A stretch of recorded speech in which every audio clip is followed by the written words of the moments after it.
Welcome to NBA Imperialism. Now you may notice the map looks a little bit bigger. That is because we are doing the entire world of imperialism. We are not just doing America and our little 48 continental states plus Alaska and Canada. No, we are doing every single country, all 195 of them. As of today of this recording, this website here specifically states 195 countries, with Zimbabwe being the last one in alphabetical order. So we have 195 turns to make. Now, if you've never seen NBA Imperialism, it works a little something like this. We go over to a wheel with all 32 teams. You spin the wheel and it determines which team is going to go on the offensive, on the attacking. It ends up on Iran. So we go over to the map and we say, okay, what direction does this man want to go? I don't know who this player is. I don't think he's been a part of the NBA. If he has, he was probably on a G League team. But we go over to the next wheel and we spin this wheel and it determines if they're going to go north, if they're going to go south, if they're going to go west, if they're going to go east. So you look at it and you say, all right, we're going to attack whatever this country. So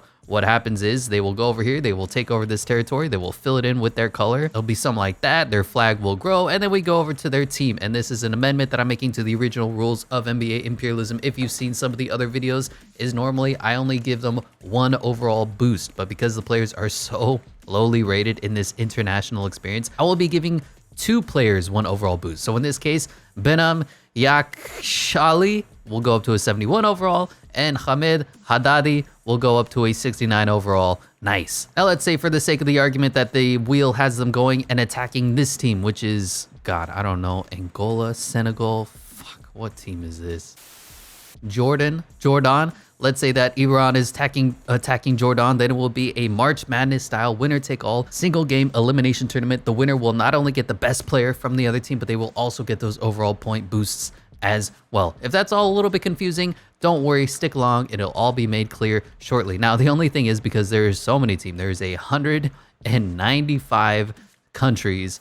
There are 32 teams. What I did is I used the FIBA rosters for the most part. I actually downloaded a custom-made roster, but if I go over here, nope. For the most part, the groupings here in this FIBA website is the teams that we have. So you got Angola, you got the Dominican Republic, Philippines, Italy, South Sudan, Serbia, China, Portugal, Puerto Rico, all that fun stuff. I think there was like two rosters or two teams that were different. One of them is Ivory Coast, Cote d'Ivoire.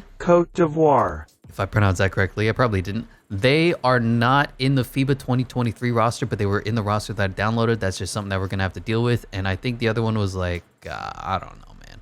I don't think Iran is in the list. I think it was some other country that isn't very good. I think it was Egypt, maybe. Anyway, all that's just to say we will be doing NBA Imperialism in the entire world edition. So 2 overall point boosts instead of 1 to 2 separate players, and 195 countries to get through. So let's just hop in. First team on the offensive, I know we spun the wheel once, is going to be, is it Iran again? Finland? Georgia? Greece? It is Finland. So I do have a helpful little map here because, oh my God, there are so many countries in this world, but I believe Finland is down here. This one. All right. So Finland, home of Lauri Markkanen, who is their best player. Look at him. They're probably going to get a free overall point. Now, if they do take over Russia, Russia has been kicked out of FIBA, probably because they cheat in every single international sport ever. Also, the map has been a little bit updated and edited. All those little islands that exist in the world, I'm just not able to keep up with that when we're doing NBA Imperialism. So they have been effectively removed if they do not stand by their own country, if they are not an individual country in themselves, like Fiji or the Bahamas or whatever. Anyway, going back, Finland is here. Let's spin the direction wheel and see where Finland wants to go in the first move of NBA Global Imperialism. And it looks like they are going north, but more west. What direction is that? That will be this one, country. Oh boy, the best part of this is you're gonna find out how freaking bad we all are at geography. That's gonna be Sweden. All right, fill it in with Finland blue, gonna look something like that. And the Finland Empire is marching, not too bad. And let's go ahead and check out this Finnish roster led by Lauri Markkanen. Made his first All-Star game in his career. He was projected almost to be a bust, and then he just turned his career completely around in Cleveland to some extent, and then of course the Utah Jazz just went to another level as he was the #1 option. He is a 91 overall, so he will be getting 1 overall boost. Boom. And the next lowest overall player, we'll give it to Sasu Salim. You'll be a 77 overall, because you look at the rosters and they're super low rated. 70s, 70s, 60s. That's why we need to give them a little more help, even though there is 195 countries. So Lauri Markkanen is going to be their star, and then they have some help. I don't know any of these players. Sean Huff, Michael Jantunen, Alexander Madsen. I think I've heard of his name before. Was he a player in the NBA? Could be. Maybe he's the guy in Succession. I don't know. Petteri Koponen. Man, my complete ignorance is going to be showing here, but a whole bunch of really bad players. The only player of note is Lauri Markkanen. Tell you what, we'll look at their starting five as we're doing this all on the fly. Henri Kantonen, Sasu Salin, who got the 1 overall boost, Lauri Markkanen, Michael Jantunen at the 4, and Alexander Madsen is their center. And as we've done before, to make sure that every team gets at least 1 spin, we'll be popping Finland off the map. Next team on the wheel, next team on the offensive of World Imperialism is going to be New Zealand. All right, I do know where New Zealand is, so that is good for us down here. Gotta scroll a lot because the world is big. I know, facts. New Zealand led by Steven Adams, and I put the faces on the players, that way we have a little bit more of an understanding. So I don't know how to handle New Zealand being in the corner of the world because the earth is not actually flat, I know. So if they go east, they would attack, I guess, these island states way down here, super tiny. And then if they go north, they would attack these island states. And then, of course, there's the impending match of New Zealand versus Australia, which everybody is looking forward to. But let's go ahead and spin the wheel and see which direction do the New Zealanders want to go. I don't think you can go that way. Yeah, that's the one way you can't go. So we are going to have to spin the wheel again. This does happen sometimes in NBA Imperialism. It is what it is. And the wheel, as you can see, is not completely random because it likes to go in the same direction over and over and over and over and over again. And now we have a new direction, finally. And it looks like they want to attack some of these Icelandic states. That looks to me like, if we go over here, I'm going to call it this grouping of island, which is Fiji. Yeah? Look Fiji-ish? Yeah. Something like this and like that. Not too bad. Fiji, small island nation, but that still is 2 overall points for Steven Adams and the New Zealanders. So that's what it's going to look like on the map. And the only New Zealander of note is the big center, the big man in the middle, the strongest man in the NBA, Steven Adams, going to be going up to an 83 overall. And who should get the other overall boost? I guess Shea Ili will be up to a 74 overall. Quick peek at their starting lineup. They have Alexander McNaught, Walter Brown, Dan Fotu, Yannick Wetzel, and Steven Adams. For some reason, the guy who's a 74 overall is getting 6-man minutes to Alexander McNaught, 63 overall. Walter Brown, 62 overall. Yikes, I don't know who this coach is. Eli Best, you're not doing the best job, my friend. Here we go. Pop New Zealand off the map, and we'll make sure we shuffle the slices as we go on to the next wheel, the next turn of NBA Imperialism in Lithuania. I believe Domantas Sabonis' team is going to be next on the offensive, and we'll see where they are on the map. Theoretically, there's going to be an epic matchup of big men, Domantas Sabonis versus Kristaps Porzingis, or there's a whole bunch of states here that Lithuania is going to be able to impact as well, but we will go ahead and spin the wheel, see what direction does the Lithuanian army want to march, and it looks like they're going northwest as well. That is... oh, that's tough. I think we're going to make it our first matchup of NBA Imperialism on the global scale. That is Latvia by Kristaps Porzingis versus Domantas Sabonis and the Lithuanians. Quick peek at the 5-man starting lineups. You got Rokas Jokubaitis, Marius Grigonis, Edgaras Ulanovas, and then Domantas Sabonis and Jonas Valanciunas. Bet you didn't know that he was Lithuanian. Anybody else we know? Not really. As for the Latvian team, they're going to have Arturs Zagars, Janis Strelnieks, Davi Bertans, the Latvian laser, Roland Smits, and Kristaps Porzingis. So a couple players you know there. This one is Anzej Pasenkis. It's going to be a fun matchup. Rokas Jokubaitis versus Artur Sagars. Marius Grigonis versus Janis Strelnieks. Edgaras Ulanovas versus Davi Bertans, Domantas Sabonis versus Roland Smits, and Jonas Valanciunas versus Kristaps Porzingis. Not a lot of pigmentation in this one, but here we are, the first game of NBA Imperialism on a global scale with the FIBA teams, and they're also using kind of FIBA rules, 10-minute quarters. Other than that, though, I don't think you can modify the rulebook too much more, but here we are. Kristaps Porzingis versus Jonas Valanciunas is going to be a good matchup.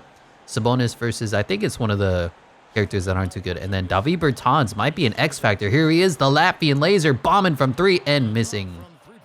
Did we change the difficulty? I always forget. We need to make sure it's on Superstar so that they kind of make shots and they're still moderately competent. Of course, the AI in 2K is really bad.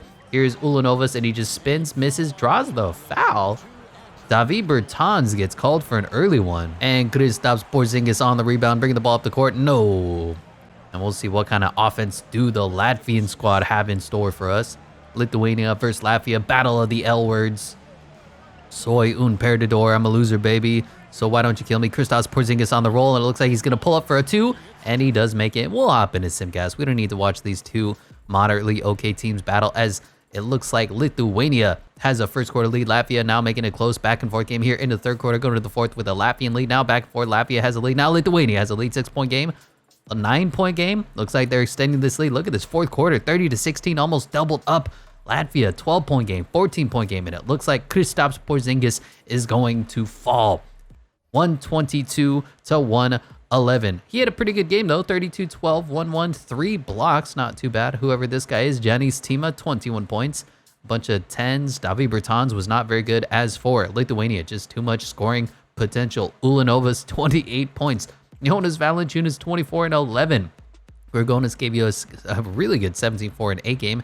And then Domas gave you 16, 12, and 7, as he always does, as Lithuania was just too much. And the Lithuanian squad is going to be picking up Kristaps Porzingis, but they will be getting those 2 overall boosts. One is going to Domantas Sabonis, making him an 89 overall, and Jonas Valanciunas, I guess, will be getting the other one, 85 overall. This roster is just ridiculously tall. 2, 3 quality centers. No, what was the other guy? David Bertans, he is gone, eliminated from the tournament, and they need to figure out what they're going to do. Do you want to play Jonas Valanciunas off the bench and Kristaps Porzingis at the 4, or Domantas Sabonis at the 4? Going to be an interesting one. The Lithuanian coach will have to deal with in his own right, but we'll make sure we go over to Will and say thank you, Kristaps Porzingis and the Latvian team, but you are gone, eliminated. First team off the wheel as Lithuania grows. Look at this gold take over. That looks really horrible. Good Lord. Just make sure we beautify that a little bit. And there you go. The flag of Domantas Sabonis grows just a little bit. I don't know how blurry or pixely these are going to be because I had to make the flags really small to match the country sizes. So Germany,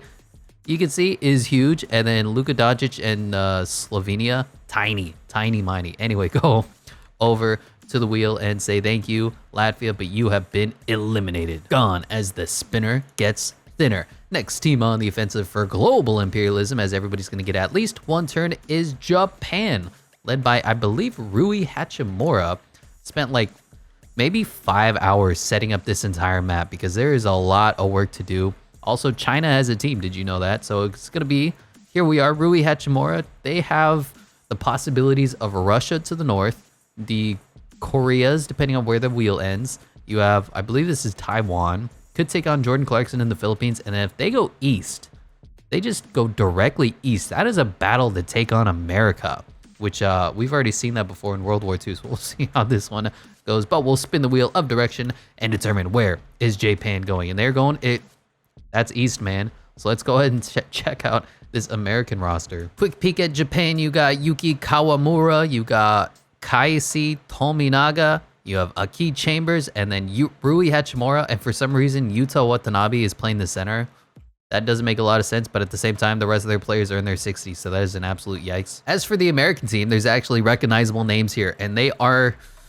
they're going to be a menacing team. You have Donovan Mitchell, 90 overall, Anthony Edwards, 90 overall, John Morant, 88 overall, Zion Williamson, 85 overall, Trae Young, Bradley Beal, Jaren Jackson Jr., LaMelo Ball, Darius Garland, Jarrett Allen, Evan Mobley, Desmond Bane, Tyler Hero, Scotty Barnes, and Jordan Poole rounding them out. Now, I'm not sure if this is the actual confirmed FIBA rosters for 2023.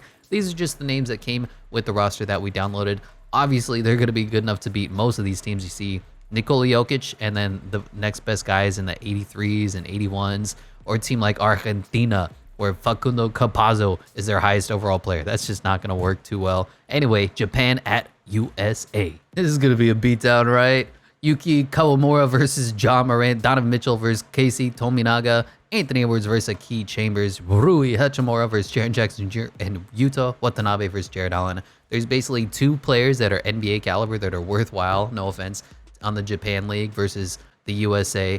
And this is why the USA is always favored in every single international basketball tournament, is because they always have the best players, because the NBA is the best league for basketball in the world, although FIBA rules can be arguably more entertaining to watch. Basketball in the NBA is sometimes tough with all the fouls and all the free throws. I can't tell you how many times somebody gets fouled. I just stop watching basketball. It's tough to watch. Like, especially, we'll say a Jimmy Butler versus James Harden game. There's so many free throws as John Morant goes up, throws it down, puts that man in a poster. Yuta Watanabe can do nothing with the athletic Ja Morant. And here we go. Great pass. Chambers puts it up for 2 and actually ties the game.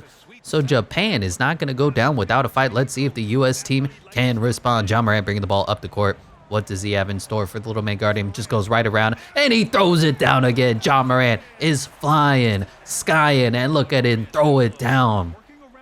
Celebrating, hands up, guns down. Anyway, we're going to hop into Simcast, and we'll see how this U.S. team dominates this poor Japanese team, almost doubling them up in the first quarter, going into halftime with almost a 30-point lead. Wow, look at the scoreboard, as unfortunately Japan is going to fall. You're just not going to do that well when you're playing the Team USA. 181-111, a 70-point beat down.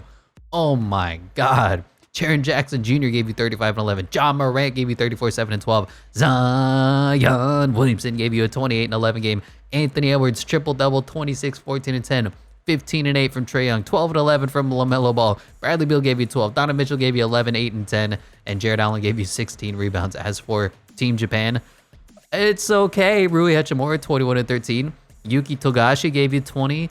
Aki Chambers had that layup and gave you 17. Yuta Watanabe, 14, but they just could not stop Team USA. Rui Hachimura will be coming over, but I don't even think he cracks the rotation. He's the lowest rated player, 79 overall. Sorry, Rui, but you are not going to be getting overall boosts, as it goes to Donovan Mitchell, 91 overall, and Anthony Edwards, 91 overall, as well. We'll go over to the map and make sure that Japan, unfortunately, has been eliminated.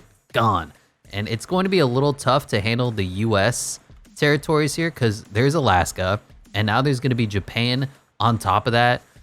It's going to be weird. That's all. We'll deal with that when we have to deal with that. I guess what I can do is make like a mini flag and plant it for America. So make U.S. flag number 2 and then plant it here. And then if the U.S. ever has to go west, they could take on China or Korea. And then if they go east or north, they could take on Canada or Mexico.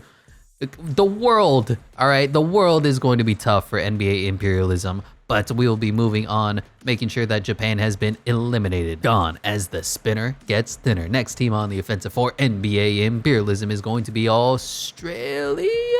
Yes, it is. The only words I know in Australian is dingo. Here's Australia with all their kangaroos, all the roos and dingoes. Josh Giddey leading the way for their team. And what direction is Australia going to go? They could always take on New Zealand. Can't go south, but there's a... Wow, they just want to take out New Zealand. They say, you know what? We should have owned you before. Isn't there some kind of beef between Australia and New Zealand? Boy, if you go political in this one, it is going to be a disaster. Anyway, it's going to be Josh Giddey and the Australian team taking on the New Zealanders. And Australia has been a pretty good hub for NBA players. You have Patty Mills, knockdown, sharpshooter, and he always elevates when it comes to international games. He drops like 20 and 30-point games just shooting lights out from 3. Josh Giddey, mate, no stranger to being a superstar. Joe Ingles, one of the most liked players in the NBA. Thon Maker and Jacques Landale, backup center for the Suns. Is there anyone else? Josh Green was pretty good for the Mavericks. Ben Simmons, who? Does anyone know who this Ben Simmons guy is? I never heard of him. I never seen him play basketball in my life.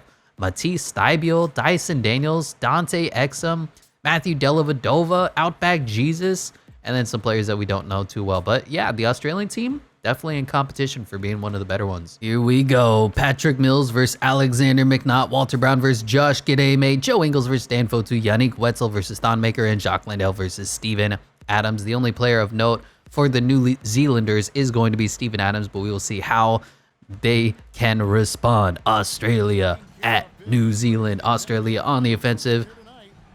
And the tip, Jacques Landale was surprisingly good for the Suns this past season. I don't know if he's a starting caliber center, but as a backup, he just gave you great energy. And there were a lot of times where Jacques Landale, at least effort-wise, outplayed DeAndre Ayton. No surprise, 2 Suns fans. Patrick Mills on the defense here. supremely undersized, but he is a knockdown sharpshooter. He's clutch, was great for the Spurs for so many seasons. And now we have 3 from some guy who's going to miss. Oh my God, I'm so surprised. Patrick Mills bringing the ball up the other way. And he's being picked up. I think he's only 5'11" too.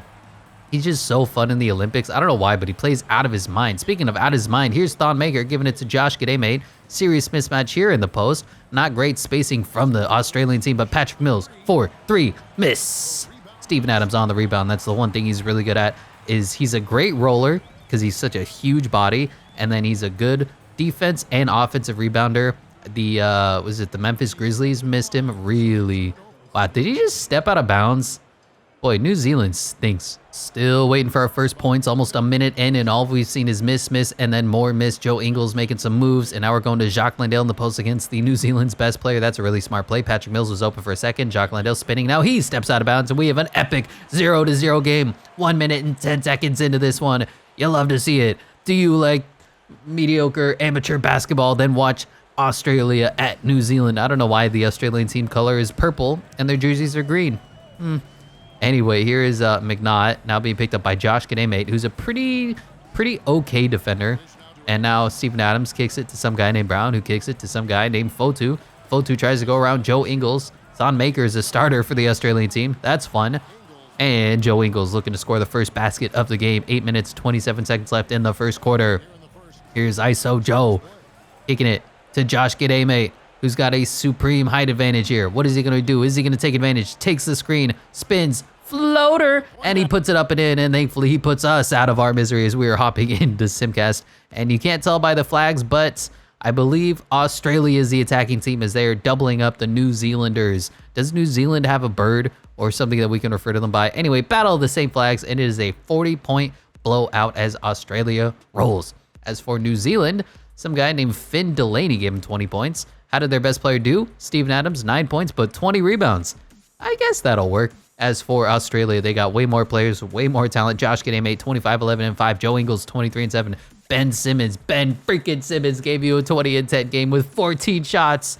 Oh, imagine in real life. Jacques Landale, 18 and 13. Patty Mills, only 14, 6, and 7 after talking him up. And Thon Maker gave you 14 rebounds. Steven Adams will be coming over to be the starting center for Australia. And then Josh Gidey, going to go up to an 84 overall. Patrick Mills going to go up to an 84 overall also. So they go 84, 84, 83, 80 Joe Ingles, and Josh Green is an 82. So it's a pretty decent team. If Ben Simmons puts up those kind of numbers, I mean, come on. And that Australia blue is coming for you as, hold on, wait, no, yeah.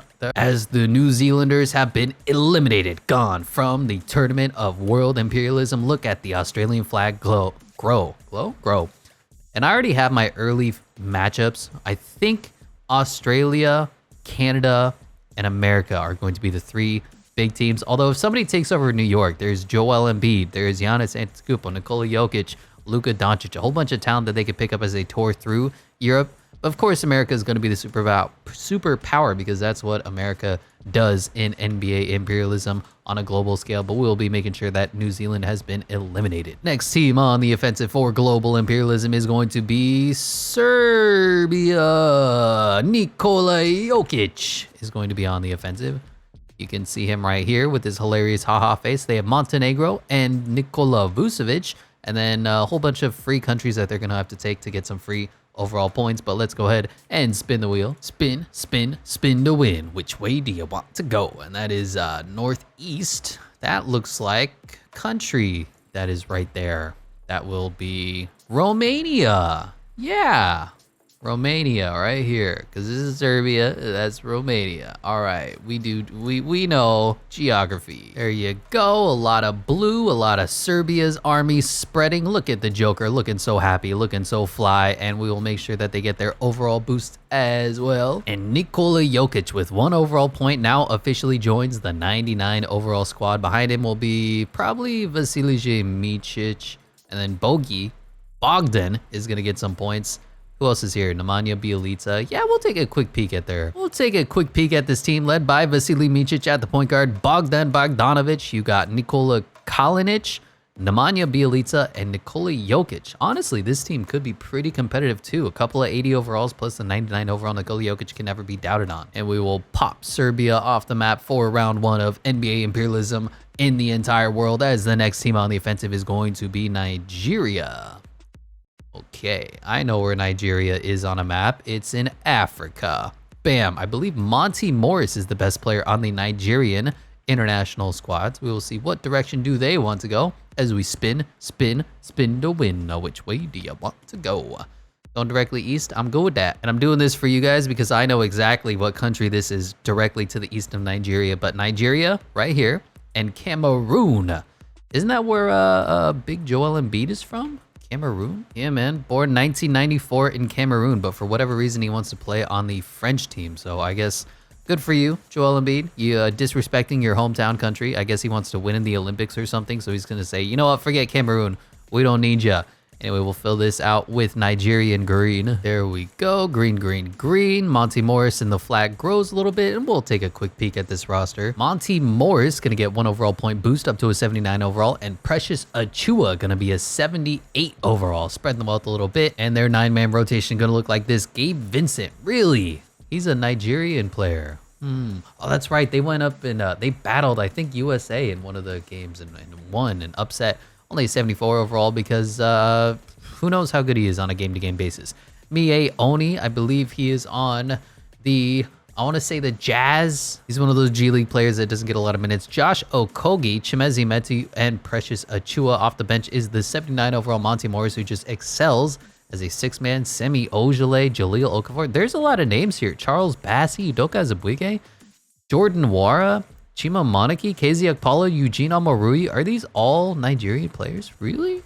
Nigeria basketball center. Holy crap. Anyway, pop them off the wheel for round 1. And the next team on the offensive for NBA Imperialism is going to be Jordan, France. Jordan. Jordan? Michael? Jeffrey? So Jordan is this funny looking country here that looks like a funny animal with a giant nose or something. You see what I'm looking at here? Anyway, Jordan is going to be, I don't think there's any chance of them taking on this team, so we will go ahead and spin the wheel, see what direction are they going to go. Boom, boom, boom, boom. And we'll spin, spin, spin. And they are going east, a little northeast.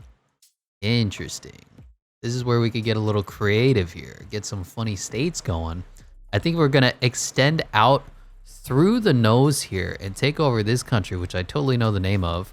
And I'm only pulling up this map for you guys because you're probably not as cultured as I am, as it is Iraq. All right, Jordan is taking over Iraq. So I used to know this girl who was from Iran. And the best way to annoy somebody who's from Iran or Iraq is to pronounce it Iraq and Iran. It really just bugs them and irks them the wrong way. And it's probably one of the funniest ways to troll your friend. Anyway, filling it up with Jordan Black. And look at that. They are starting to grow their territory as well. Fill this in just a smidge. This Jordan team is definitely going to be underdogs. But you never know. Every single game is a single elimination tournament. And you get a couple of overall points, pick up a couple players, and you are right in it. Never heard of these players before. Ahmad Al-Dwairi. Up to a 75 overall with the overall point boost. And Dar Tucker, no longer a 69 overall nice, he is now a 70 overall. Okay, let's butcher some names. Freddie Ibrahim is their point guard. Dar Tucker, 70 overall, is their shooting guard. Hashim Abbas is the small forward. Zaid Abbas, probably brothers, right? Yes, maybe, is the power forward. And Ahmad Al-Dwairi is the center, 75 overall, best player on the team. Popping Jordan off the map. Remember, there's 195 countries we have to go through and only 32 teams, as it looks like France, led by Joel Embiid, as we said before, is going to be the next team on the offensive. And we know where France is. We know maps and history and stuff. It is right here. And these little dots, I don't know if you can see them. They belong to territories that are too small to really illustrate. There's Monaco, there's Andorra, there's Malta. It's just the way that this map that I'm using expresses those tiny little territories, probably like Vatican City or whatever, that you just can't really show on the map, unfortunately. So what direction does Joel Embiid and the French, I believe, Rudy Gobert is on the team as well as their backup center. And they are going also northeast. It seems like everybody's going northeast. Is this a direct matchup? Are we doing France at Germany? Franz Wagner? Is this a rematch of World War II? Fun one here. We have France at Germany. Nando De Colo versus Dennis Schröder. Evan Fournier, who always seems to elevate his game at international play, versus Mao Delo. Gershon Yabusele versus Franz Wagner. Definitely going to be a mismatch. Johannes Voigtman versus Victor Wembanyama. I played with not playing Victor Wembanyama in the starting lineup, but I think it just works with him at the 4, Joel Embiid or Rudy Gobert or whoever at the 5, Daniel Tice. Wait, Joel Embiid is the 6th man. All right, hey, if that's what the French head coach wants to do, so be it. Maybe it'll keep him out of foul trouble. I mean, imagine, so you play Rudy Gobert at the 5, Joel Embiid at the 4, Victor Wembanyama at the 3, Evan Fournier at the 2, and then it doesn't even matter who your damn point guard is. That is just a filthy lineup. As here is Victor Wembanyama for 3, splash, and #1 overall pick, makes it rain from 3. Highest scoring contest this is going to be. And let's see how the German squad can respond. It's like Dennis Schröder and Franz Wagner are really the only players of note for this team right now. Here's Dennis Schröder, kicks it to an open somebody who's got a contested 3, Voigtman, and he splashes over Victor Wembanyama, hand in his face. It doesn't matter. Okay, Germany, I see you. You battling back. And we'll see what this play is. Rudy Gobert gonna get the ball. That's always a disappointment. And we have an Evan Fournier 3, and he misses. Victor Wembanyama tries to grab the rebound over Voigtman, does not. And here is the balding Voigtman bringing the ball up the court. Finally kicks it to Schröder, who kicks it to Lowe. Lowe's trying to get in there. Shoots a contested jumper. Not a good shot selection from him as De Colo brings the ball up the other way. Now kicks it to the ridiculously tall Victor Wembanyama. Point guard, 7'6". Cameraman is drunk. Okay, what's the play? Evan Fournier for a pin down, maybe?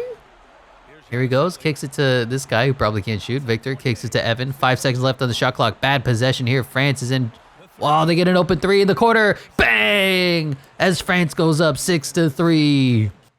All right, not bad, not bad. We'll be hopping, though, into Simcast because I do not need to see this back and forth game, though. In the first quarter, Germany has a little bit of a lead. Now it's a back and forth game into the halftime, and it's a really close game. This might be one of the games that we finally hop in to watch. I say that, and Germany has been dominating the probably better French team. Maybe Germany has more teamwork, team camaraderie. I say that as France. Look at this fourth quarter, 23-5, 7-point lead, 6 minutes left. They have stormed back, and Germany is collapsing. Well, 7-point game, 5-point game. We're going to be hopping in if this gets any closer. 7-point game, 5-point game, 2.5 minutes left. 4-point game, we're hopping in. And I think Franz Wagner's brother, Mo Wagner, is in the game. Joel Embiid is. Victor Wembanyama is. Looks like Rudy Gobert is as well. So they go with that super big lineup that I was talking about before. Lowe's going to try to do something here. He cannot. Franz Wagner being picked up by somebody with a whole bunch of tattoos gets his screen from Mo Wagner. We got the Wagner to Wagner connection here. Franz kicks it to his brother, who kicks it. Contested. 3, 2, 1. Desperation 3 from Franz. Miss. Oh, and they needed that as the French team comes storming back, looking to extend on this lead. Poirier. Is that Vincent Poirier that's playing for the French team? I'm surprised he's not in the starting lineup. Here's Victor Wembanyama, as always, with a significant height advantage. Now being picked up by somebody who looks like a point guard. That's going to be tough. Rudy Gobert has the ball, and he's trying to dribble, which is an embarrassment. 3, 2, 1. Joel Embiid forced to take an elbow 3, and he makes it. Elbow jumper, not an elbow 3. That extends it out to a 6-point game, and that is a dagger jumper from the regular season MVP. How can Germany respond? They need a 3 bad. Here's Lowe jacking a shot up. Probably not a good shot selection. Rudy Gobert comes down with the rebound, and it looks like it is desperation time now for Germany. They need to stop. They haven't scored in 38 minutes and 11 seconds. Unbearable game to watch. And Poirier kicks it to De Colo. What is this play going to be? Looks like it's just an ISO for Victor Wembanyama. I can't hate that. The double comes over from Mo, and we got a cutting Joel Embiid. We got a fading Victor Wembanyama, and if you are not 8 feet tall, you cannot even put a hand up to contest Victor Wembanyama, who has scored 27 points this evening. 3 for Germany, though, keeps them in it. Okay, they made 6 more threes than the French team, and it is back down to a 5-point game. Now, can Germany get some stops? Because Victor Wembanyama and Joel Embiid, they do not have an answer for. Here's Victor once again. Great positioning. Double comes over. Jump hook. Misses. There's the stop that they needed. Now they need to score. 44 seconds left in this one. Franz Wagner bring the ball up the other way. Had an open 3. Kicks it to a cutter. And he puts it up off the glass. Misses. But there's Isaiah Hartenstein on the ground. Oh, he misses the layup.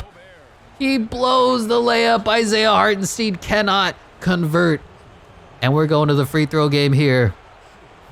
I don't know who this guy is that's shooting the free throws, but hopefully he's good enough to make them both as he makes the first one. Second free throw is up and in and timeout. No? No timeout? All right, 33 seconds left. Germany needs a miracle here. They got 1-3. Can they get another? Low is being shut down completely. He's out of stamina. Franz Wagner, though, is open for three. Bang! And we are back down to a 4-point game. Do you believe in miracles as we have fouls going to DiColo, whoever this guy is? DiColo, ice in his veins, converts on the free throw line, 2 for 2, and is back up to a 6-point game. Another 3, though, and it's going to be a 1-possession game for the German team. If they can keep making threes and keep getting fouls, there's still a chance. 21 seconds left. The shot clock is off, though. How is this French team going to respond? They kick it into Low, who's completely gassed. And where's the pass going to go? To Dost for 3. Bang! Again! Down to a 3-point game. The German squad will not quit. And French Victor Wembanyama needs to make his free throws. We'll see how the number 1 overall pick fares at the free throw line in the clutch. Needs at least 1 to make this a 2-possession game. First one is up and in, and France is not missing their free throws down in the 4th quarter in clutch time. Second one is up and in. 12 seconds left. No more timeouts for this German squad. They've made all the threes that they could, but they could not get a missed free throw. Here's France for 3. Gets his shot blocked. Joel Embiid comes up huge, comes up clutch as the French team clutches out the win. Close one, though, 135 to 128. What a game. Maldo Low was ridiculous from 3. Tibor Pleiss gave him 21. Voigtman gave you 19. Dennis Schroeder gave you 18 and 6. Franz Wagner gave you 18. Really good game. Isaiah Hartenstein missing that layup was probably the difference in this one. If Isaiah Hartenstein makes that layup and Joel Embiid misses that contested elbow jumper, we might have a completely different game. As for the French team, Joel Embiid was a monster, 35 and 12. Victor Wembanyama, same thing, 29, 5 and 6. Gabershan Yabusio, 14 for him, and Rudy Gobert gave you a 13 and 15 game. Nicolas Batum gave you 11 as well. And with the win, France will be picking up Franz Wagner from the Orlando Magic. Joel Embiid gonna get the 1 overall boost up to a 97 overall. And I could give it to Rudy Gobert, but I think I'm gonna go with Evan Fournier. Seems to make the most sense because Victor Wembanyama already puts up numbers. He's up to an 84 overall, whereas Victor's only an 81. We'll see. Once I just don't need a backup center getting points, and I don't need a power forward who should be a center getting overall points as well. So Franz Wagner is going to play the 3. Evan Fournier is at the 2. Joel Embiid, Victor Wembanyama. France has a good team. They need a point guard for sure, because their best point guard is, what, Eli Okubo? That's just not great. Anyway, all that's just wasting time to say France has grown as Germany has been eliminated, gone. And look at the French Empire with Joel Embiid leading the way. I'm a little worried about putting France anywhere because there's this tiny state here, or this tiny country that I almost missed. France moves on as Germany has been eliminated, gone from the wheel as the spinner gets thinner. Next team on the offensive is going to be another team in Europe, probably in España, led by Ricky Rubio, if I remember the map correctly. Ricky down here. They've got Portugal. They've got a couple countries to the south. They got France they could take on. And then whatever this circle dot is that I don't remember because I am terrible at geography. We'll spin the wheel and see what direction does the Spanish team want to go. And it looks like we'll give them the dot. I'll give them the dot. That is Andorra. All right. How many people you think live in Andorra? I'll guess 400,000 people live in Andorra. All right, Andorra, 77,000 people. And they get 2 overall points for taking over Andorra. Can you believe it? This is what imperialism is all about. Boom, fill that out. Boom, boom, boom. There's like 77,000 people that live in a random no-name city in Kansas. Like, come on now. Talking shit about countries. And looking at this Spain squad, you have Ricky Rubio, now an 84 overall. And you have Nikola Mirotic. Haven't heard that name in a while. 82 overall. For whatever reason, they want Ricky Rubio coming off the bench at 84 overall. Not a big fan of that, but Lorenzo Brown, 80 overall. Oh, Jesus. Javi Lopez Arostegui is the shooting guard. Juan Hernan Gomez, for some reason, is the small forward. Nikola Mirotic, the power forward. And Willie Hernan Gomez. Bo Cruz is the center. Santi Aldama. Sergio Rodriguez, Usman Garuba, Sergi Blaka, Alex Abrines, a couple of NBA players there from Spain. Next team on the offensive for NBA imperialism is going to be Argentina, and I don't believe they have any countries within their vicinity, so it's most likely going to be a free overall point unless they, for some reason, go across the Atlantic Ocean. Looking Argentina. Theoretically, this little boom here could get them into a matchup with Brazil. Not a lot of great basketball players from Southern America. Looks like, though, they're most likely going to get some free points. We will go over to the wheel and spin, spin, spin to win. Oh, which way do you want to go? And they're going east. I'm going to give them Argentina here. I'll give them Uruguay.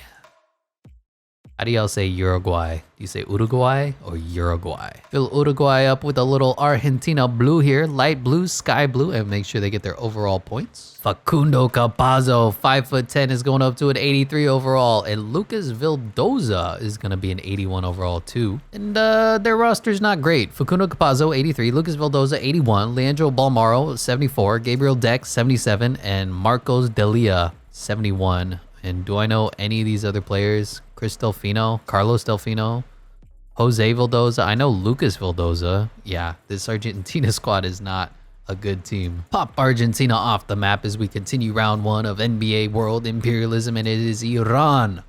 Back? Or is it Greece? It is Greece. Giannis Antetokounmpo and the Greeceonians. So looking at Greece, if they go east or west, there's a couple directions. North, honestly, Greece is just going to get a free overall point unless they, for some reason, really want to attack Italy. Which, did you know Paolo Banchero was Italian? I did not. I knew he was from Seattle.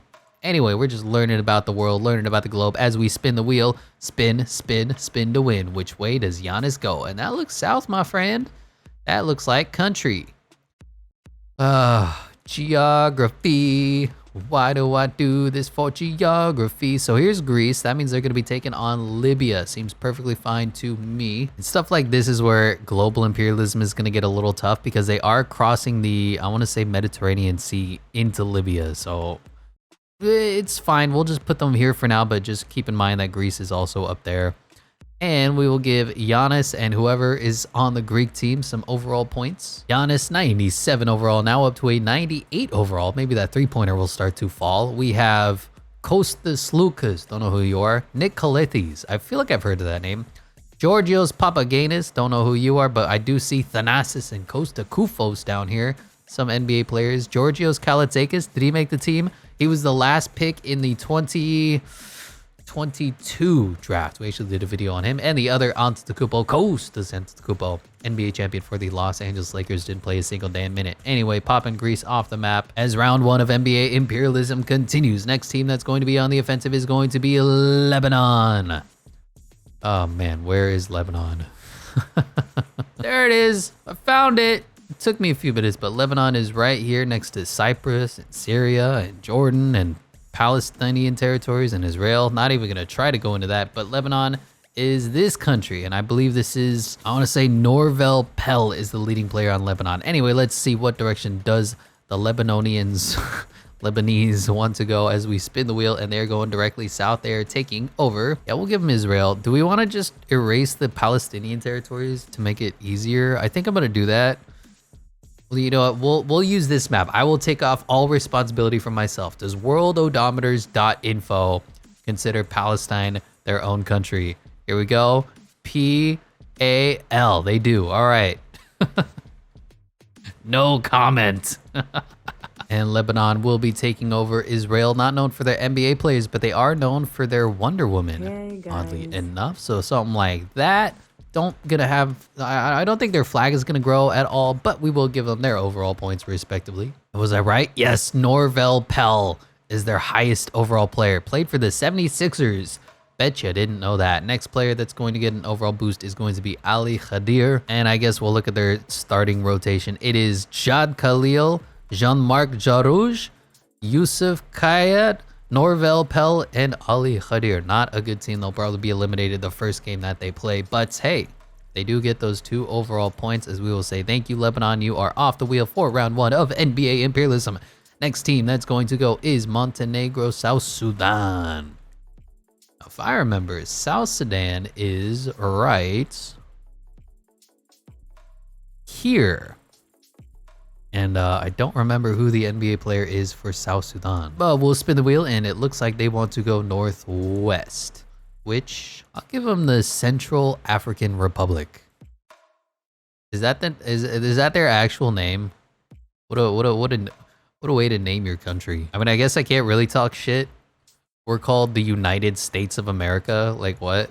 But the Central African Republic. Anyway, they're gonna get that nice little area, and South Sudan is going to get some overall points. There we go. Nooni Omot is the player that's on their flag. Did not know his name, and I will probably forget it, but he is a 73 overall. We'll give Sunday Deck up to a 71 overall. And a quick peek at their roster. Maren Gatskuth is their point guard. Sunday Deck is the shooting guard. Nooni Omot is the small forward. Majok Tang, power forward. And Lual Akuil is their center. Butchered every single one of those names. I apologize. Going over to the wheel. Thank you, South Sudan, as you have gone. Now we only have a few teams left going for round 1 of NBA Imperialism, and Venezuela. Did you know Venezuela had a basketball team? Is next on the offensive. Yep, right here. So if they go north, and this is where when I was talking about the countries get a little bit funky, Venezuela specifically. So you have Trinidad here and Tobago, and then you have Barbados, which is just one little island here. You have Grenada, which is one island here. I believe all these islands are, this is the Netherlands for some reason. You have St. Vincent and the Grenadines. You have San Lucia, Martinique, Dominica. You have Guadalupe. You have Antigua and Barbuda. And then these is the territory of Netherlands again. Then you have Puerto Rico, Dominican Republic. So this whole area north of Venezuela is going to be weird because every single one of those places count as their own country, even though there's like 50,000 people that live there. Anyway, we will spin the wheel to determine where is Venezuela going to go, the Empire of Venezuela. And they want to go northwest, which I'm gonna give them Colombia. Sounds good to me. Something like this, and the Empire of Venezuela grows just a little bit. Make sure they get their overall points. So the guy on the flag is MyCAREER, which never heard of him in my life. Now a 74 overall, and Donta Smith up to a 68 overall. And this is why I was giving out more points than normal, because some of these players are really bad. Like 60 overall players are in the starting lineup. It's brutal. I don't know any of these players. Jose Ascanio, yeah, I don't know. But their starting 5 is going to be Gregory Vargas at the 1, Jornan Zamora at the 2, Donta Smith at the 3, MyCAREER at the 4, and Luis Hurtado Jr. at the 5. Venezuela coming off the map as we continue the first round. Every team gets one spin in NBA Imperialism as Canada is going to get their go. Are they going to get immediately eliminated by America, or are they going to try to go a different direction? They can go really anywhere. I don't know why their flag is so much bigger, but look at Shai Gilgeous-Alexander's huge face. And they could take Greenland. They could take America. It's really kind of it. They can't go west because of Alaska, so it's east. They could maybe end up in one of these countries. We'll see. What direction does the wheel have in store for them as we spin, spin, spin to win? Now, which way do you want to go? And they just want to take on America. Good luck, Canada. You're gonna need it. Quick peek at the Canada team led by Shai Gilgeous-Alexander. I thought about putting Jamal Murray as the face, but I think SGA is a better player. Might be more well known. You have RJ Barrett, Andrew Wiggins, Dylan Brooks, everybody's favorite player, Kelly Olynyk, everybody's other favorite player, Lugans Dortz. I don't know who Kevin Pangos is, but Dwight Powell, oof, Nikhil Alexander Walker, Kem Birch, O'Shea Brissett, Corey Joseph. No surprises, as Canada has a lot of NBA players. Here we go, Canada versus the United States of America. Battle of the North Americanian basketball teams. We got Shai Gilgeous-Alexander versus John Morant. That's going to be a good one. Jamal Murray versus Donovan Mitchell. RJ Barrett versus Anthony Edwards. Andrew Wiggins versus Jaren Jackson Jr. And Jared Allen versus Kelly Olynyk. The overalls aren't too bad. Also, whatever jerseys these are very ugly. There we go. That way it's not a white-on-white crime. And let's hop in. Canada and the United States. And in the perfect world where all the teams play their best players, specifically stating America, like Steph Curry and LeBron James are playing, this would be a complete blowout. But we are in the world where people and NBA players don't really care about international play. They don't care as much to show off how good the American team is. And we've still won a lot of our tournaments and championships and gold medals in spite of that. But there's a definite drop to the level of talent that occurs as John Morant goes with an elbow jumper in and out. Jared Allen on the glass, kicks it to an open Donovan Mitchell for 3. And he misses 2. And Jared Allen gets the rebound again, another 3. 0 for 3 to start this one. Joy!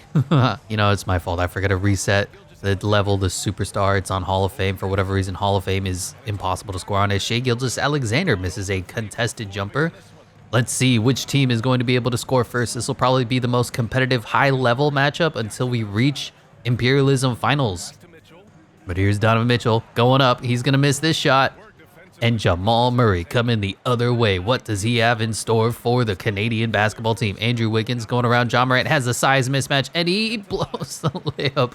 Nobody can make a basket. We're almost a minute and a half in, and it's still an epic 0-0 game. NBA 2K AI CPU versus CPU. High level. And the play is to go to Jared Allen for a jump hook, and he makes it. Who would have thought Jared Allen would have been the first scorer of the game? But we are hopping into Simcast. Canada trying to fight, and this is actually a really good one here going into halftime. America's taking a little bit of a lead here going into the third quarter. It's about a 20-point game. Does Canada have what it takes to jump back into this one? It's a 17-point game. Yeah, it just looks like it's going to be too little too late. America continues to pour it on, and America is going to be getting some good players and some good overall points. Only a 10-point game, 14-point game, but too little, too late. 155 to 140. Checking out the box score, Bradley Beal was good, 27-5 in 15 minutes. Wow. Okay, Jared Allen had a monstrous 26-16 game. Wasn't expecting that. Zion Williamson gave you 24. Ant gave you a 21, 10, and 8. Almost hit a triple-double. Donovan Mitchell, 14. Trae Young, 14 and 10. Jared Jackson Jr., 13 and 8. I mean, we all know that the American basketball team is good. Wow, Andrew Wiggins dropped 30 points and 3 rebounds. Shai gave you a 28, 8, and 13. Jamal Murray, 20. RJ Barrett, 19. They just couldn't get stops defensively, and I think that's because of the depth. Guys like Kelly Olynyk got way too many minutes. Dwight Powell, oof. Kevin Pangos has no business being on a starting lineup, and yet here he is in Canada. So Shai Gilgeous-Alexander is going to come over, and I think he may have earned the starting job over Ja Morant. That'll be a fun matchup to see, and we'll be giving 1 overall boost to... man, I don't like that they both play the same position, but I think it's Anthony Edwards and Donovan Mitchell. So boom and boom. Supremely undersized, both 92 overalls, and you got Shai at 89, Ja Morant 89. They need a center. If they could pick up like Kristaps Porzingis or Joel Embiid, this U.S. team is going to be set. But they're already the best team in the WNBA. No, where are we? The FIBA, whatever league that we're actually playing in. No surprises, as we will make sure we go over to the map. And thank you, Canada. Thank you, Shai Gilgeous-Alexander's huge face, but you are eliminated. Gone as America takes over. Boom, boom, boom, something like that. Boom, boom, boom. There you go, America. God bless the United States of America. Canada gone off the wheel as the spinner gets thinner. Next team in this first round of Imperialism is, looks like we have maybe 10 teams to go before we finally reach round 2. Montenegro. The only reason I remember this is because it's Nikola Vucevic's. Right? Vuc? That's his first name, Nikola Vucevic. Where is it? Where is it? Where is it? Right here. The tiniest country in the world. It was so hard to find it on a map. It's like, where's Montenegro? It's right here, baby. Anyway, let's go over to the wheel and determine what direction does Vuc and the Montenegroians want to go. Oh boy, so it's directly east. Let's pull up a map here and figure out. Wait, no. Okay. So Montenegro is right here. They got Albania and you got Kosovo. Now this is east with a little twist of north, something like that. Maybe we'll even make it a little nicer too while we're here. Just a little bloop. There you go. Montenegro slightly grows their flag just a little bit, and we'll go ahead and take a quick peek at this Montenegrin roster as well. Like I said, Vuc is their highest overall player, 70 or 85 overall. I don't know who Bohan Dublejevic, fuck that last name, but he's a 79 overall, pretty good. Javante Green, didn't know he was from Montenegro. Words, you got a 76 overall. Danili Nikolic, Nikola Ivanovic. Oh my god, these names. Anyway, we'll give the overall boost to boom 86 overall Vuc, and I guess not Javante Green. Bohan Doblojevic is going to be an 80 overall. Officially 2 80 overall players for the international squad of Montenegro. Pretty impressive if you ask me. And we'll go over to here, pop off Montenegro, bam, shuffle, spin. And the next team that's going to be going is the Ivory Coast. I don't know how to pronounce this correctly. Côte d'Ivoire. I don't know, but they were formerly known as the Ivory Coast before they made a official declaration. They say, call us this word that we don't know. Anyway, there they are here, right in Africa. And we will spin the arrow and determine what direction does Ivory Coast want to go. And you can't go that way, my friends. That's the one direction you can't, unless, what say you, right? If we go to the Ivory Coast and we say, hey, I know theoretically you wanted to go to the ocean, but we could give you Liberia. That is an option, right? You look at this, All right, here's the argument. Let's say we're right here, okay? Like right here, kind of on the western side, and then, yeah? I think it works. I will admit, I really like the Ivory Coast orange. It's just got some pop to it that most of the other country flags don't. But there we go, Ivory Coast going to get one state, and they're gonna get some overall points. There we go, bunch of players that you never heard of. Matthew Costello is now a 77 overall, and Alex Poitras is a 76 overall. And I guess we can take a quick peek at their starting five before we do anything. You have Suleiman Diabate, you have Bazomana Kone, you have Vafesa Fofana, you have Alex Poitras, and you have Matthew Costello, 77 overall. Probably not going to be long for NBA Imperialism, but hey, they are getting some overall points here in the first round of World Imperialism. Ivory Coast officially off the wheel, and the next team that's going to go on the offensive. No sightings of the Serbian teams, I've noticed. No Slovenia, no Serbia, no Luka. Senegal is this one right here. Senegal was a little weird. First of all, they have these islands over here. Cabo Verde is apparently a country, Cabo. And then you have Gambia, that's literally inside of Senegal, but not a part of Senegal. Countries, man. World geography, man. It's definitely weird. So got to pay attention to that. Georges Niang leading the way for the Senegalese team. But we'll go over to the wheel, see what direction do the Senegal team want to go. And I mean, we have to give them the state that's inside of them at some point. But for now, that looks to me, I can't decide. Wow, that's right in the middle. That's right in between Mali and Guinea. All right, we're gonna give them we'll give them the country that's inside of their country already, just because I can't determine what direction that is. There you go, something like that, just to provide a little clarity for Senegal and the team, the country, the word, Gambia. Gambia officially has been captured by Senegal. Now, I don't know who this is, Pierre Henry, but he's going to be up to an 80 overall with his boost, and Georges Niang Minivan is going to go up to a 78 overall. Also on the team is Gorgia Jang. Who else do we know here? Yusofa Fall. Taco Fall? Is that like his brother or something? Anyway, pop Senegal off the map, and the next team on the offensive is Slovenia. Hey, Slovenia, one of the best players in the NBA is a Slovenian. And did you know Kobe Bryant could actually speak Slovenian? There was a great video I watched where he talked shit to Luka Doncic. What happened here? Oh, this is Greece. That's right. All right. Slovenia, right here. Your best friend, Luka bleeping Doncic. Part of the team, part of the squad, spinning the wheel, and they are going northeast. Up. That looks like this country here. Let's go and see what's the name of the country. Like I said, it's Hungary. I knew that this was Hungary. If you guys don't know where Hungary is on a global map, you need to go back to school, my friend, because obviously you didn't learn enough from geography. But Hungary, one of the most famous countries in the world, known for breakfast, lunch, and dinner. Anyway, filling this up. And there we go. Soon it's going to be Slovenia versus Serbia at some point. But we got Luka Doncic going up, and he's probably going to earn some valuable overall points. Luka Doncic getting an overall point boost up to a 94 overall. He's going to play unreal. And Goran Dragic up to a 78. Remember, there's always rumors of him wanting to play alongside Luka Doncic, but then he never does. Vlato Konkar. Is there any other names that we recognize off this team? Not really. That's okay. Who's this guy who's injured? Injuries are off, dude. Pop in Slovenia off the map as we continue imperialism, and China. Yes, China is going to be next on the wheel. And I think we can all point to China on the map, our future overlords, and go here, boom, boom. The only name I recognize, if I remember correctly, was Yi Jianlan. I think he's on the team. I don't know anybody else, and it looks like China China's in a precarious situation because it's such a big country already. Then there's a million different directions that we could take them. So if we're going east with a twinge of north, I'm going to say North Korea. I'm going to take the map at face value, right? You look at it right here. You say, all right, here's the flag.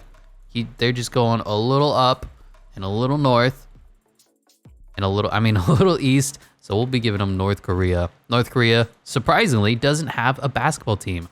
No amount of Dennis Rodman visits is going to change that. Boom, boom. North Korea has officially become a part of China, and we'll get the Chinese team their 2 overall boost. Yep, there's Yi Jianlan. He's up to a 76 overall, and Jeremy Lin is still playing, 34 years old. He's up to a 75 overall. I don't know Quan Gu. I think Jalen Wang played in the NBA for a season or 2.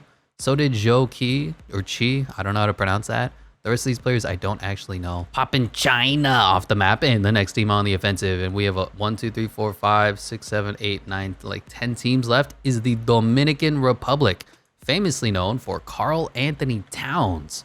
So we'll go over to here, look at the DR, the Republic of Dominica, and I believe it's this one in the red, Jose Alvarado, and Puerto Rico is on the other side. Yeah, that's map. I know so much about the world. I'm a worldly fellow. Let's spin the arrow and see what direction does the Dominican Republic want to go, and they're going directly north. Is that an America battle? Are we taking on America? There's nowhere for them to go, man. They can only go... Looking at that, yeah, that's... All right. Karl Anthony Towns is trying to take on America. And a quick look at this Dominican Republic team. Karl Anthony Towns, 85 overall, not playing as good as we kind of expected when he was taking #1 overall, but he's still a very good player in his own right. Big Al Horford still making plays at 36, 37 years old. Chris Duarte out of Oregon, now on the Indiana Pacers, is here. Had a bit of a down season after his rookie year. Angel Delgado, I don't really know. Andre Feliz, I don't, but I do know that Lester Quinones, I believe he was on the Warriors for a few seasons. DR versus USA. We got Andres Feliz versus Shea Gilgeous-Alexander, Donovan Mitchell versus Chris Duarte, Lester Quinones versus Anthony Edwards, Jaren Jackson Jr. versus Karl Anthony Towns. That's the matchup to watch. Karl Towns' head is so big it's behind the Dominican Republic logo, and Al Horford versus Jarrett Allen. Also a fun matchup.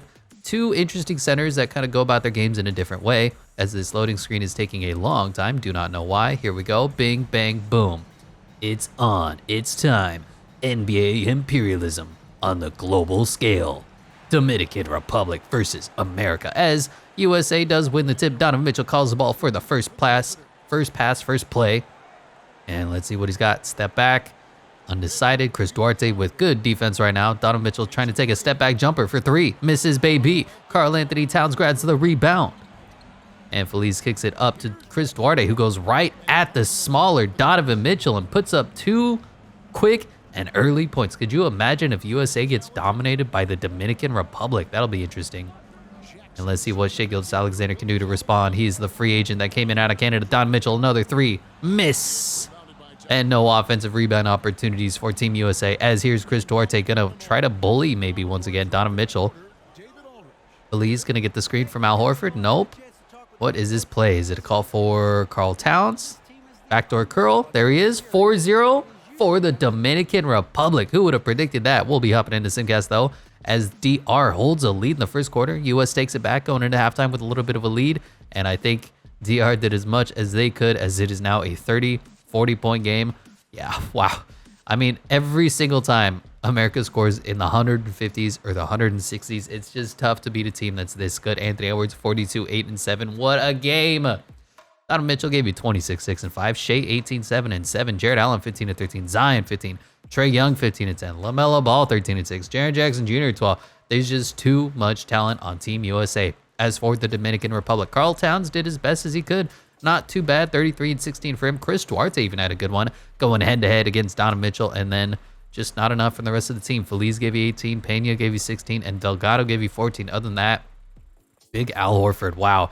0 points in 29 minutes. That hurts. So Karl Towns is going to be coming over, and I think I will move him up to his natural center position. For whatever reason, 2K's continue to say, oh, he's not a center. I know that they're running the double big lineup out there in Minnesota with Rudy Gobert, but Karl Towns is a center through and through. And then Donovan Mitchell going up to a 93 overall. Anthony Edwards just alongside him, also going up to a 93 overall. This Team USA is starting to look menacing. If we look at Carl Towns, I believe, taking over as the starting center.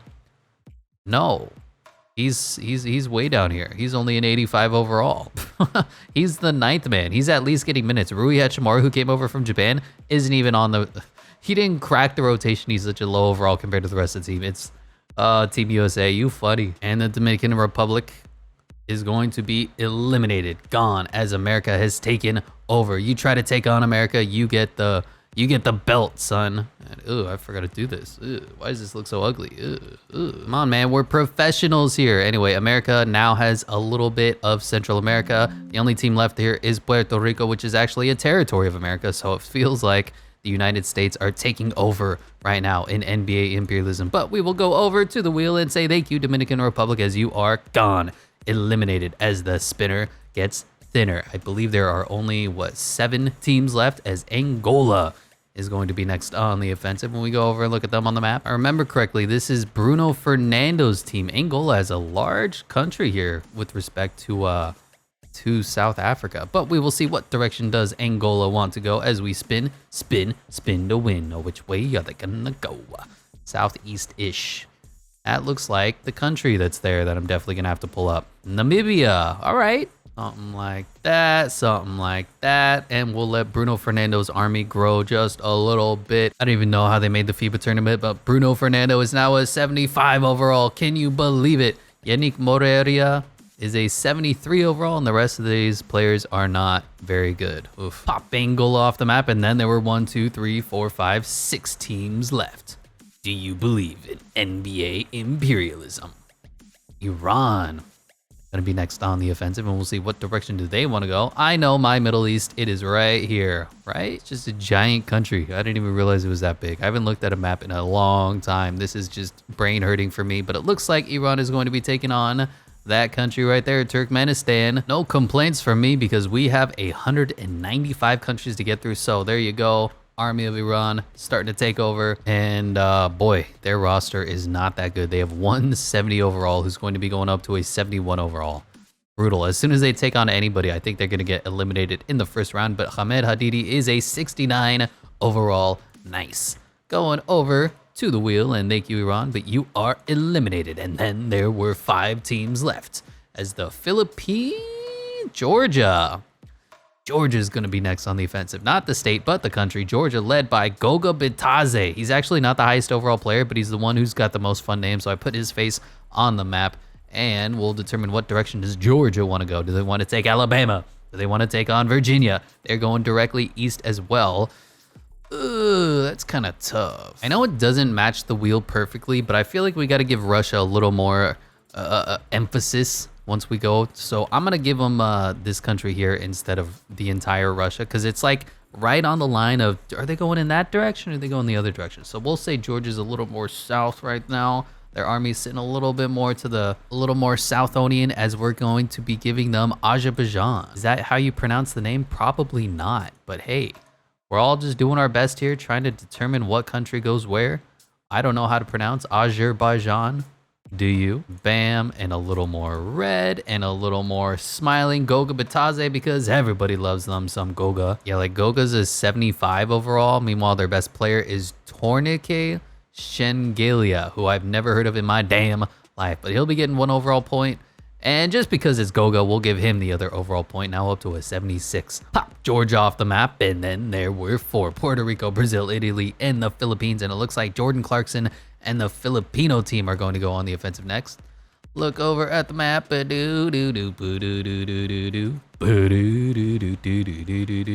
the Philippines was a whole nother disaster. So you look at the map that I put together, I erased basically a whole bunch of countries and little islands and little extra schmidges and schmodges that just take up too much space on the map. Because this is the actual map of the Philippines. You look at it right here. And then you got Malaysia. And then you got Indonesia. And then you got Papua New Guinea. Then you have Australia and New Zealand. So I did as much as I could to make sure that everything stayed consistent, while at the same time making the map readable. So here are the Filipino team. Jordan Clarkson. What direction are they going to go? Spin, spin, spin to win. And where does the arrow go? All right, we're going southeast-ish. Because we have 195 countries, I'm gonna have them take on Indonesia. You might say, hey, Airball, why are you being so dramatic? Indonesia, that's not a big country. There's only a whole bunch of islands there you gotta worry about. Not true, my friend. If I go over to here, so here's Indonesia, here's the Philippines. We basically said that Jordan Clarkson went this way. But there's a country right here, Timor-Leste, which is actually an entirely different country from everything else. I've had to pull this up just because Timor-Leste has 1 million people as of 2022 in a 14,000 kilometer area. It's such a tiny little country, and yet it's still here. It still counts as 2 overall points. So somehow we're gonna have to fill out Timor-Leste as well as Indonesia and Papua New Guinea and Malaysia and Singapore. Oh my gosh. Anyway, enough talking about nothing, as Jordan Clarkson goes up to an 83 overall, but everybody else is in the low 60s or 70s. Kai Soto gonna get an overall point. I believe he was in last year's draft class 2nd round pick. He was supposed to be pretty good, and he just isn't all that good. There's nobody here that I actually know. This is Roger Pagoy. Okay, Roger. Yeah, the rest of these players are not very good, but Jordan Clarkson made one heck of a career out of his own in the NBA. Go over to Philippines and say thank you, as there are only 3 teams left that have not had a turn in round 1 of NBA Imperialism. The aforementioned Puerto Rico and Jose Alvarado is going to be next on the list. And they got to deal with this island situation here, as well as possibly running into America. They're kind of in a precarious spot, but we'll see what direction do the Arrow Gods have in store for Puerto Rico. And it is that America again? They're making the exact same mistake as the Dominican Republic did. Oh boy. Quick peek at the Puerto Rico team. You got Shabazz Napier, who's apparently a 79 overall, even though he's a million years old at this point. Jose Alvarado playing the shooting guard position, but he's a 79. I don't know why I said Shabazz Napier. He's a 75. Mo Harkless, 71 overall, and John Holland, Tremont Waters. I know him. He plays basketball. The rest of these players, not really notable. Here we go. Shabazz Napier versus Shea Gilgeous-Alexander. Jose Alvarado versus Donovan Mitchell. Anthony Edwards versus Gian Clavel. Mo Harkless versus Jared Jackson Jr. and Jared Allen versus Aleem Ford. And we'll make sure that the jerseys are a little different. I hate it when the jersey colors are the same. Here we go, though. Hopping in for another Team USA domination blowout game. We'll see what Puerto Rico can do. I'll say it's going to be 170 to 89. That's going to be my score prediction. Here's Shea Gilgeous-Alexander being picked up by the supremely undersized Shabazz Napier. Anthony Edwards had an open 3, but he fumbled the ball. Shea going up, and he puts it in quick 2-0 early. Yeah, I think Shabazz Napier is, I want to say 5'10", 5'11". He was just always an undersized, not very big, not very bulky kind of point guard. He was a decent player when he was playing, but him versus Shea Gilgeous-Alexander is going to be a mismatch the entire night. Shabazz Napier just dribbling around, trying to get something going, and he just gets blocked, but he does pick up a foul. Okay, going to be hopping into Simcast, seeing how Puerto Rico fares against Team USA, as it is actually a closer game than I thought. 45-31 first quarter, and back and forth here in the second quarter. It's not a complete blowout domination, although this third quarter is starting to turn around. Now it's into the 80s and 90s. It's a 50-point game. Yeah, 154 to 104. Team USA is just ridiculous. Donovan Mitchell was great. Anthony Edwards, Jaren Jackson, Zion Williamson. You've seen it before. You'll see it again. Karl Towns only gave you 3 points and 5 rebounds. As for Team Puerto Rico, George Condit IV gave you 17. Tremont Waters gave you 16. Justin Reyes gave you 16. Jose Alvarado gave you 15. And where's my guy Shabazz Napier? He gave you 4 points. Was he in foul trouble? What happened?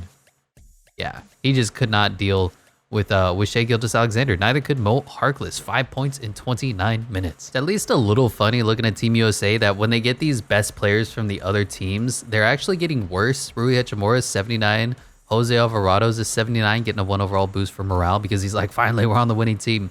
I think I had to give up Desmond Bane for Jose Alvarado. Just a little funny tidbit as far as the rules of NBA Imperialism. But Donovan Mitchell and Anthony Edwards going to be going up to 94 overalls respectively as Team USA continues to get better. And Puerto Rico officially getting taken over by Team USA. Boom, your flag gone. Jose Alvarado eliminated as the spinner gets thinner. 2 green teams left on the map. Brazil and Italy. So I don't even know who's going to win this one. I think it's Brazil. Probably. It is Brazil, the second to last team in round 1 of NBA Imperialism, led by Raul Neto. Ton of territory. Not a lot of good basketball players, probably because most of their athletes play soccer. We'll go ahead and spin the wheel and determine which direction does the Brazilian national basketball team want to go? And they are going southwest. I'm gonna give them Bolivia here. Look at the arrow. It's kind of, it's tough. You could go anywhere, but Bolivia seems like the one that makes the most sense to me. There you go. A little bit of green, a little bit of South America. Let the flag grow, and we'll make sure that they get their overall points. Brazil, not known for their basketball players, I'll say that, but Raul Nito getting up to a 77 overall. Augusto Limo, don't know him, but I do know who Marcelino Huertas is. And Cristiano Felicio, probably the best basketball player in the history of basketball. Make sure that everybody gets their overall points up. 77 and 76 respectively. Which means the final team is going to be Italy for the last team to go at least once in round 1 of NBA Imperialism. Did you know Paolo Banchero plays for the Italian national team? I did not know that, but hey, you learn something new every day, as Italy is going to go really anywhere. They could take on Europe, they could go across the ocean, they could take on, I'm gonna give them that little dot. I'm gonna give them Malta. I don't know the rules and regulations between Italy and Malta, but that makes sense to me, kind of directionally, right? Boom, boom, and boom. There you go. Fill that out, and we'll take a quick peek at this Italian team. We got some good players here, led by Paolo Banchero, who just had an unreal rookie season, 85 overall. As soon as he put the dreads on, he was unstoppable. Once he went back to the fro, it was bad, and he never wore the fro again. You have Danilo Gallinari, 81 overall, just been a good vet his entire career. Nicolo Melli is okay. Achille Polonara, I don't know, but Simone Fontecchio, I do know. He's whatever. Nico Manian, Ryan Archidiakno. Did you know that Ryan Archidiakno still plays basketball? I think Portland played him for a couple games last year. Hilarious. And there we go. That officially concludes round 1 of NBA Imperialism. Need to reset the wheel. Make sure the teams that have been eliminated are gone. All right, teams have been reset. Wheel has been updated, and let's spin the wheel. The first round of round 2 for NBA Imperialism is going to go to Brazil again. So they waited till, was it the second to last or last turn for Imperialism round 1, and now they're going to go immediately. They could take on Venezuela. They could take on Argentina, and of course there is so many countries for us to fill out as well. So that's probably going to be more likely, but let's spin the arrow, see what direction does Brazil want to go, and we look at them, and it is, for the sake of argument, I'm going to give them the country that's right there, yeah? We're going to give them Paraguay. Looks good to me. Boom, boom, boom, boom, filling up the space. Boom, boom, boom, boom, look out Raul Nito's face. Boom, boom, boom, boom, give him overall boost. Boom, boom, boom, boom, and look at his boobs. I mean, what? Anyway, Raul Nito now going up to a 78 overall, and Augusto Limo going up to a 77 overall. They're dangerously close to the 80 overall squad. Woo. Anyway, now that we are in round 2 of NBA Imperialism, teams aren't going to be coming off the map after they get a turn, but we will be shuffling after every time. Try to increase randomness so that teams don't go over and over and over again. Jordan is next on the wheel, and if I remember correctly, Jordan is over here, led by this guy that I've never heard of, right? That's the Jordan team, right? Yes? Yes, Jordan. Yes, Mikhail. Yes, made that joke before. Still not funny. We'll spin the wheel. Hold on, I got you on the wrong screen. There we go, spinning, and we're going directly northin. And that's gonna be, I'm gonna have to give them the country that's right ahead of them, Syria. Are you being serious right now? Anyway, the Jordan flag gonna grow, and let's go over and give these people whose names I butcher on a daily basis their overall points. Now that we've gone through every single team, we don't have to give a brief rundown of what their team is looking like. Did I miss Jordan? There it is. Al-Dwayeri going up to a 76 overall, and Tucker going up to a 71 overall. Oh, look out, NBA. They're coming. Anyway, next team on the offensive as we shuffle, then spin is, and there's going to be a lot of teams. We're getting into the grind of NBA Imperialism in the world level, so we're going to try to race through this as Finland. Lauri Markkanen is going to be up yet again. I believe they were the first team to go when we started Imperialism, and they've got a pretty good section here. Theoretically, they could take on France, they could take on Lithuania, but it's probably going to be unlikely, as we'll go ahead and spin the wheel and determine what direction are they going to go. And they're going east. Is that Russia? Is somebody finally going to take over the massive country of Russia? I mean, Finland is not going to be part of Russia. They have the kind of the same issues as Toronto, Canada does when we're doing Imperialism in the United States. But there is Lauri Markkanen. He's got a giant face, probably the biggest left on the map. And we'll be going on to the next round. I didn't show any of that in Photoshop, but here it is.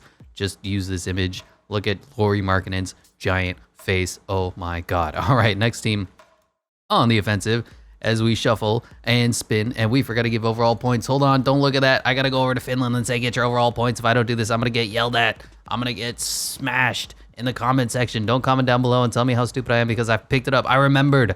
Big brain, 5,000 IQ. Lauri Markkanen, 92. Now up to a 93 overall. And Sasu Salin up to a 78 overall. Who did the wheel land on? If we go over here, it is Argentina. Not too bad, not too bad. Make sure we see Facundo Campazzo's funny looking face with his awful hair that he can't seem to get down straight. And we'll go over and spin the other wheel and determine what direction does the Argentina team want to go. They could take on Chile. They could take out Brazil. We look at that. I don't think I can do that. Can I? Can I make an argument? No, I don't think I can. I'm gonna spin the wheel again.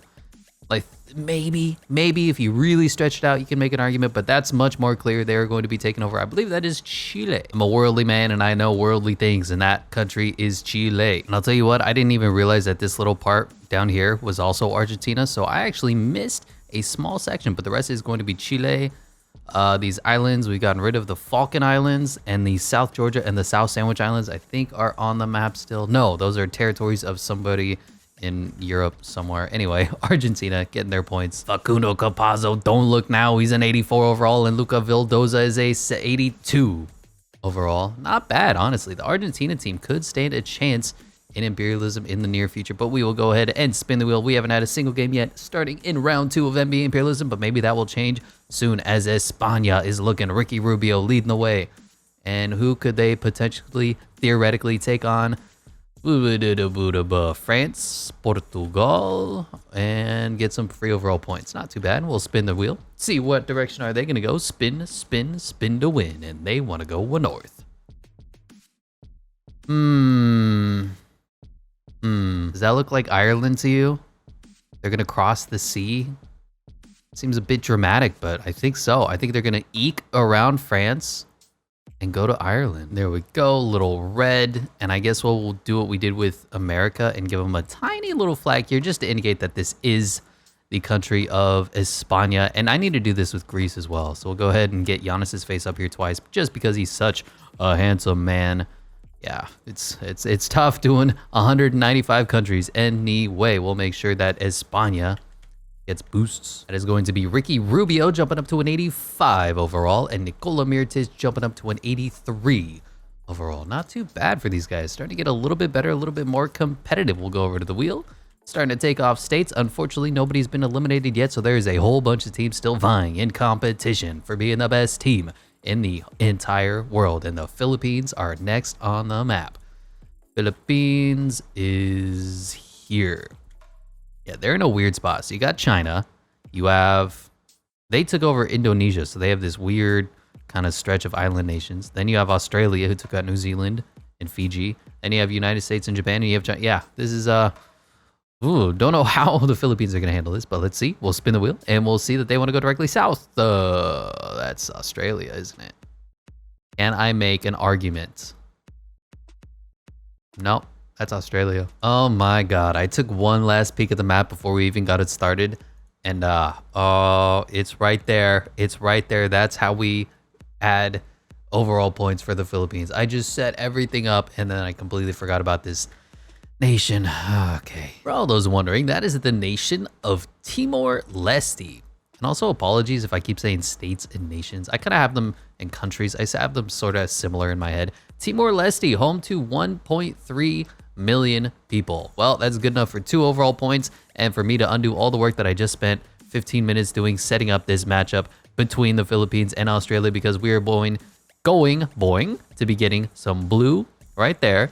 And unfortunately, that is the exact same as taking over Russia as far as imperialism is concerned. Philippines flag grows, overall points going up. That means Jordan Clarkson now an 84 overall and Kai Soto up to a 70 overall. I guess that's okay. Jordan Clarkson, if he can carry a team like Jimmy Butler, maybe there's going to be a chance. Anyway, we have made the moves. I didn't realize until the very last second that Timor-Leste was 2 overall points to the Philippines. We will go on to the next team, Venezuela. Quick peek at them. They could take on America with the Dominican Republic. They have all these little islands that we're going to have to deal with. They have Brazil to the south. Going to be interesting. What does Venezuela decide? Because they don't have a very good team. They need to improve their roster significantly if they want to stand a chance. And Southwest is a good idea. That is going to be the country that's right next to them. I don't know anything about the Southern American countries.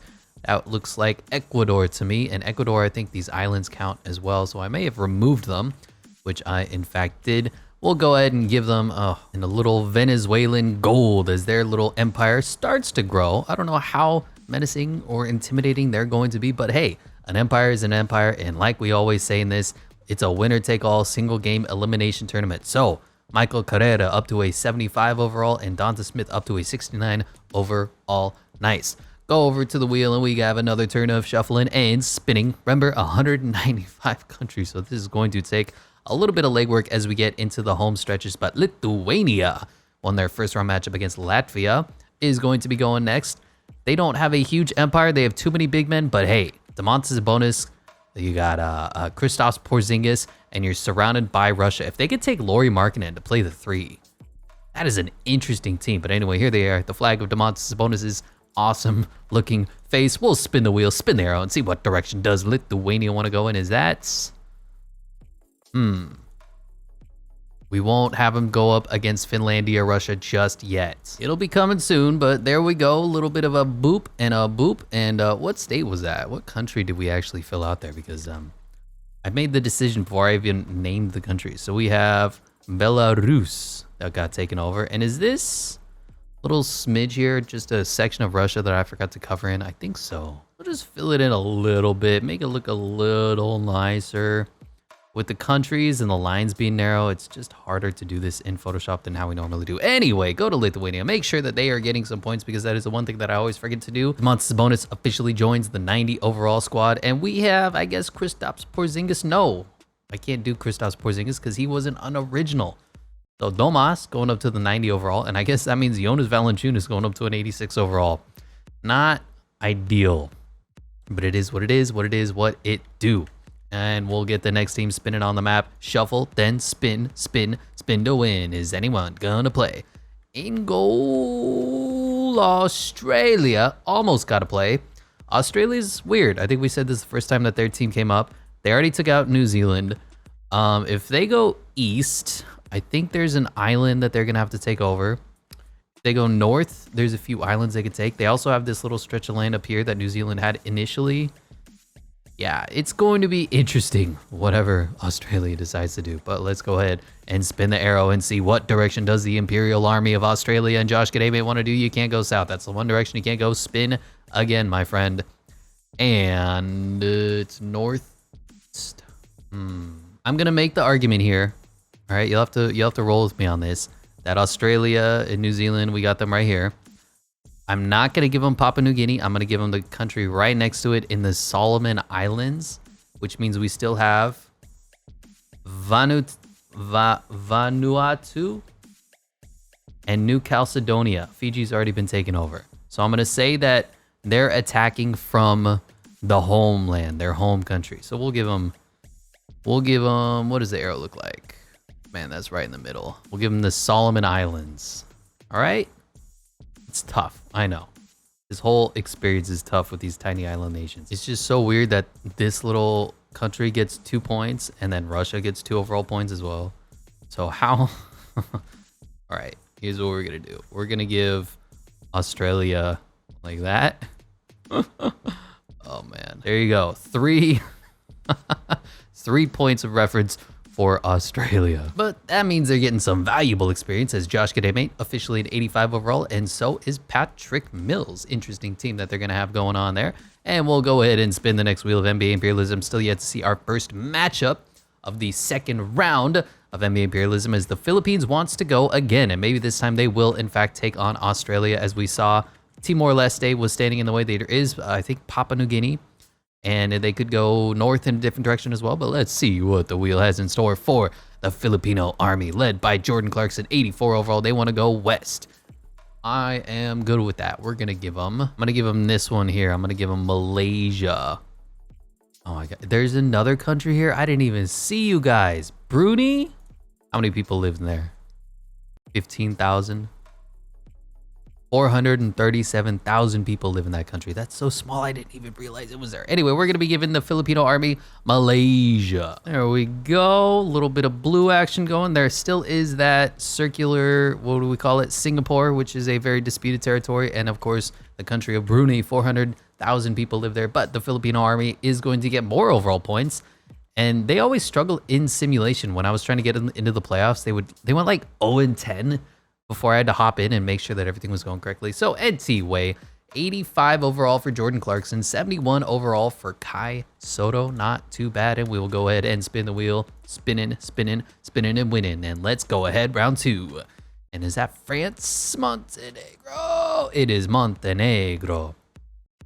Nikola Vucevic. There's a lot of Nikolas in this European center. So they could try to take on, emphasis on try to take on the Joker, or they could get some free overall points, valuable experience points, valuable overall boosts that they will definitely need, and they just went directly for Joker. Yeah. Here we go. Montenegro versus Serbia. Really, the big notes are Nikola Jokic versus Nikola Vucevic. Battle of the Nikolas. Bogdan Bogdanovic is here, and so is Javonte Green, a couple of notable NBA players. But I have little to no hope and faith in the Montenegrin basketball team. I think Joker, who's MVP, is going to rock. He's going to roll, and this is going to be complete and utter domination. But like I always say, there always is a chance. Anyways, the Montenegrin team does in fact win the tip, and here we are.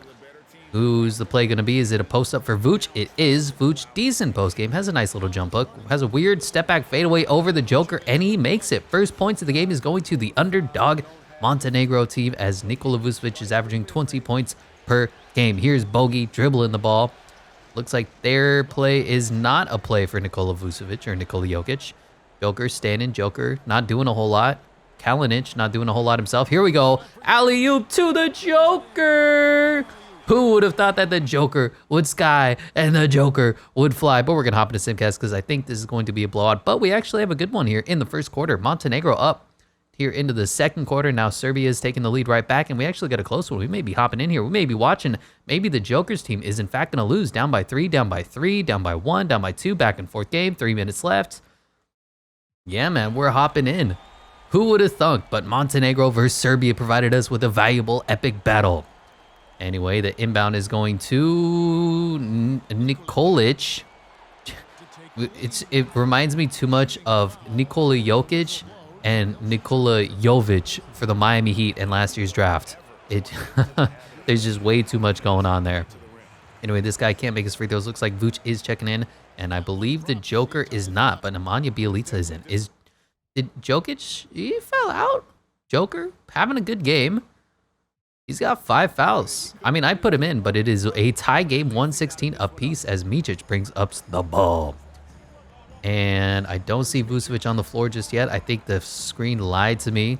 But here's Kalinic for 3, and he's splashing. Serbia taking that lead. How is the Montenegro squad going to respond? It looks like Vucevic is, in fact, checking in with 2 minutes left in this one.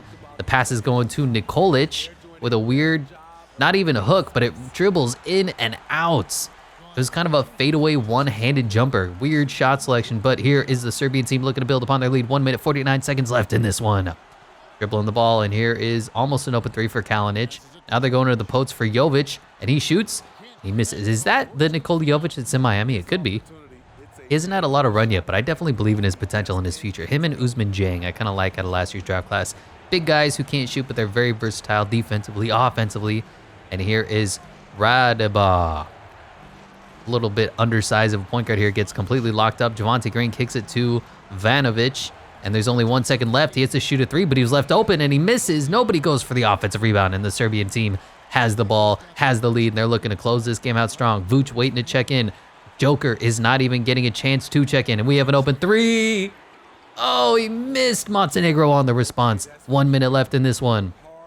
3-point lead. Had a lane for a second. Open corner 3. Javonte Green. Oh, and he misses the 3. And that would have tied it up.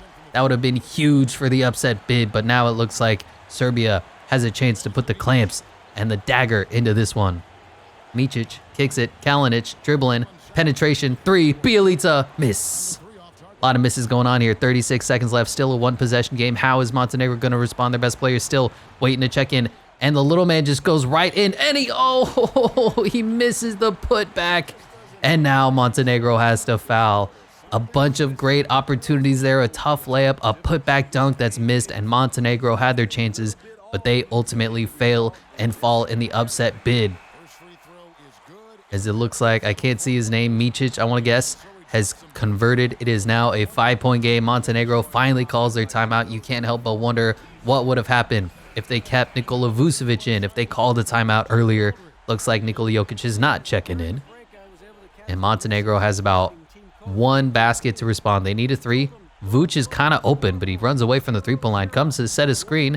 Here he is open for three, and miss. And that is going to be game. They have to play the foul game, and we are not going to be watching as it. Unfortunately, if you're rooting for the upset, Montenegro does fall just a little bit, 126 to 120. Tough end of this one. Joker had a great game, but he didn't play the final few minutes because of those 5 fouls, 31, 11, and 7. Kalinic hit a huge three-pointer. Bielica was all right. Nedovic, Micic, and Bogdanovic only gave you 7 points. Kind of expected more from him. For whatever reason, Nikola Jovic had a really good closing out to this game. As for the Montenegro team, look at these numbers. Vuce, 37 and 13. Imagine if he did that on the Bulls. Simonovic gave you 16. Radovic gave you 18. Where did Javonte Green go? Only 9 points in 28 minutes. Not good enough. Some interesting notes for this team. Nikola Vucevic is going to be coming over to be the backup center, 86 overall, second best player in the team. Nikola Jokic is not going to get an overall point because he's already at 99 overall. So that means Vasilije Micic is going to be up to an 85 overall, and Bogdan Bogdanovic is going to be up to an 82 overall. And I'm starting to think that the Serbian team has a real legitimate chance to make some waves and make some changes in this league. Anyway, we'll be making sure that Vuce and his tiny blurry map or flag has been eliminated and the Serbian army marches. Something like that. They're not going to get a flag size change at all, but they did get those overall points. And unfortunately, Montenegro has been the first team eliminated from round 2 of NBA Imperialism. Where is Montenegro on the map? There it is. Bam, gone, eliminated as the spinner gets thinner. Next team on the offensive is going to be Australia again. Okay, looks like Australia and the Philippines just really going back and forth down there in the south, trying to see who's going to get the most overall points. That said, there's a lot of empty islands here that they're going to have to pick up, as you can see, especially from Australia. But you saw that tiny little country that I already forgot the name. It starts with a B for the Philippines. Anyway, talking, let's start spinning.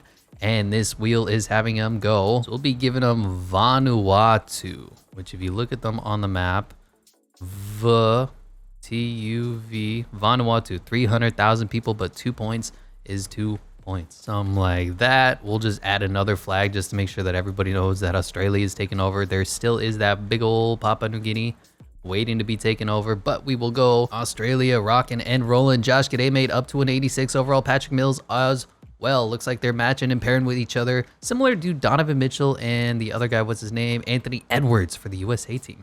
Anyway, we're going to shuffle the slices, continue the randomness, and let's continue spinning the wheel, seeing where's Lithuania.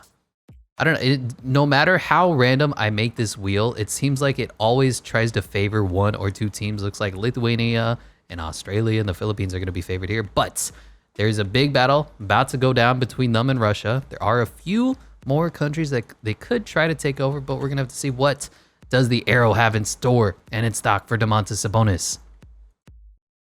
And, oh, that's tough. I'm going to continue to dance around Russia, all right? I know you could really make the argument that that's a battle for Russia, but there's one more country there, so let's go ahead, give them. I am not even going to try to speak on the actual Ukraine war. I'm just going to say that the army of Lithuania has marched in and taken over their respective territory. Sabonis now a 91 overall, and Jonas Valanciunas an 87 overall as well. Next team on the offensive, spin, shuffle, random, and who's gonna go next? And it is Brazil again. You see teams like China, teams like Nigeria just really aren't getting a chance. I don't know what it is about this wheel, but it is what it is. What it is what it do. So we look over at Brazil. They have a couple of big South American countries here. The army of Argentina's gotten pretty big. So has Venezuela, although Venezuela has much lower overalls. Brazil going to spin. In what direction does the Brazilian team want to go? And they want to go east. That could be Venezuela, but there is a country that needs to be overtaken before. So here's the argument. All right, we're gonna say Raul Nito is right here. And so you make that argument and the arrow's like, oh, well, you're immediately going to be taking on Peru. Boom, boom, boom. Brazil is going to grow. Boom, boom, boom. It's time for the show. And then Argentina is going to have to go through Brazil straight up. Raul Nito up to a 79 overall and Augusto Lima up to a 78 overall. Next team on the offensive as we shuffle and spin is the Philippines again. It's the Philippines again. This is what I'm saying. This wheel is not random. Maybe it is, and maybe this is just what the random gods decided, but it doesn't feel random to me. So they could finally try to take out Australia if they go directly south. If they go east, they're going to have Papua New Guinea. If they go west or north, there's a whole bunch of tiny states that they're going to have to deal with, tiny countries, whatever, same thing. So, Arrow, what do you have in store for us? What do you have in store for the Philippines? And that is, I think I'm going to give them Taiwan. I think that makes the most sense, right? Boom, boom, boom, boom. Look at this army grow. Boom, boom, boom, boom. It is time for the show. Boom, boom, boom, boom. How do you do? Boom, boom, boom, boom. The Philippines grew. Boom, boom, boom, boom. Jordan Clarkson, an 86 overall, and Kai Soto, a 72. Starting to become a respectable player in his own right. Shuffle, and we'll spin the wheel. Continuing on, we might get a second battle coming up soon as Serbia yet again wants to march. Not too bad. I'm not in hate with that. Where is Serbia? How are they looking? Is there any immediate matchups that they're going to have to take? There is the eventual Serbia-Slovenia matchup. Lithuania is kind of waiting here, although it looks like there's a buffer country. And then Greece just hanging out, chilling, waiting for whatever's going to happen on their side as well. We're going to spin the arrow and determine what direction does Nikola Jokic want to go. That's more of a southeastern twinge. And, all right, Joker, I see you. I see what you're trying to do out here. Joker gonna march into Bulgaria and take over some nice, beautiful land. His face just looks so funny. That's why I had to put that there. Unfortunately for Joker, on 2 points. Number one, 2K does not like him in simulation. And number two, he's not going to be getting any overall points. That is going to Vasilije Micic and Bogdan Bogdanovic up to an 83. Next team on the wheel, next team on the offensive. Need to spin and go over to the right button because there's so many buttons they have to press for each single spin and turn for NBA Imperialism. But we have Australia again. And you can see I'm doing the shuffle option. So this is just the way that it's turning out. And this is why Imperialism is almost random. There's no way to consistently get the same thing going 2 times in a row. I don't think the Aussies can go that direction. Even though the earth is flat, there's no way for them to go south, is there? No. Spin again, my friends. And we're spinning. And we're spinning. And where you gonna go? You can't go that way either. Can they? So Fiji's here, right? This is Fiji, which is why I erased Fiji on the other side of the map. So theoretically, we can give Australia Samoa. We look at the arrow. Can I make the argument for Samoa from Fiji? I think so. We're going to do that, and it's just going to add even more complications into NBA Imperialism, and I feel like that's the way that we're enjoying this at this point. It's just to completely keep me confused and frustrated. So here we go. Australia getting an even smaller territory in the island nation of Samoa. But good news for Australia as they're getting more overall points. Josh Gademade is up to an 87 overall, and so is Patrick Mills. They're going to be partners in crime once they hit that 99 overall, if they hit the 99 overall squad. And next team on the offensive, I need this button. And you see here, shuffle slices, spin. So this is as random as you can get. It's randomness times 2. And we're getting Ivory Coast. A team that's not very good, but has really nice colors. I don't know what that says about me making that statement, but hey, go over here to the giant country of Africa. So there's nowhere for them to go south. Knockout south, even southwestish a little bit, they cannot go. But every other direction is going to be points. Could be a battle with somebody, but we will go ahead and look at their northwest run. And that to me looks like Guinea. Yeah, definitely going to be an epic matchup between them and Georges Niang's team, whoever they are, because I definitely know them. I'm just letting you be a quiz. Answer in the comments if you know the nation that Georges Niang is from. But that's going to be a fun one. Anyway, make sure they get some points. Get some points. There's a whole bunch of busy work to do. Get some points. Castello up to a 78 overall, and Poitras up to a 77 overall. And we'll just be continuing right on with NBA imperialism on the world global scale. I don't even know why I call it NBA imperialism, because it's taking place in NBA 2K22 maybe. Is that USA? It is America. We're going America. Now, remember, America has Japan over here. And, ooh, is that part of Russia? I think it is. I'm gonna fix that real quick. I want to apologize to the American nation and Finland nation of Russia. There you go. So, America has Japan. Australia has all those countries there. And then it has a little bit down here too. Boom. Can't forget that. Puerto Rico, Dominican Republic. There's all these tiny, tiny, tiny little nations that we're going to have to take. And then they took over Canada. Okay. All set. All good. Everybody happy. Everybody understood. Everybody caught up in where we are with the USA as far as world imperialism is concerned. They want to go. Okay, so they can't go that way if you start here. But if we start here, they could take out some free nations. And I think that's what we're going to do. I am happy with that, to give America Haiti. And maybe I can make this look a little bit nicer, because the coloring options are kind of ugly if you ask me. So yeah, America going to be taking over Haiti. Donovan Mitchell, 95. Anthony Edwards, 95. 95. Boy, they are going to be a mean duo for the entirety of this video. But shuffle and spin. Totally random. And let's continue on world imperialism. Close enough, right? Greece. The Greek freak is going to be going next. Did I show you the wrong screen? I may have. It landed on Greece.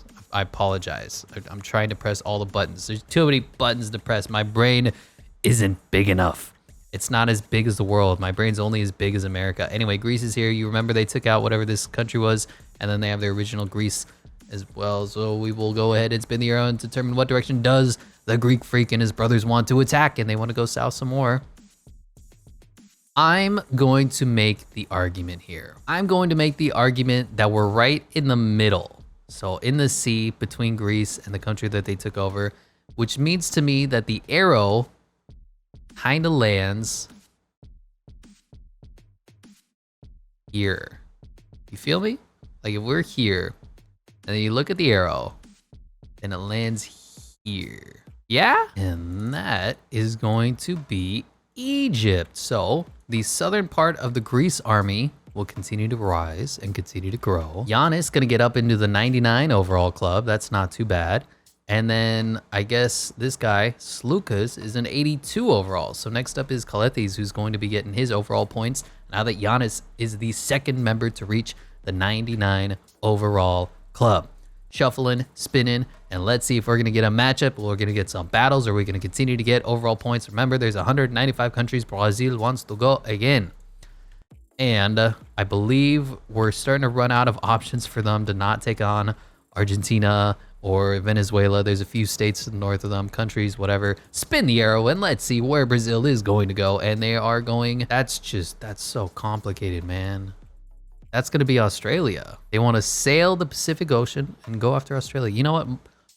More power to you, Brazil. Let's get it. Raul versus Patrick Mills. Battle of the undersized scores. Josh Gedeme versus Vitor Benite is going to be a mismatch. Didi Luzada versus Joe Ingles. Tim Soares versus Thonmaker. And Steven Adams versus Cristiano Felicio.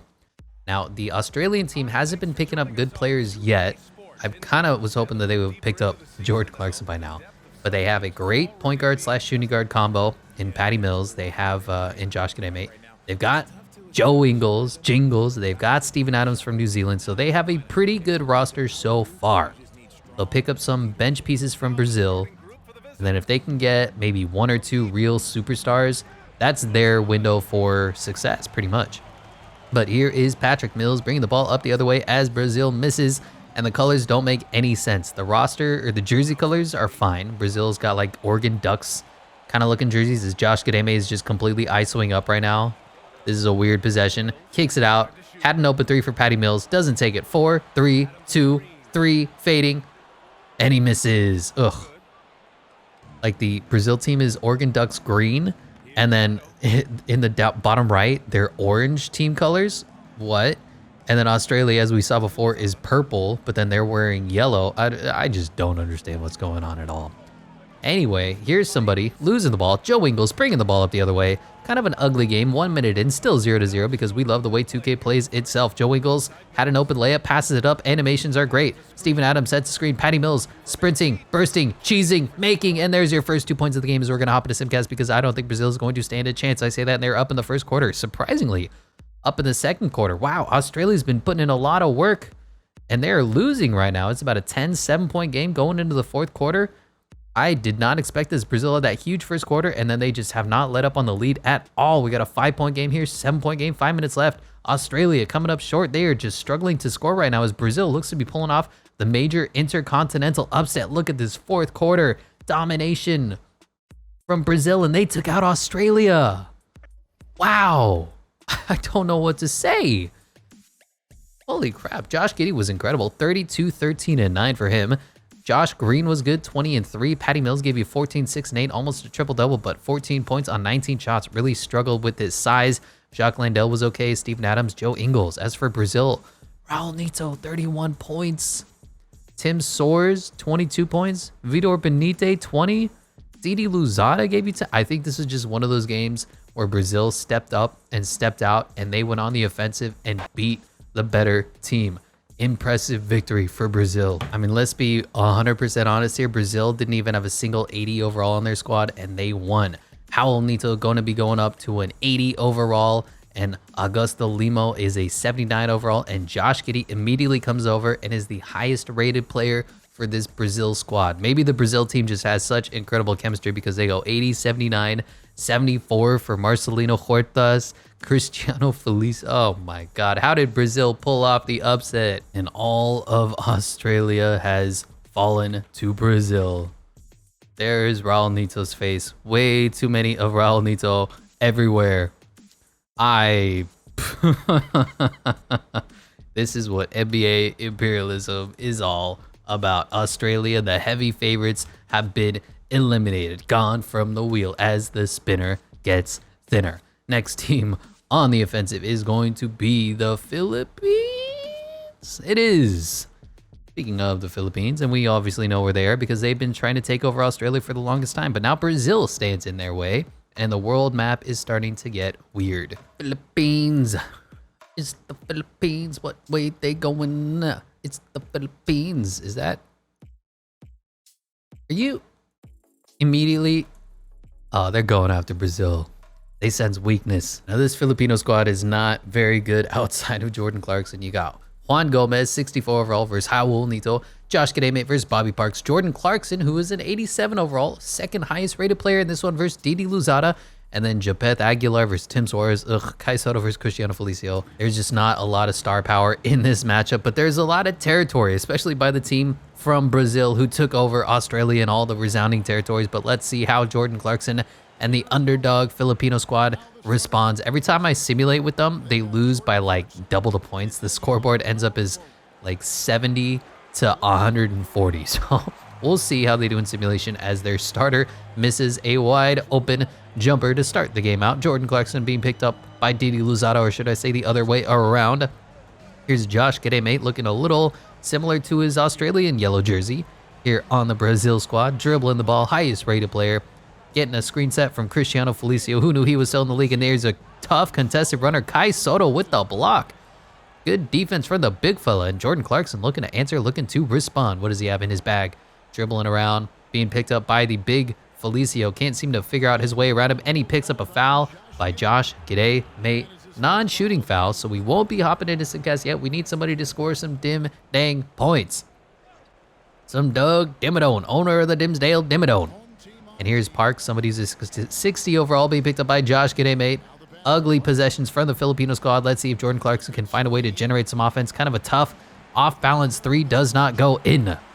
And the Brazil squad looking to respond on their own. Raul Neto is up in the mid to high 80s, which is impressive for a guy who's really not that good. Supremely undersized. We get a wide open three for Didi Luzada, and he misses. 8 minutes, 45 seconds left. Jordan Clarkson's going to miss a three. Miss. Okay, now who's going to miss here? Josh Giddey, are you going to miss a shot? What do we have? He's being defended by another 60 overall. We just have an epic barn burner 0-0 matchup. Cristiano Felicio ball handling like he's Draymond Green out there.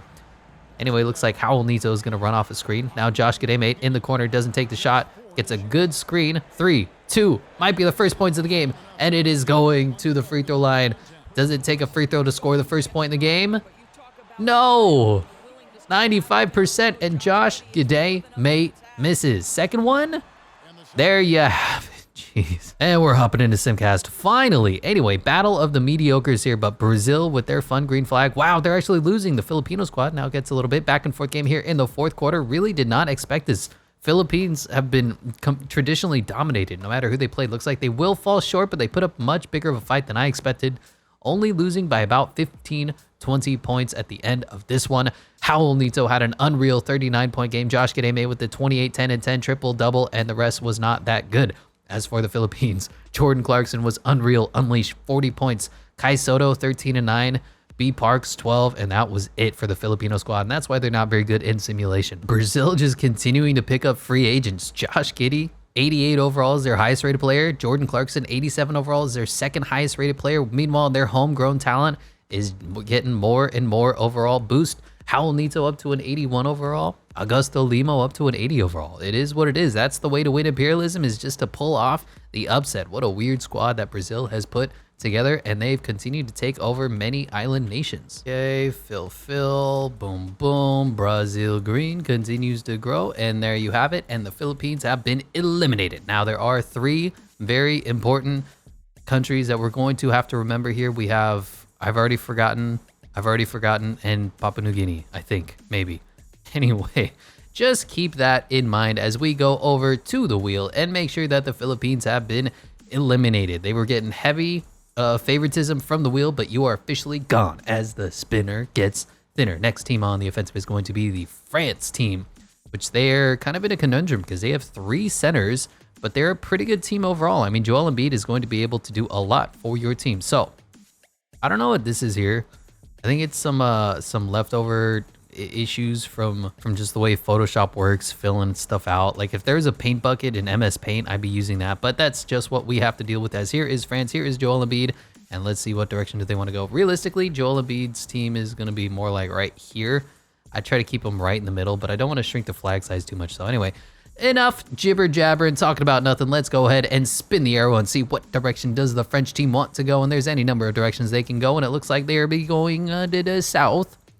And I will give them this country that I totally know. I believe that is Switzerland. Yes, right there, Switzerland. Good enough for me. Something like that. Not going to get a flag change in size at all, but they will be getting some nice, valuable points. There we have France. Joel Embiid, officially a 98 overall. And if I remember correctly, we made the controversial decision not to give Rudy Gobert points, but instead we're giving it to the next lowest guy, which is going to be Evan Fournier, of all people. And they did pick up Franz Wagner in that battle with Germany. Anyways, talking about nothing, let's go ahead and shuffle and spin the wheel yet another time, continuing on with the world imperialism. And we have España going again. Seems like Georgia haven't gone yet. Teams like, who else hasn't gone yet? Senegal. I don't think Angola or Lebanon has gone yet, but Spain is getting their second turn. And I believe Spain is just right next to France on the map. They got a little bit of Ireland, but other than that, nothing too crazy going on. As we spin the directional arrow, what direction does Spain go? They want to go across the ocean, or they want to take out Portugal. That probably makes more sense than going across the ocean. Boom, boom, boom, boom. We're filling out Spain. Boom, boom, boom, boom. Ricky Rubio's hair is insane. Get them overall boost. Boom, boom, boom, boom. Nikola Mirotic too. Boom, boom, boom, boom. And we will continue on with the shuffling and the spinning. Nobody's getting eliminated just yet. The wheel is looking noticeably thinner than it was when we started. And Jordan is going to be going yet again. If I remember, they were one of the earlier teams that went in round 2 of Imperialism. This has been a long one, but we have Lebanon, we have Palestine, we have Iran, and then we have a couple of countries for them possibly to take on. So let's go ahead and spin the arrow. And where are they going to go? And that looks like they want to get hungry. They want to attack. Jordan versus Iran. Not a lot of good players here. Freddie Ibrahim versus Sajad Pazrofte. You got Dar Tucker versus Benham. Yakchali. You got Hashem Abbas versus Martin. I can't even say. Zaid Abbas versus Arsalan Kazemi. And Ahmad Al-Dwairi versus Hamad Hadi. Only, what, 2, 3, 70 overall players in this one. So it's not going to be a great heart-pounding matchup. But it is important as far as geographically concerning for these teams. But let's see how either team really wants to do. I bet you it's going to be a low-scoring 50-49 contest. We're going right into the post. Bad entry pass, and it's an immediate turnover to start this one out.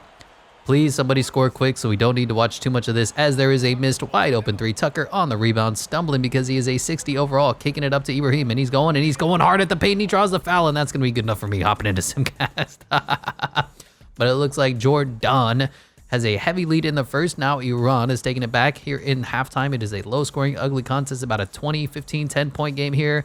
Looks like Iran is going to take it by 15, 16, maybe even 20, as Jordan does, in fact, fall.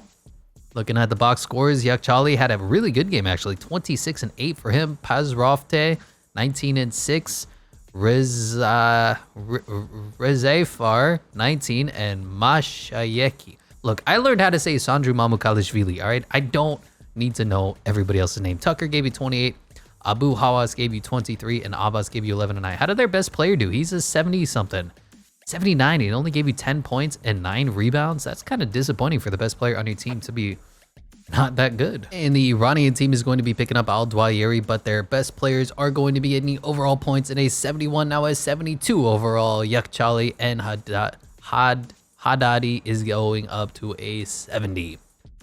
Yeah, you know, not really great players. They probably won't stand a chance if they go up against a team like America, but thankfully, they don't have to worry about that for a long time, as Jordan has been eliminated. Something like that. And the Iranian flag starting to grow quite a little bit for their own. We have Lebanon still here. We have Georgia. And then eventually they're going to have to take on Greece. And I don't expect good things to happen there. Anyway, Jordan has been eliminated, as we are going to continue on with NBA Imperialism in the world, as Slovenia looks like they're going to get a go.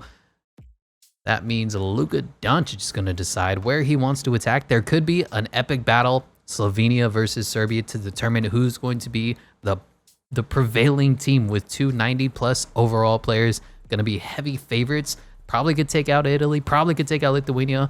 Might struggle with Greece, but whoever wins that matchup is going to be the heavy favorite. But let's spin the arrows, see if that's what's actually going to happen, or if we're going to go in another direction. It looks like they want to go east. No, west.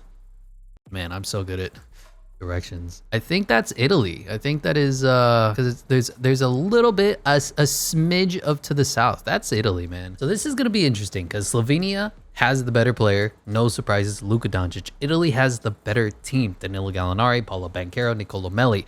The only notable NBA players on the Slovenian team, I believe, is Vlato Kankar, who's like a mid-70s player at best, and then an old Goran Dragic. If this was 5-10 years ago, maybe Goran Dragic would be an 80-85 overall player, but it's really Luka Doncic versus Italy. If the Slovenian team wins, then they're going to get a lot of help in the form of Paulo Banchero. If the Italian team wins, they get their superstar in Luka Doncic. So it's definitely going to be a good one, as we get Simone Fontecchio with a wide open three, and he misses.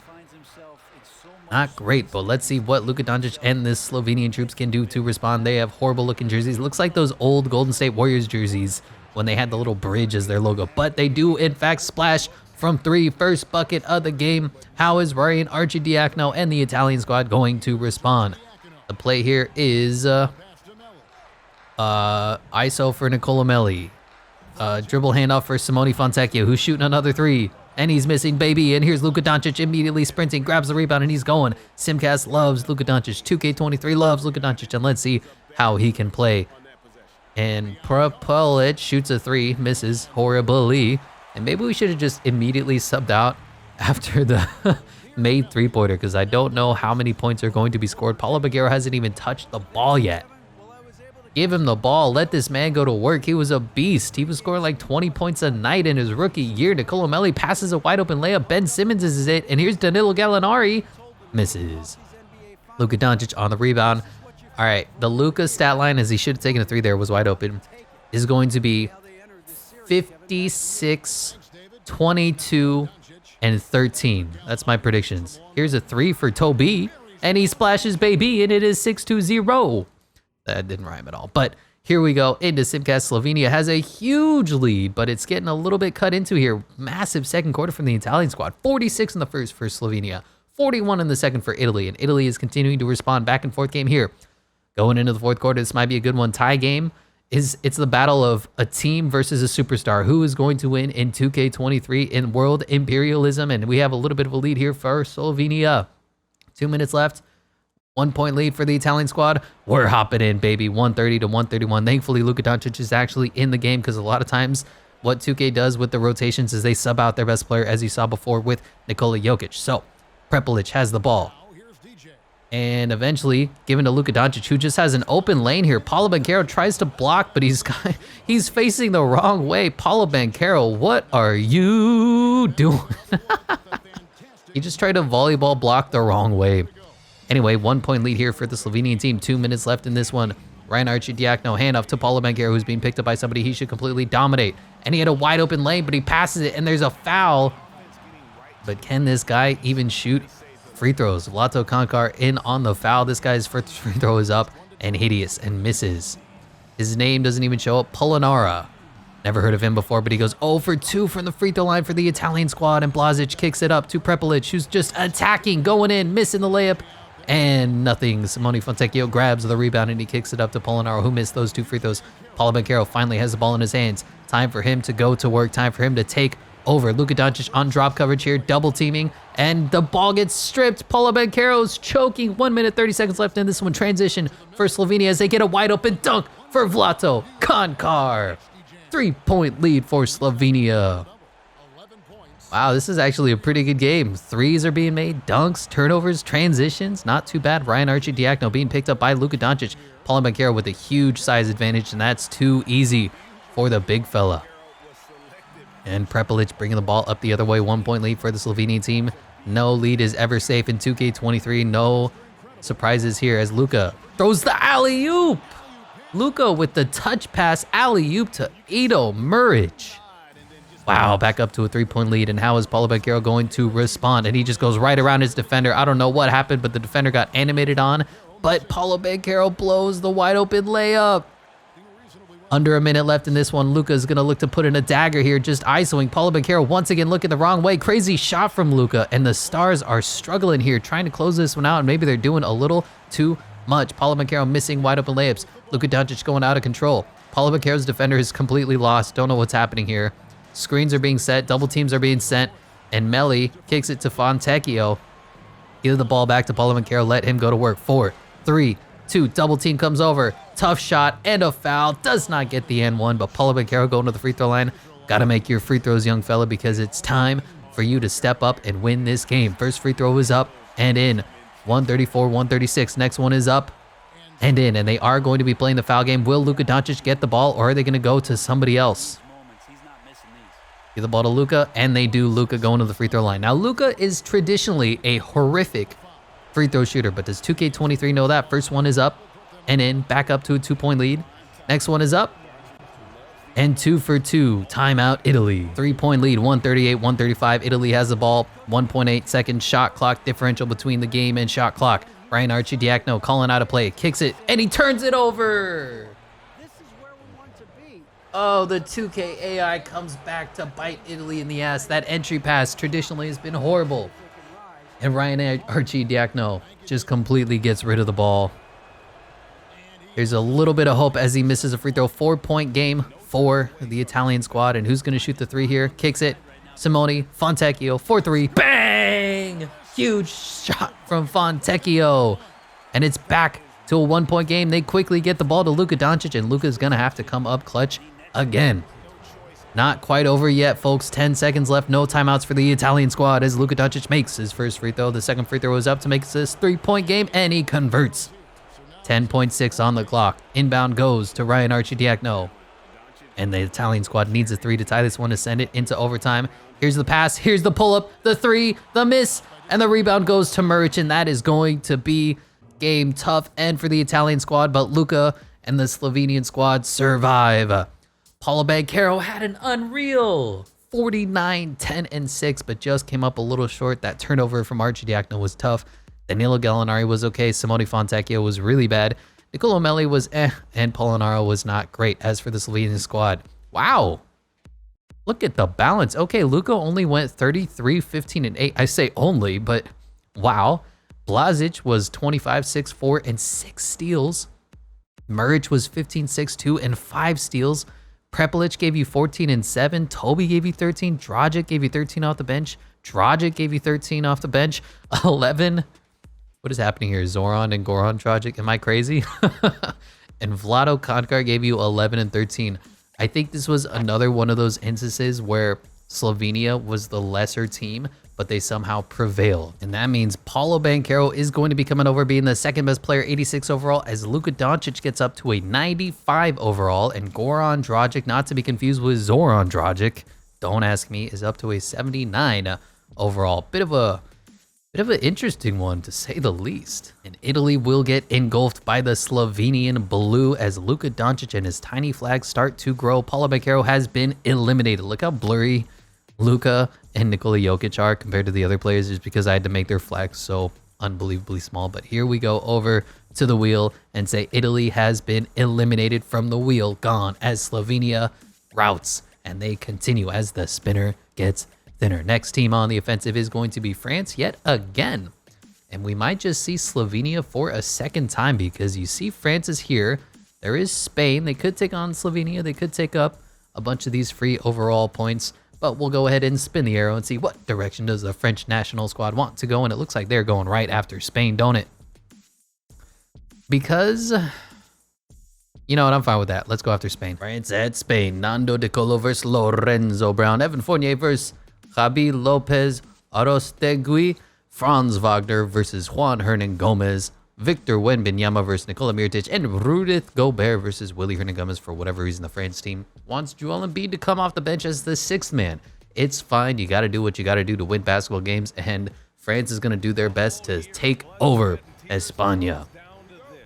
And if they win, they've got Franz, right? They got Franz Wagner at the 3. They got Evan Fournier getting better. They got Rudy Gobert. No, he's not that great. They got Joel Embiid. That's the guy who's going to be coming up in potentials. So if they could pick up Ricky Rubio, that would solve their point guard problem here, as Brown is just looking for an entry here, but just getting locked up by, I think, De Colo.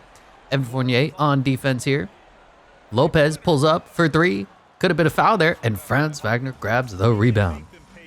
And let's see what this French team looks like without Joel Embiid, who's almost a 99 overall. I don't know what they're doing, having Victor Wembanyama not play alongside Joel Embiid, but Victor jumps, shoots, misses, and we're going the other way with the Spanish team. Nikola Mirotic bringing the ball up the court. And this is one of the better French-European matchups. I don't know why I said French. Because like Greece, Giannis is great, but then the rest of the teams are not. These two teams are pretty well balanced. The French team has way too much size. They have 3 centers basically, as a ridiculous tough 3. I don't know what was going on there. It is shot by the Spanish team. Evan Fournier grabs the rebound, and he's crossing over, and he's dribbling. Evan Fournier in international play is ridiculously good. He plays 10 times better than he does in normal life. And here we go. De Colo for 3, contested, misses. And it is one of those games. You know what I mean? You know. Anyway, we have Lopez with the ball, trying to run out of bounds. Don't know what happened there. He's just dribbling back and forth. Finally, Brown has the ball, and he just goes right around Franz Wagner, I guess. Franz doesn't have great defensive ratings. Lopez once again gets the screen. Rudy Gobert kicks it for 3. Miss. And we have an epic 0-0 battle here. Almost 2 minutes of gameplay, and nobody has scored. And there we go with the first layup of the game. Victor Wembanyama to De Colo, and the French league take the first points of the game. And we'll be hopping into Simcast with Spain, putting up a good battle back and forth game here. High scoring contest going into the third quarter. At a fourth quarter, about a 10-point lead for the French team, 8-point lead. We may have to hop in, we may not. Let's see how it goes. 13 points, 15 points, and it looks like France is going to prevail. 13 points. Yeah, they're going to prevail. It looked like it was getting a little close there. 9-point game. You know, Spain had a chance, but ultimately they fall 130 to 120. Nikola Mirotic had a good one. Willy Hernan Gomez. Replay courtesy of Mobile One. Yeah, taking the onus on himself to make something happen. Excuse me. To the team of the defense and made them I am pay. talking here. Lopez 19-7. Ricky Rubio only 16-7 and 8 in 20 minutes. I don't know why they have him coming off the bench, but it didn't really work for this team. Sergio Rodriguez was okay. As for the French team, Franz was good. Joel Embiid was good. Evan Fournier was good. Nando De Colo was good. Gabershan Yabusiel was good. And Victor Wembanyama was good. Rudy Gobert was not. Yeah, kind of a weird game, especially with the announcers trying to talk over me, but France does prevail. And with that, they will be picking up Ricky Rubio, 86 overall, to be their point guard of the future, as Joel Embiid is the third player now to hit the 99 overall squad. And I guess Evan Fournier will be the other one getting 86 overall. And I'll be giving the rest of the points to Evan Fournier and Victor Wembanyama. I think that makes the most sense. I will manually change the French roster because I don't want Joel Embiid getting less minutes than Rudy Gobert, and I don't want Ricky Rubio behind whoever this guy is who isn't even 80 overall. I know that the rosters are supposed to be as how the coach predicts, but come on, that's just dumb. Joel Embiid is a 99 overall, and they're like, nah, can you come off the bench, please? Anyway, Spain has been eliminated, and France starting to look mighty impressive here. Got a bunch of states. I was looking at the map. I had to take a break between the French and Spain game just because my voice is falling apart. But we're starting to get there. We got to fill out Africa. Obviously, that's going to be a whole trial and tribulation.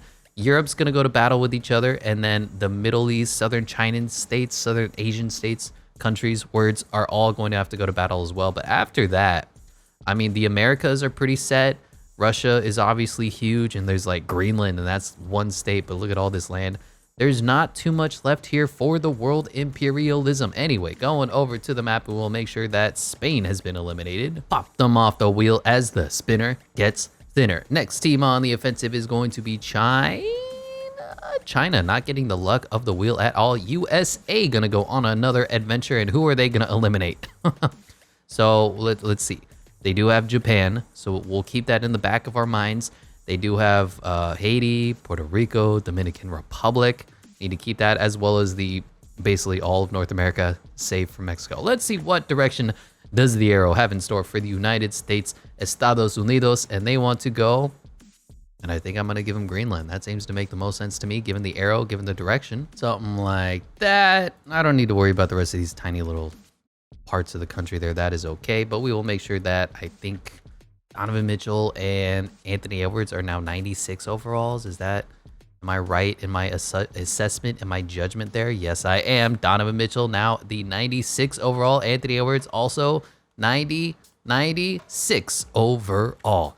These guys are getting pretty damn good at the game of basketball. But we'll go ahead, shuffle the wheel, ensure randomness, and continue on for the next team. It is going to be South Sudan.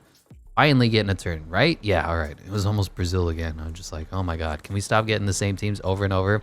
South Sudan, right smack dab in the middle of Africa. We're going to try to give them some overall points.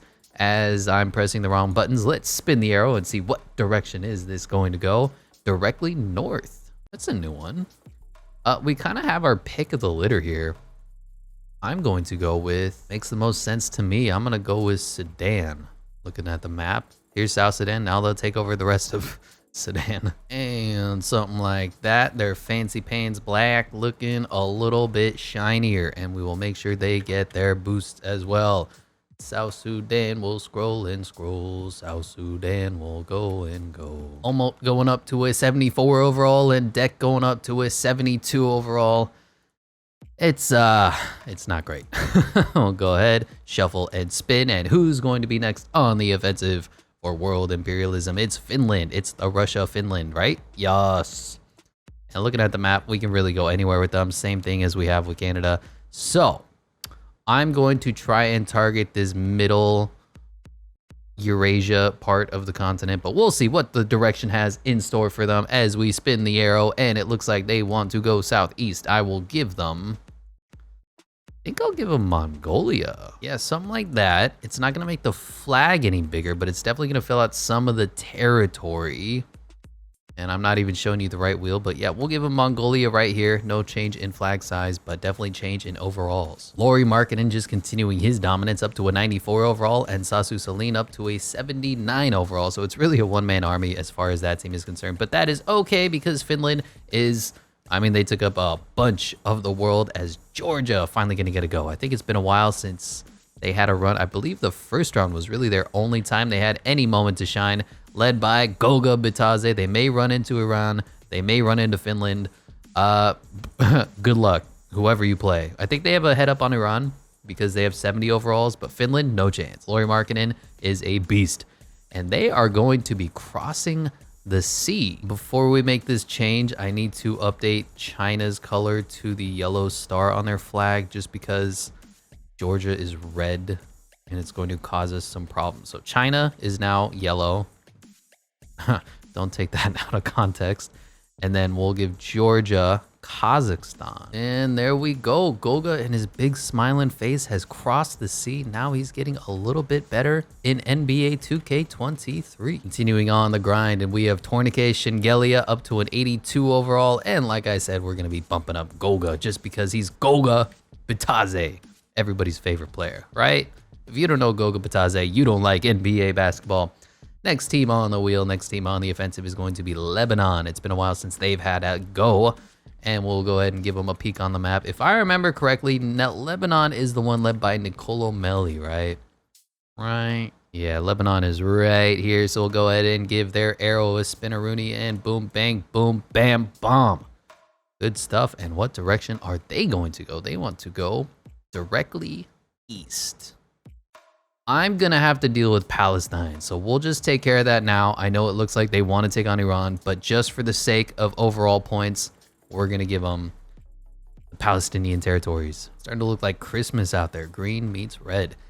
Anyways, we'll make sure that their overall points are going up, up, up, and up, because they're one of the teams that definitely could use it. Norvel Pell being your best player is a 76 overall. Ali Hadir, 72 overall.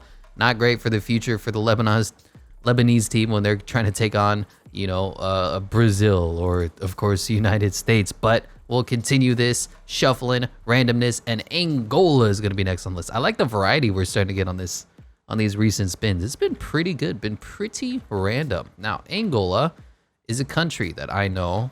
Is it the Bruno Fernando team, right? This one? Yeah. Man, I am so good at geography.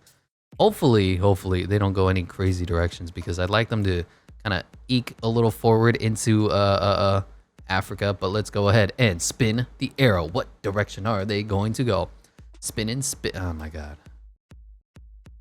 Jeez. I don't even know what direction you call that. I think we go Sao Tome here, since somebody needs to take these. Sao Tome and Principe. You may not know, but this is actually, technically speaking, it's a continent or country. 219,000 people live in Sao Tome and Principe. Boom, boom, and Bruno Fernando gets a slice of his own islands. There we go. Bruno Fernando up to a 76 overall, and Yannick Moreira up to a 74 overall. Not too bad. And we'll go ahead and spin the wheel a little bit more. Shuffle, then spin, spin, spin to win. And who's gonna go next? Looks like Serbia is on the march. Nikola Jokic, no longer a Denver Nugget. He is a Serb, and he's looking to attack. So, look at him. He's got Lithuania, although we'll probably get this country in the way. He does have Slovenia, who just took out Italy, and he does have Greece. So, a couple of high 90 overalls that he may have to run into. We'll see where the wheel has him going. That is southeast. Do we give him a funny state shape? I think that's what we're going to do. Now, according to my map, Turkey, for some reason, has this extra boundary here. I don't know why, but it still counts as Turkey. If I knew international politics, I'd probably be a lot more knowledgeable about this, and I probably would be a lot more entertaining about this too, because I don't know a damn thing about international politics other than you can't say that word. All right, fill this out. Give Nikola Jokic some overall points, and let's just keep moving forward. Boom, boom, and boom. Look at Joker. He's just happy to be here. And we're going to get some overall boosts. The Serbian team definitely going to be one of those that may be in contention in the near future. So Vasilij Micic is an 87 overall. And I think Bogdanovic is next up on the overall boost list. 84 overall. Joker, 99 overall. Vooch coming over, 86 overall. Really intense team. And they're going to be a mean matchup for whoever has to take on Serbia. But we will continue spinning the wheel for NBA imperialism in the entire world. Nigeria is finally going to get a go. Been a while since they've had their turn on the map. We'll go and check them out. Led by Monty Morris. South Sudan to the east. Theoretically, Angola to the south. And then a whole bunch of free points that they could potentially get. We'll go ahead and spin the arrow. See what direction are they going to go when they want to go. Is that directly Is that the exact direction that they needed to take on South Sudan? I think it is. Let's go. Here we are. Gabe Vincent versus Marinth Gatkuth. You got Mie Oni versus Sunday Deck. You got Josh Okogie versus Nuni Omo. Mejok Deng versus Chimezi Metu and Precious Achua versus Luol Aquil. I think Nigeria's going to win this one pretty easily. You never know. They don't have any 80 overalls, but the South Sudan team doesn't have a lot of 70 overalls. So that's kind of the difference between these two teams. But we will be hopping in, watching the tip-off as South Sudan does win the tip. And I didn't realize how similar South Sudan Jordan's flags were. Oh my God. I was so confused when I was looking at the schedule. I'm like, why, what, who, when, where? Anyway, enough talking about nonsense. Let's see what Omot has in store for the South Sudanese offense. Is going to accept the screen, give it up. Nice, really nice pick and roll game there. And it's a quick 2-0 lead for the underdog. Nigeria is actually pretty good in simulation, so I'd expect them to win this. But here's Mie Oni running the offense. Who's the play going to be called for? Is it Metu coming in to set a screen? That's fine. I'd kind of like to get Gabe Vincent the ball, but Josh Okogie is in the corner for 3, and he misses, baby. And Deck grabs the rebound. Let's see what the South Sudanese offense has in store. What is their response? We have an open corner 3 here for Omot, but he doesn't take it. Aquil passes it up to Deck, who has a size advantage in the post. Are they going to go back to him? No. Omot going to accept the screen.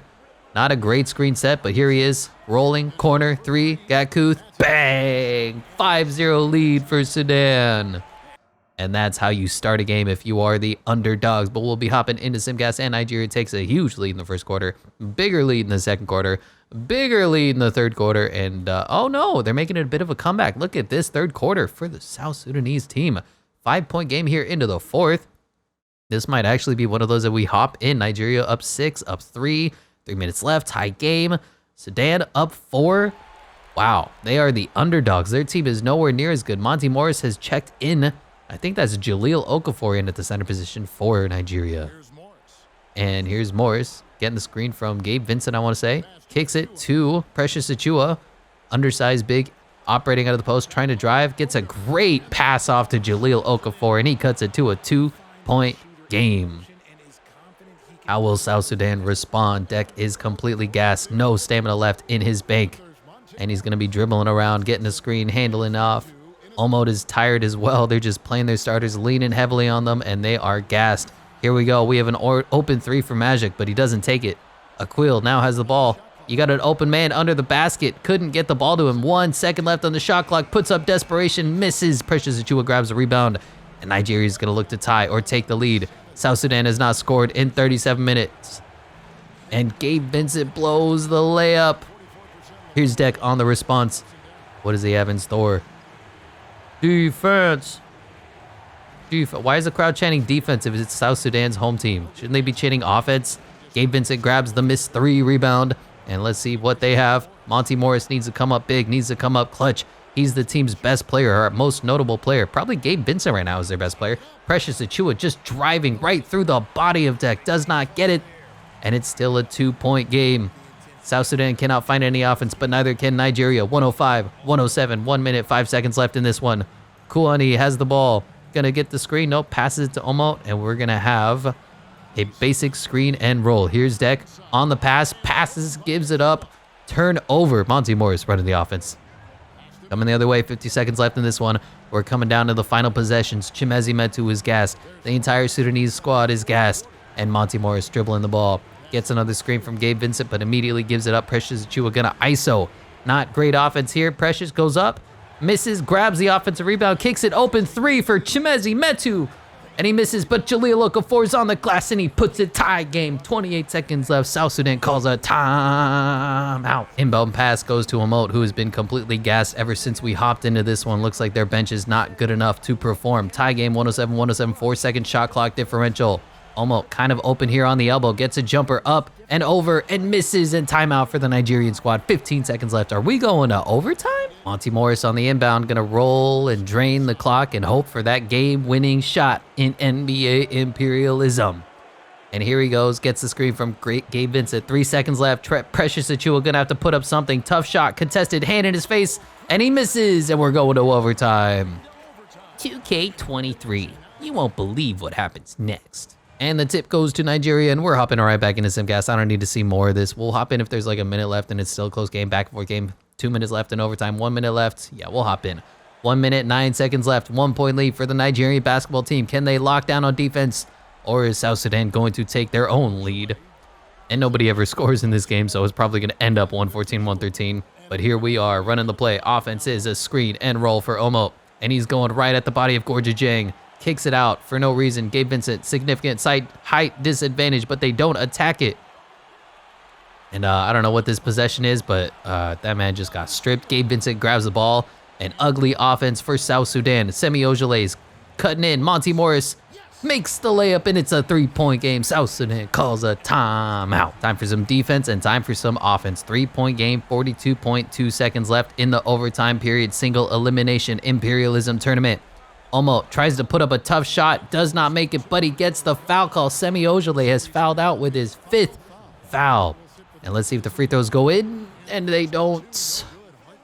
Needed that one. Second one is up. Second one is in. 1 for 2 from the free throw line. Not quite time to start the foul game, but it's 116, 114. Hopefully somebody can score. If Nigeria makes anything, it's a dagger shot. Precious Achua once again playing the ISO game. Ugly offense, gets the foul, doesn't convert the end one, but that might be worst case scenario for South Sudan. First free throw is up and in for Precious Achua. It's now a 3-point game. This makes it 2 possessions, and South Sudan has to call their final timeout. Sudan needs a score and a stop and a score again. We'll see what the CPU can draw up as they have a 5-second violation. Oh, that's game. That's game. Oh, 2K. And somehow they ended up 118, 117. I don't even want to know what happened. Going into the box score, Nuni Omo did his best, 29, 8, and 7, but just was too gas at the end of the period. A whole bunch of double-digit scores. As for the Nigerian squad, Monty Morris was unreal, 32, 4, and 8. Jaleel Okafor? Does this man play basketball? 23 and 7, 14 and 10 for Chimezi Metu, 10 and 10 for Precious Achua, who ISO'd up and missed like 15 shots in a row. Now, Nuni Omo will be coming over, but he's not even in the starting 8 at a 74 overall, so not great for him. But Monty Morris is going to be getting the overall boost, officially joining the 80 overall squad, and Precious Achua going to be going up to a 79. And thank you, South Sudan, for playing, but you have officially been taken over by the Nigerian basketball squad and eliminated, gone. And look at Monty Morris's team grow. They've got a lot of depth. I'm surprised by the Nigerian squad, but we'll go over to the wheel and say goodbye, South Sudan, eliminated. Spinning as the spinner gets thinner. Next team on the offensive, as we're starting to come down to it again. Nigeria somehow gets the spin again. And yeah, I'm fine with that for now. We're still in the early stages of round 2 of NBA imperialism on the global scale. There's a whole bunch of states we need to take over, so totally fine with teams going back to back. And I think we'll be taking on this big one here. That's what she said. Democratic Republic of Congo, DRC, versus the Republic of Congo, which is something different. Man, do I not know geography. Anyway, let's just fill this out and get some overall boost going. Is this the video that gets me canceled? My complete lack of knowledge of world geography. It's like, can you believe Professor Airball said Dominican Republic? I don't know, man. Boom, boom, boom, boom. Look at Nigeria. Boom, boom, boom, boom. Getting more points. Boom, boom, boom, boom. 1 overall boost. Boom, boom, boom, boom. But you give it to 2. And Precious Achua officially joins the 80 overall squad. There might be something there. I'm just saying. We'll go ahead and shuffle and spin the wheel for complete randomness. If Nigeria gets it again, I will eat my pants, as they almost do. But it looks like Finland, the Ruseo Finland army, is going to get to march. And there is so much land for Finland that I don't even know where to start, how to start. The only direction they can go is north. Other than that, I mean, it's all fair game for Lauri Markkanen. 90, I think he's a 94 overall. In that direction will work. Southwest, just like the plane. I'm going to say that is Georgia. Does that make the most sense to you? I think so. I think we'll take Georgia. Now, these teams are a little weird, not just the name pronunciations, but Lauri Markkanen is a 95 overall, but I think there's an 80 overall. I think the Georgian squad might have a little bit more balance. Anyway, Heinrich Kantonen versus Georgi Sintaze. I don't know. Sasu Saline versus Thad McFadden. Lauri Markkanen versus Sandro Mamukalishvili, my favorite name in the NBA to say. Mikhail Jantunen versus Thornike Shengelia. And Alexander Madsen versus Goga Bitaze.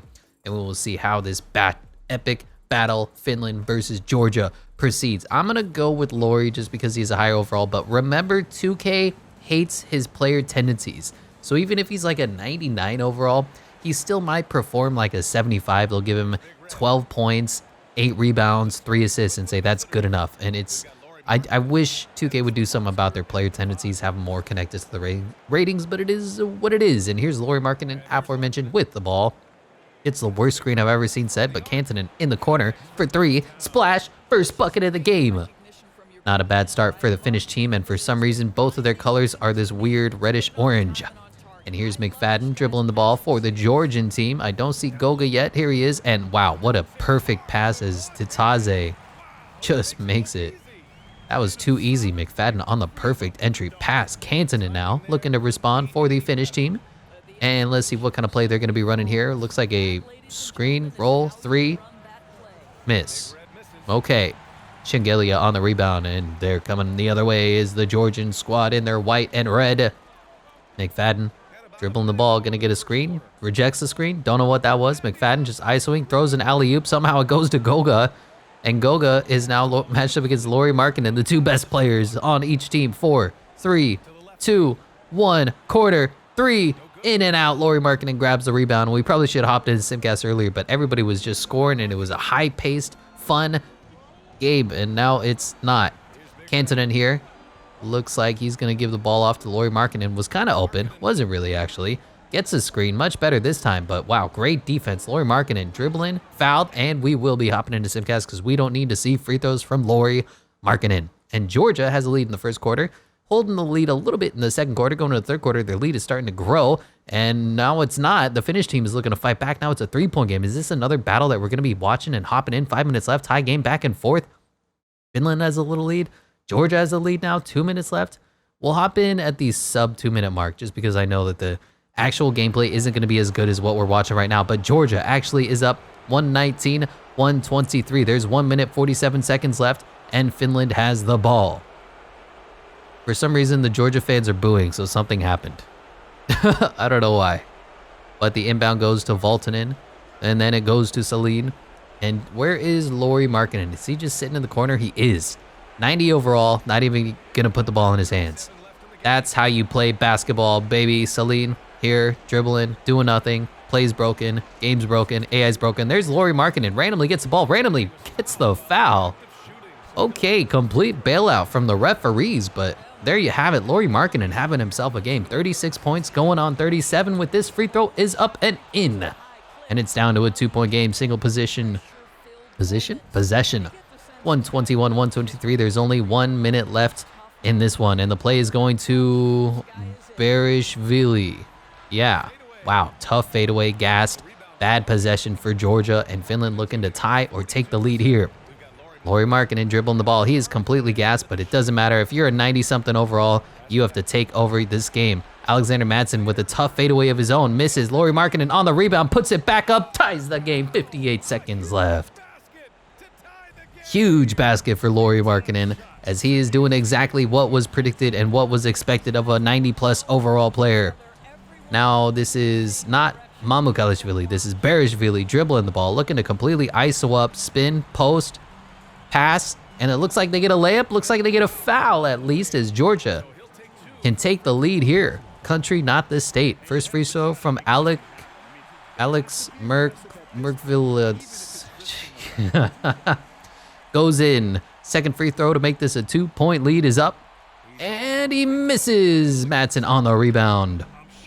And we'll see what Laurie Markkinen and the Finnish team does to respond. Looks like they get a weird transition bucket, but that is a 1-point lead. Huge shot. I don't really know what happened. They just made a transition bucket off of a missed free throw. 2K's biggest weakness is they still, many years into the development of this game, have not figured out how to defend that properly. Now Georgia is calling timeouts because their AI is broken. And McFadden, oh my God, they're calling another timeout. Ugh. Okay, no more timeouts for the Georgia team. Nope, they've got more. Are there any more timeouts? Can anyone possibly call a timeout? Or is it a technical foul? I don't know what's happening anymore. Are we playing? Oh, we're playing. All right. McFadden, after 17 timeouts in a row, gets a backdoor cut. Berishvili. And now Finland calls a timeout. Oh, geez, if you don't like that, you don't like NBA 2K23. The fans are standing. It is a 1-point lead for the Georgian team. How will Finland respond? 125 to 126. This could be a huge upset. Although both the teams are actually pretty similar. Celine dribbling the ball. It looks like they're not going to go to Lauri Markkanen and just complete ISOing up. Nakamwa has the ball in the post, passes it up. 7 seconds left. Time is running down. Celine just dribbling the air out of the ball, kicks it. Lauri Markkanen finally has the ball, takes the shot for 3, misses, and that's the game. They had the offensive rebound, but they couldn't put it back as Georgia pulls off the upset. No 90 overalls, 180 overall, and they defeat the Finland Empire 125-126. Huge game from Sintaze, however you say his name, 29 points and 4 steals for him. McFadden was incredible, 27 and 10, 5 steals for him. Berjanadze was 16, Berishvili with 14, Merkville 13, and Goga Bitadze only gave you 5 points, but hey, you got to do what you got to do to win. Lauri Markkanen was incredible, so was Celine, but the rest of the team was not. And in a surprise, Finland has been knocked off. And talk about team upgrades. Lauri Markkanen, 94 overall, does come over to the Georgian squad, and we'll get Shingelia up to an 83, and of course, Goga Bitadze up to a 78. Interesting squad that they put together here for the Georgian national team, but I'm more surprised by the result. I really thought Finland was the heavy favorite. Lauri Markkanen, they took over Russia. Look at all this land, and they have been eliminated. And the surprise benefactors of all of this is going to be Goga Bitadze and the Georgian team. Who would have thunk it? But there you have it. Look at Goga Bitadze's smiling face in all blurry form. We'll start to put better faces on these players once we get a little deeper into NBA imperialism, but there's just so many teams, and Finland has been eliminated, gone as the spinner gets thinner. Next team on the offensive is going to be Slovenia. Yes, sir. And as always with Slovenia, they have their chance to go up against Serbia. They've got Greece. Now they could take on France. They could really go anywhere depending on what the direction of this arrow lands and ends up. We'll go ahead and give it a spin, and they want to go northeast. That's going to be just some basic overall points, in my opinion. I'm going to give them, I think we'll go with Austria here. That seems to make the most sense. So some free points for Luka Doncic, who does need to get higher in the overalls department. No matter what we play, I always tone down Luka Doncic's overall just because 2K is obsessed with him. They're like, oh yeah, he averages 70-point triple-doubles every single game, and he doesn't. Talk about overall boosts. Luka Doncic going to a 96 overall, and is it worthwhile bringing up like the center? Or Vlado Konkar, just because Goran Dragic is a backup point guard. I think what we'll do is we'll give Goran Dragic up to an 80 overall, and then we'll start going after the other players. But Luka Doncic, 96 overall, looking very impressive. Paulo Banchero, 86, and probably Prepelic is going to be next on the list as we continue improvements. But we have another turn to go. Need to start picking up the pace because time is getting exhausting. There's hours and hours and hours of this as we're going to continue on with France. Not that I'm getting tired of making this, it's more just that there's a lot going on here. Anyway, Joel Embiid, monster of France. They've taken over Ireland, they've taken over Spain, they've taken over Germany. French is starting to look pretty menacing as far as NBA imperialism is concerned, and they're going to go northeast. I'll deal with Great Britain. Like, there's a whole bunch of directions we could go theoretically. I think because Great Britain is just such an isolated island, make sure that is taken care of, just getting it out of the way. No offense to anybody who lives here. It's just, yeah, there's not a lot of basketball being played in England. Is there? I don't think so. Anyway, overall points. Let's go. Joel Embiid holding steady at a 99 overall. Evan Fournier is up to an 87 overall. And this is where I'll start to boost Victor Wembanyama, now an 82 overall. And France is starting to look pretty menacing. They got Ricky Rubio, they got Rudy Gobert, they got Franz Wagner, a whole bunch of talent on the French squad. Continuing on, spin the wheel, and who's going to go next? And Lebanon. All right, and if I remember, Lebanon hasn't had a lot of growth, but they've gotten, I believe, 2 overall boosts at this point. So we'll go ahead and give them a spin to win. And where's Lebanon going? Directly south. That's Greece. Oh boy, oh no. Okay, I completely forgot to tell you who the rosters were, but it's Norvel Pell versus Giannis Antetokounmpo. Let's just leave it at that. I don't know what's wrong with this player's face. And here we are. Home court advantage for the Greek team is a D. Does that matter? It doesn't. See what I did there? Anyway, Greece wins the tip. They don't have an overwhelming roster. It's Giannis and a bunch of 70s, but it is Giannis, and he's one of the best players, if not the best player right now in the NBA, although I'd probably give that to Nikola Jokic. And here's Giannis Antetokounmpo being picked up by Norvel. Oh boy, blown right by, but then he pulls up and he makes a midi. All right, well, that's one way to start an NBA basketball game, is a long two-jumper contested for Giannis Antetokounmpo. Who would have thought it? Here's Khalil with the Lebanese team looking to respond. And Jarouj kicks it to Hadir, who's got a bald spot, and nothing happening. Great offense here. Norvel Pelle gonna set the screen. Giannis right there on defense. Oh my God, he just blocks that poor man. And here's the turnover. Giannis running the break. 1v3, 1v4, and nothing happens, and the cameraman's drunk. Cameraman, thank you. I don't know why the cameraman in this game is so bad. I could fix it, but it's honestly funnier at this point. Here's Papagiannis, and he just puts up 2 easy points, and this is going to be ugly. I'm sorry, Lebanon. You came, you saw, you conquered, and now you have been eliminated. Look at that first quarter. Look at the second quarter. They actually had a competitive second quarter and a third quarter as well, but Greece is going to dominate. 34-point game. That's about what we expected, as Giannis was unreal. Kostas Papanikolaou, Kostas Sloukas, Tyler Dorsey, Georgios Papagiannis, and Thanasis Antetokounmpo round them out as 4. Lebanon. Norvel Pelle was okay, 24-6. Yusuf Kayat gave you 19-6. Jean-Marc Jarouj gave you 16-8, just not enough help for the rest of the team. And Norvel Pelle is going to be coming over. He is 6'10". Do we want him to play center? He might be more power forward, backup power forward to Giannis Antetokounmpo. Anyway, Giannis is already 99 overall, so Kostas Sloukas is going to go up to an 83. And I think we were given Georgios Papagiannis the 78 overall. And yeah, that's fine for me, I guess. I'm totally content with that. Greece has a bit of a weird roster. Don't know how good they're going to be, but let's make sure that Lebanon has been eliminated. Gone. And the Greek Empire continues. Cyprus just waiting here saying, please, somebody take our territories. Anyway, going over to the wheel, looking at Lebanon, and you have been eliminated. Gone as the spinner gets thinner. I think there's about 15 teams left, or maybe even less. We definitely passed the halfway mark, as France is getting another go. They just took out Great Britain. There is this tiny country, Luxembourg. There's this circle dot that I don't remember. There's Slovenia with Luka Doncic. They could try to cross the ocean. They could go after Iceland. Whole bunch of directions possible for the French army. But where are they going to go? Led by 99 overall Joel Embiid. They want to go kind of in a weird direction that I can't really take them in. I'm going to bend the rules for them a smidge, and I'm going to give them... I'm going to say that they're up here, and then the arrow is telling them to invade. Luxembourg is right here, just a tiny country, and I don't want to forget about it. So let's go ahead and give it to France, give them some nice overall boosts. There we go, just making life a little easier for Joel Embiid and the French army, and they get some nice overall points out of it. So it's really a win-win if you think about it. Don't complain to me. I'm your father. What am I saying? Which means Evan Fournier. Evan freaking Fournier is an 88 overall, and Victor Wembanyama is an 83 overall.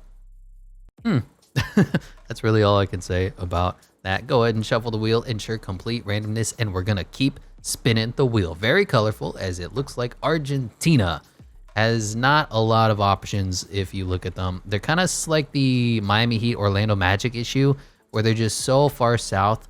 You might be able to get them to attack. Nah, they got to go through Brazil. It's really as simple as that. But we'll go ahead and give them a nice arrow spin just so they can feel pride and proud about what they have done.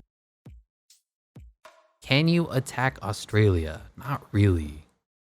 Like maybe? Actually, yeah, they can. They can attack Australia, but Australia is owned by Brazil, and Brazil is who they're going to have to play anyway. So all of that spinning around, winning around is just for them to say Argentina at Brazil. There we go. Facundo Campazzo versus Raul Neto. Battle of the undersized point guards. Luca Vildoza versus Josh Gademe. Leandro Balmaro versus Jordan Clarkson coming over. Gabriel Deck versus Tim Suarez, and Marcos Delia versus Augusto Limo. Definitely have Brazil in my books and my votes, but you never know. It's always a single elimination game, like how the Philippines beat Australia, right? Yeah, I think they beat Australia and then Brazil beat them. I don't know. Anyway, it's always single elimination, so anything can happen in a one-game winner-take-all experience. They call it March Madness for a reason. We call this World NBA Imperialism for a reason too. But Gabriel Deck just gets wide open there. I don't know what the defense is, but it ends up working. Tim Suarez grabs the rebound, and Jordan Clarkson coming the other way. 87 overall. I think he's the highest-rated player in this game. And Jordan just driving with the hang time, with the elevation. And that was impressive from Jordan Clarkson. Coming over and just elevating this Brazil team. Brazil might be that team that upsets. Like, they didn't have talent at the start of it. They picked up, got a little bit lucky, and there's another missed layup for the Argentina team. And they just continue to win, continue to get higher overall points. Raul Neto is going to get like to a 90 overall. Josh Kademe misses a 3, but Tim Suarez grabs the offensive rebound. A long rebound out to the three-point line, and Jordan Clarkson grabs the screen wide open for 3, and he misses. Boy.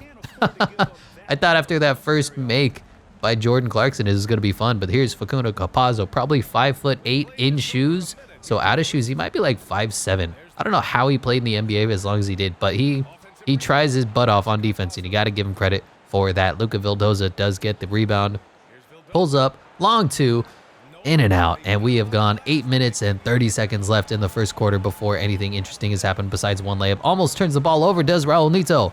And here he is, dribbling the ball. Jordan Clarkson giving it to Tim Suarez in the post. Interesting post move, misses the jump hook, doesn't get the rebound. Leandro Balmaro coming the other way. And what does Argentina's offense have? Kicking it to Facundo Campazzo. That's a great start. Picked up by the much bigger Josh Kademe. Facundo dribbling, doing nothing, dribbling, kicks it. Oh, he passed it. I didn't even see that. Another miss. Oh, geez. It is 2-0. Jordan Clarkson's pulling up for 3. Missing, baby. My excitement is waning. And here's the Argentina team running in transition, and then they just stop. That's how you play basketball right there. You run as hard as you can from one three-point line to the other, and then stop. Luca Vildoza, great backdoor cut. Another missed layup. Gabriel Deck misses ice cold. Misses another layup. Can somebody score? Jordan Clarkson for 3. Finally. Oh my gosh. All right, hopping into Simcast. We're voting for Brazil because I don't want to see Argentina go 0 for 0 again, but they are winning here in Simcast. Okay, they have almost a double-digit lead. Brazil is fighting back here in the fourth quarter. This might unfortunately be a game that we have to hop in.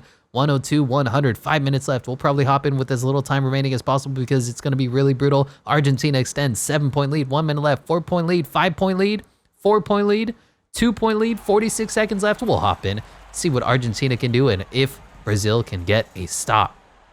Another upset alert right here. Gabriel Deck and the Argentina squad have a lead, 2 points and the ball, so they're going to try and waste as much time as possible before handing the ball over. And here's good defense from Lima, and he does get called for a foul. That is brutal. Great defense, but he just could not hold off the foul, and Gabriel Deck going to the free throw line, making the first free throw if he makes the second one. This is a 2-possession game. This is pretty much over. In and out. Brazil needs a 3 quick. Lima brings the ball to the court. Now Jordan Clarkson has it. Jordan, completely exhausted, kicks it. Oh, they had an open 3 for Suarez there. Time is running down. Here's Josh Kademe dribbling, pulling up a ugly 2, but he does make it. 1 point game, 115-114. They're going to have to play the foul game. And Argentina doesn't have great free throw shooters right now on the court, and they're going to go to, I don't know, was it Lima?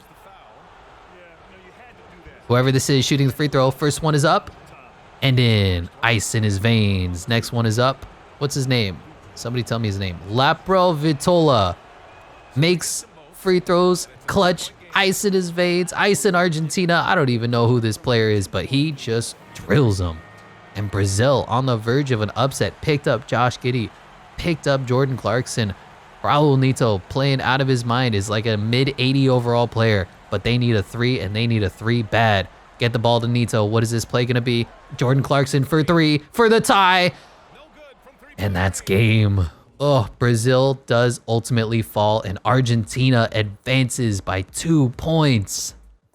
Another upset. Jordan Clarkson dropped a 50-piece, but he missed the most important bucket. Wow, and Josh Giddey, 22 and 12. Vitor Benite gave you 15. The rest of the team was horrible. Look at these field goals. 2 of 7, 3 of 9, 2 of 9, 2 of 9, 1 of 5. I mean, That's about as bad as you can play against a team that you should be beating. Luca Vildoza, 8-16. Nicolas Brusino, 6-12. Gabriel Deck wasn't all that good. Nicolas Laprovitola, ice in his veins at those free throws. Facundo Campazzo gave you 6 and 7 as your highest rated player, and somehow you prevail. Well, I'm not sure what to do with this information, but Raul Nito comes over to be the new backup point guard, and Facundo Campazzo is now an 85 overall, and their 4 best players are point guards, which means I'm going to give it to Luca Vildoza just because I think he can play shooting guard. I already forgot. Was he an 82 overall already? He was. So let's give him a boost up to an 83 overall. Facundo Campazzo, 85 overall. And there's just no way that Argentina should have won this game. And yet they did. And that is the beauty and the magic of imperialism. Now, here's what we're going to do to make this easier. We're going to be erasing some of these countries. There's just too much to fill out. So, Brazil eliminated on one side of the country and eliminated on the other side of the country. That means Argentina blue has taken over. Oof.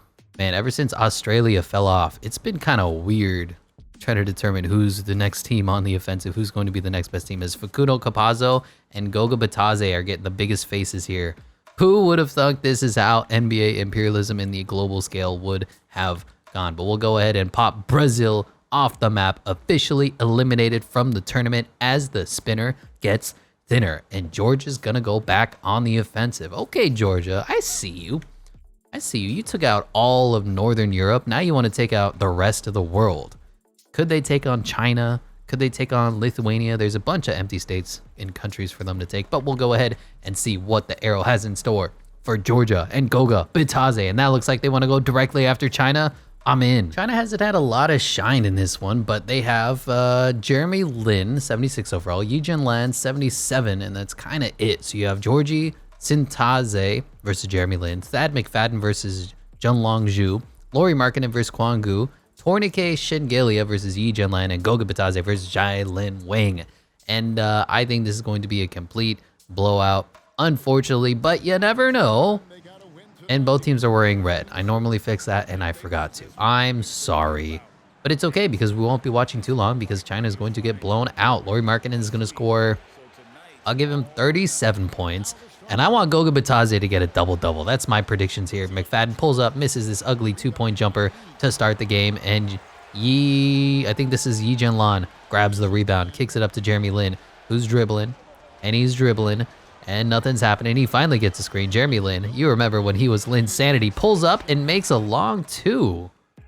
All right, wasn't really expecting that, but we're just going to hop into Simcast immediately. China putting up a pretty good fight, but they're losing in the first quarter, losing in the second quarter, losing by about 20. No lead to save in 2K23, but I think this is going to be a blowout as, Georgia just dominates by 50 points. Jeremy Lin was okay, so was Zhu Kui, 20-9 for him. Yi Jianlan, 17-9-5. And not a lot of help as Goga, 33 points in 19 minutes. 28 points for Georgie Shermadini. And Laurie Markkinen only gave you 23 and 11. This is what I mean when I say the ratings and the player tendencies don't exactly match, which means his points aren't great. But they didn't need to be great as they dominated by 50 points.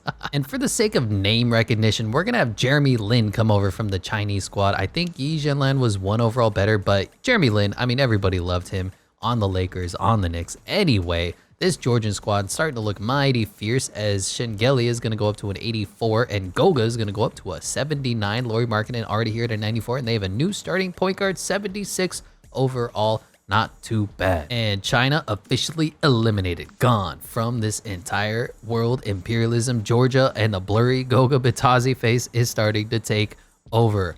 Really weird result. Was not expecting that. It is what it is, but China has been eliminated as the spinner gets thinner. And just continuing on through world imperialism, do need to go through Africa. There's a whole bunch of countries that have not been touched there. And we reach Senegal. Senegal, if you remember, is Georges Niang's team. They're going to have to deal with the Ivory Coast at some point. And then they have this group of islands. I think that's Cabo.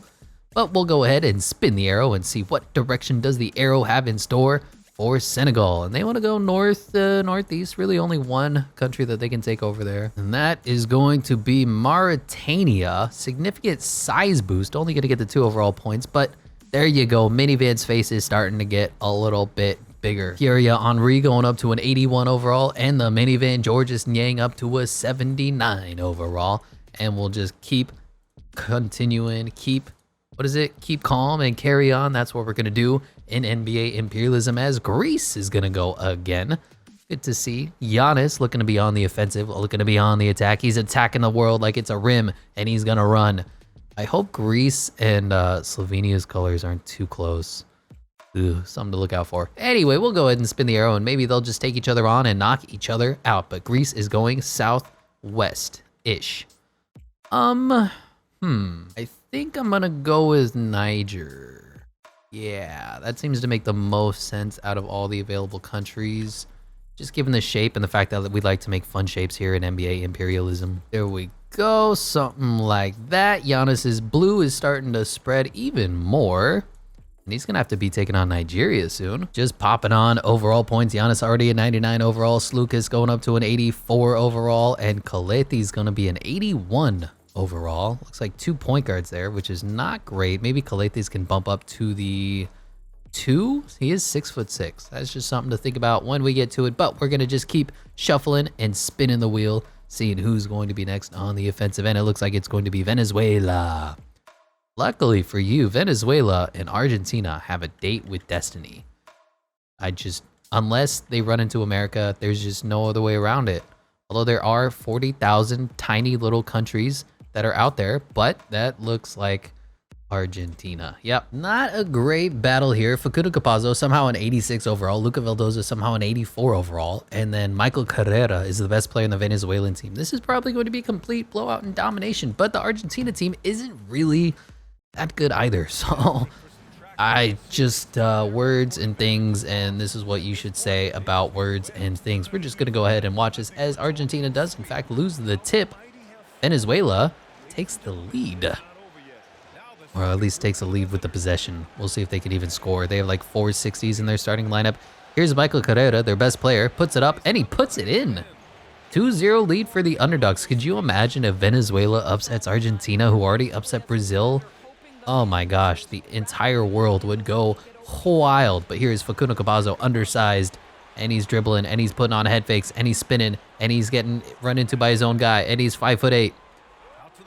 Well, they get an open long 2 for Vildoza, and that is a 2-2 game. High scoring contest, surprisingly, but we were just going to hop into Simcast and watch Venezuela get dominated. First quarter, not great. Second quarter, actually fighting back. They have a lead here going into halftime. Low scoring contest. Argentina cannot score. What is happening? What is actually happening? Venezuela cannot win this game.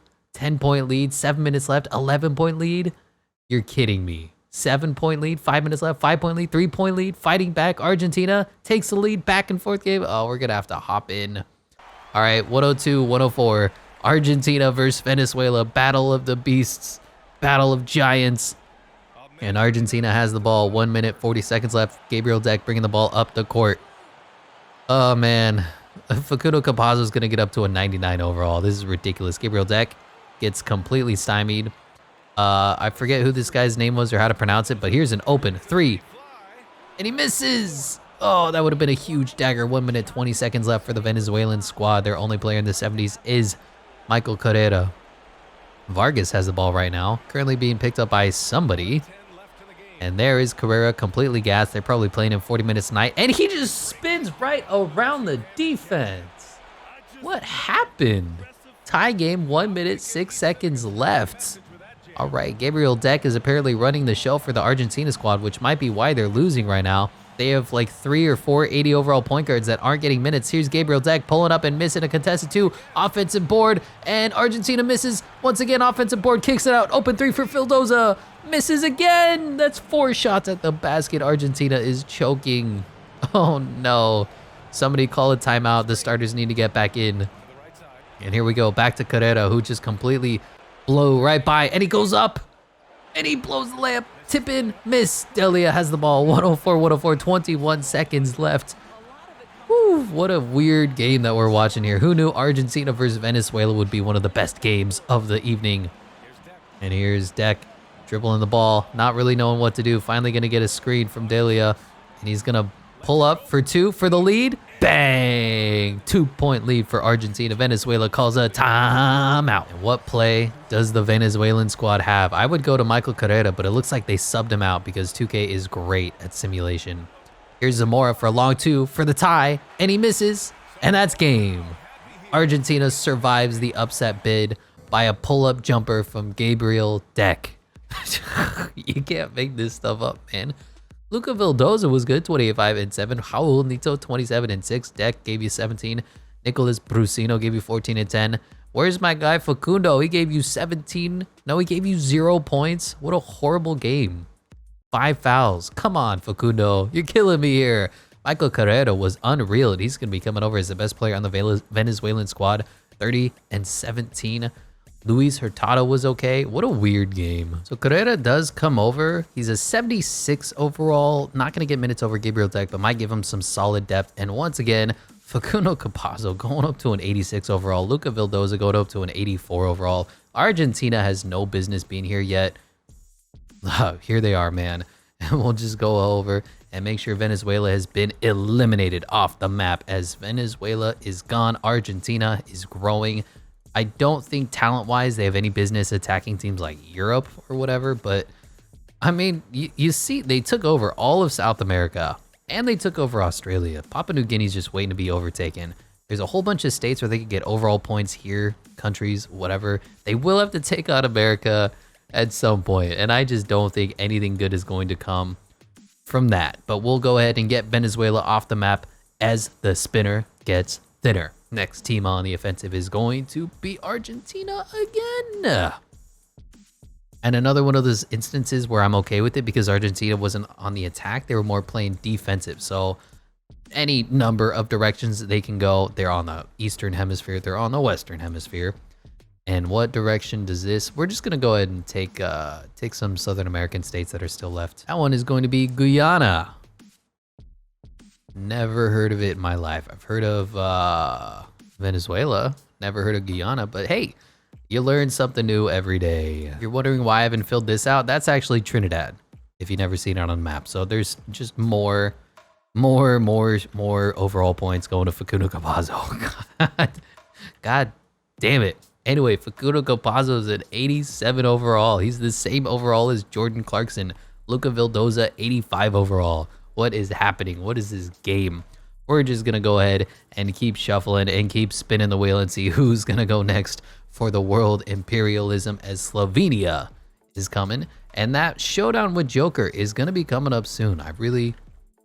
They're starting to grow their empires. It's either going to be a showdown between Joker, Embiid, Giannis. I mean, there's so much potential here for great matchups, but we're going to go and spin the arrow and see what direction do we have in store. And that looks like that little dot. It's going to be Monaco, which I guess I'm fine with. Remember, 195 countries we need to fill out. Well, there's just one more, as Luca's blurry face is going to get another overall point. Luca, 97 overall. And I remember we said Goran Dragic isn't going to get it. So that means Mike Toby. I don't feel good about that. Mike Toby. Why don't we go with Klemen Prepelic? I'm good with that. He's going to be the guy that we give overall points to. 77 overall. Not great, but, you know, it's Luca or bust with this squad. And we're going to go ahead and spin the wheel. Well, kind of weird succession of colors there. But Argentina's going to go again. Well, I mean, there's a whole bunch of states for you, countries for you, whatever for you. Go ahead and spin the arrow. Facundo Campazzo leading the way. Oh, boy. We'll go ahead and mark that Trinidad. Yep, Trinidad and Tobago. That just makes sense for me. More overall points to Facundo Campazzo, who's almost a 90 overall. Jeez, what is happening? Gonna go ahead and make sure we're super random this time and spin the wheel again. Let's see who's going to continue going on the offensive, as it's not Argentina. This is when I'm gonna put my foot down. We had Argentina, I think, 3 of the last 4 spins. So we're gonna ignore that spin, and we're gonna spin again, and Iran is next on the offensive. Been a while since we called out their name. Where are you on the map? Oh, this map is so big. That's right. We had them green. So they're going to have to take on Georgia.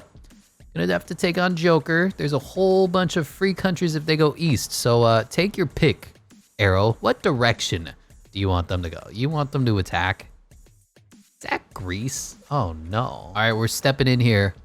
Okay, somebody needs to take Kuwait, and it's going to be Iran. No size change to the flag. All right, small size change to the flag, but they will be getting overall points, and that's really what this is all about, is getting better, improving your team, and hoping that you don't get eliminated. Now, if I remember correctly, Ahmad Al-Dwari is from Jordan, not from Iran. So the other players that are going to get overall boosts is Benem, Yakhchali, and Hamed Hadidi, up to a 71 overall.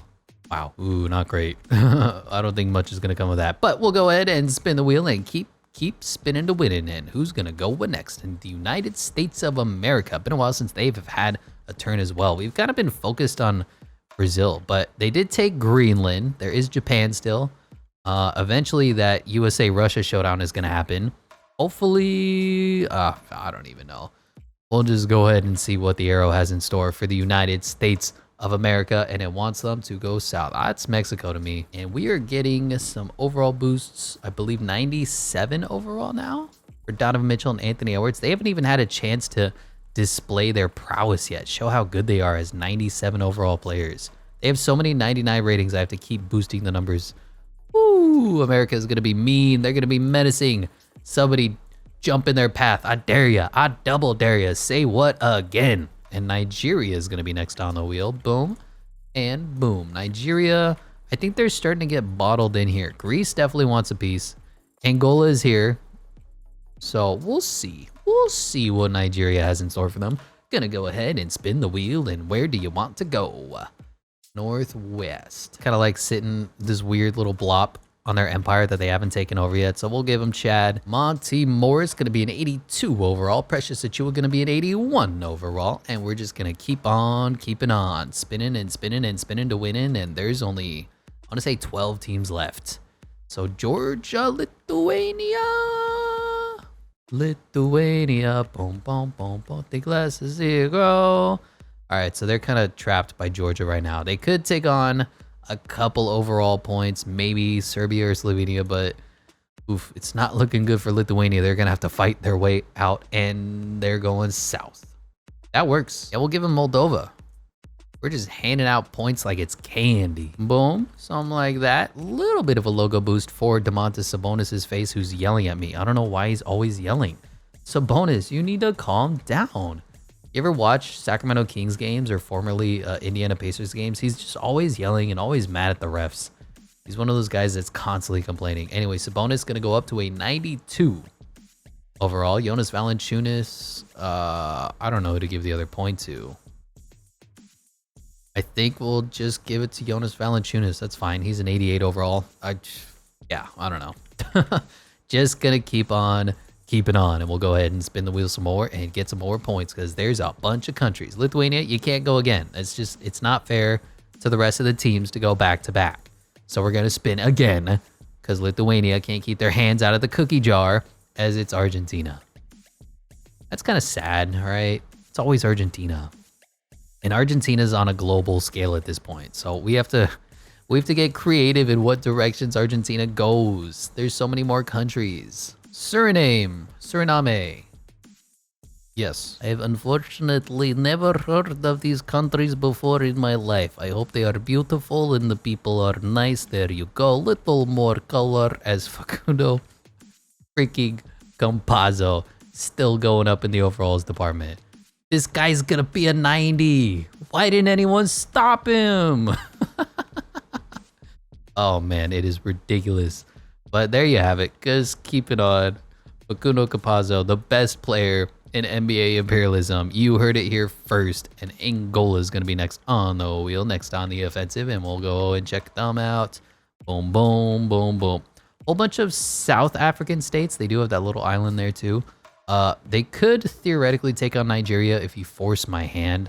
I like to avoid that, trying to take out some of the busy work of all these states, and that's exactly what they're going to draw. And we'll go ahead and give them Botswana. That means Bruno Fernando is going to get better. That means Bruno Fernando is going to play. That means Bruno Fernando is going to be a starter here in Imperialism. Oof. 77 overall center. And then I think there's too many centers here. So we'll give Islando Manuel the boost up to the 70 overall. Again, not great. I don't expect Angola is long for NBA imperialism, but hey, they're still here, and you never know. France, Iran is going to go again. So I think unless they directly attack Serbia, there won't be any battles for Iran. But let's go ahead and spin the arrow and see what direction they want to go. South, whole bunch of things that you could say politically. I am not going to. I'm just going to give the flag a little bit of a size boost and give some Iranian players a little bit of overall boost, respectively. That means Yakhchali is going to go up to a 74 overall, and Haddadi is going to go up to a 72 overall. Just continuing on the wheel, shuffling the slices and spinning to win in. Been a while since we had a game. Lithuania might be wanting to change that though.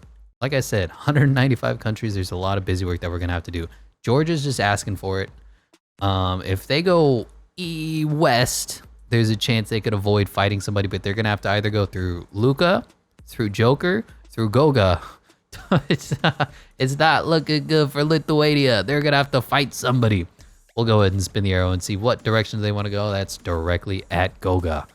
All right, good luck, everybody. This might be one of the better matchups that we've had so far, but Lithuania versus Georgia, Roku Jokubaitis versus Jeremy Lin's going to be fun. Marius Grigonis versus Thad McFadden, Lori Markkinen versus Edgaras Ulanova is going to be a complete mismatch. And then Jonas Valanciunas at the power forward versus Thornike Shingelia. And then Domantas Sabonis versus Goga.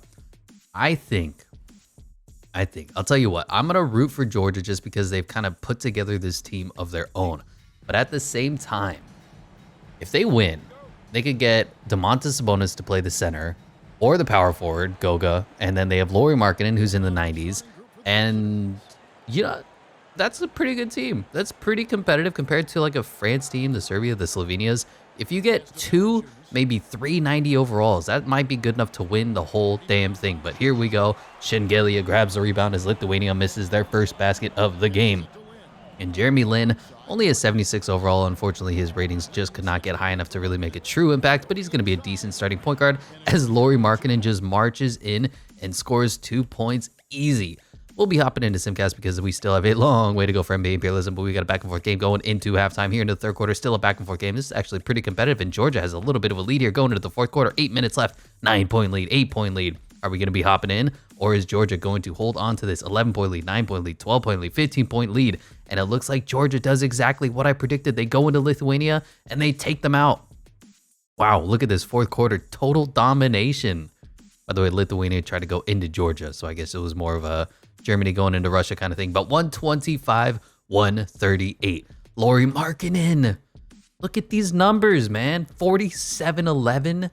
Shermadini gave you 18. Shingelia gave you 16 and 10. Bergenzi gave you 15 and 8. McFadden gave you 13. I mean, for whatever reason, the Georgia team just plays so well together. As for Lithuania, wow. Grigonis gave you a 30-point game, only an 81 overall. Porzingis was Jonas Valanciunas was okay, and Domantas Sabonis hugely disappointing. Only 10, 7, and 4. Not what you want from your 94 overall player. So Lauri Markkinen, 94 overall. Domantas Sabonis naturally a 92. He was up with he was up with morale boosts. He's a 92 overall. So now we have Shingelia, who's a power forward, up to an 85 overall, and then Goga, who's up to the 80 overall. So they have a weird squad. They need a little bit of help at the guard position, but this Georgian team starting to come together, and we'll make sure that the map reflects that they dominated. Lithuania has been eliminated. Gone. And Georgia looks good, man. They don't even need this little stretch here because they have taken over basically all of Northern Europe. Look at that. There's a little bit of I don't know what this is, Norway, Sweden, whatever. And then they got to go through a couple of 90 overalls, but the Georgian squad with a blurry Goga Batadze looking mean. Anyway, we'll go over to the wheel and say thank you, Lithuania, but you have been eliminated. Gone from the spinner as the spinner gets thinner. I think there's 12 teams left. I tried to count it up before, but Serbia is going to be next on the offensive. And we take a quick peek at Serbia. They're going to have to take on somebody, it feels like at this point. But let's go ahead and spin the arrow and see what direction do the gods have in store for Serbia. For Nikola Jokic, they want to go south. That could be Greece, right? I understand that, but I want to take Cyprus just so that we can clear out some of the empty country. So we'll go ahead, give them Cyprus. Is it the most beautiful? No. Is it even the biggest island nation that we've been dealing with? No, but it is 2 overall points to Nikola Jokic's team, and that is what is important when it comes to world imperialism. Joker 99 overall, Micic 88 overall, Vuc from Montenegro, and Bogi going up to an 85 overall. Just some important, valuable overall boost to the Serbian national team, and we'll just keep on spinning the wheel, keep on keeping on, as the next team that's going to go is Senegal. Yes, sir. Senegal kind of been quiet throughout imperialism, although they don't have a lot of good players, so it's probably a good thing. They got, I don't think they're going to be playing the Ivory Coast anytime soon, so we'll go ahead and just spin the wheel and see if they can get some overall points to their valuable bench warmers like George's Niang. And that is, I think that's going to be an Algeria play. Yeah, that makes the most sense given the arrow direction. Boom, boom, boom, boom. George's Niang gets boost. Boom, boom, boom, boom. Look at him yell. Boom, boom, boom, boom. I don't know why that song's been in my head for the entire extent of this recording, but it really just is. Anyway, Pierre Henry going up to an 82 overall, and George's Niang going up to an 80 overall. The rest of their team, not great, 74s, 73s. We'll see if they ever actually play anybody, how they actually respond. But we're going to just keep on spinning the wheel. A lot of countries to go. We're getting into the home stretch, but it's going to take a while. There's just so many countries in the world. I know, how could I be so bold and brave? But we have Giannis. There's a lot of teams he could run into. There's a couple of countries he could get as well. Gonna be interesting. Let's see where the Greece team wants to go. And unfortunately, outside of Giannis, they're not a really good team, so they need to pick up some depth if they want a chance at winning this one. So that is a Southwest. You know, I don't see a world where this isn't them immediately taking on Nigeria. I mean, maybe you can make the argument if they're down here and then you take the Southwest arrow, but even then, that feels like Nigeria, so we're just gonna go for it. We're jumping balls deep. Kostas Lukas versus Gabe Vincent, Mieoni versus Nick Kalites, Kostas Papa Nikolou versus Nuni Omo Chimezimeti versus Giannis, and Precious Achua versus Georgios Papianis. I'm pretty sure that this is going to go one way and one way only, but there's a lot of depth on this Nigerian team, so you have to give them some credit, you know? I mean, there's no Giannis. They have Nuni Omo, but and I think they don't even have 80 overalls. They may have 1. But you know what? There's always a chance in NBA imperialism. Green versus blue. Who do you got? And Giannis getting double teamed here. Just decides to take another jumper in and out. Ugly possession, ugly start for the Greece team. I don't know why he didn't kick it to the open guy, but here's Gabe Vincent on the return, on the response. And Mieoni just loses the ball because he's bad at basketball. Lucas going the other way. We get a 3 for Papa Nanana, and we miss. Awesome. I didn't read the rest of his name, so I only got Papa. I think it's Papa Nick. Jeez, I don't even know, man. International names. I can barely say Williams, and you want him to say Sandro Mamukalishvili? Come on now. Another 3. Another miss. Giannis coming the other way. And I'm waiting for like another Giannis Antetokounmpo type of player to come through so that every single person can mispronounce it on ESPN. Here it is, Papa again, and he's missing again, and we have an epic 0-0 game. 1 minute in, nobody has scored, a whole bunch of misses. You love to see it. Nuni Omo now gives it up to Gabe Vincent. And what is this screen? What is this play? Omo's gonna get the ball, just gonna try to ISO. God, he's so slow. Precious Achua kicks it out, sets the screen for Mieoni, and Mie drive hard underneath the basket, puts it up, gets blocked pathetically. And we're going the other. All right, Papa Nicolau. Papa Nicolau. There it is. That's his name. Remember it. Put it in your freaking brains, dude, as Giannis gets pushed almost out of bounds, puts it up, and he misses. If you don't like this, you don't like NBA basketball. Oh, man. Gabe Vincent dribbling, getting a screen. I think this might be an open 3, but it wasn't. Nuni Omo loses the ball again. This game, dude.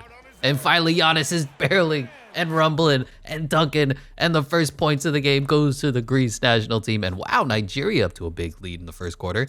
Back and forth game here into the second quarter. Greece starting to extend a little bit of their lead, but Nigeria fighting back in the third. And it's only a 13-point game. Nigeria scored 40 in the third, but Greece scored 42. And it looks like the Greece team was able to stomp out any hopes of a return. And that is going to be game 139-123. A little closer than you'd expect.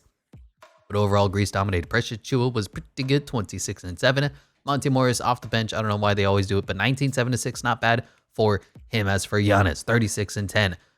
Papa Nicolau, 28, 6 and 8. Norvell Pell gave you 22 and 6. Tyler Dorsey gave you 15. Nicoletes gave you 12, 8 and 15 assists. Pretty good showing for the Greece national team. Kostas Lucas going up to an 85 overall. Monte Morris coming over to be the backup point guard of the future, as I guess Nicoletes is going to be an 82 overall. And just for the sake of sakes, let's bump him up to the shooting guard.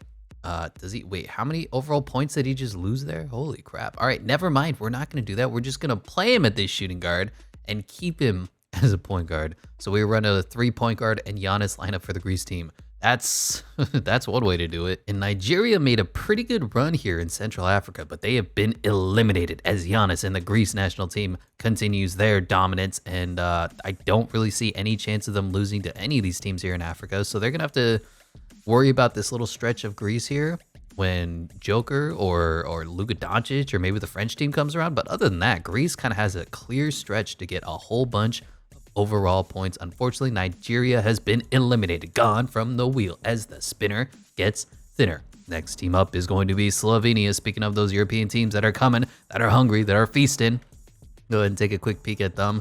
Luka took over Italy. He's got Paulo Banchero.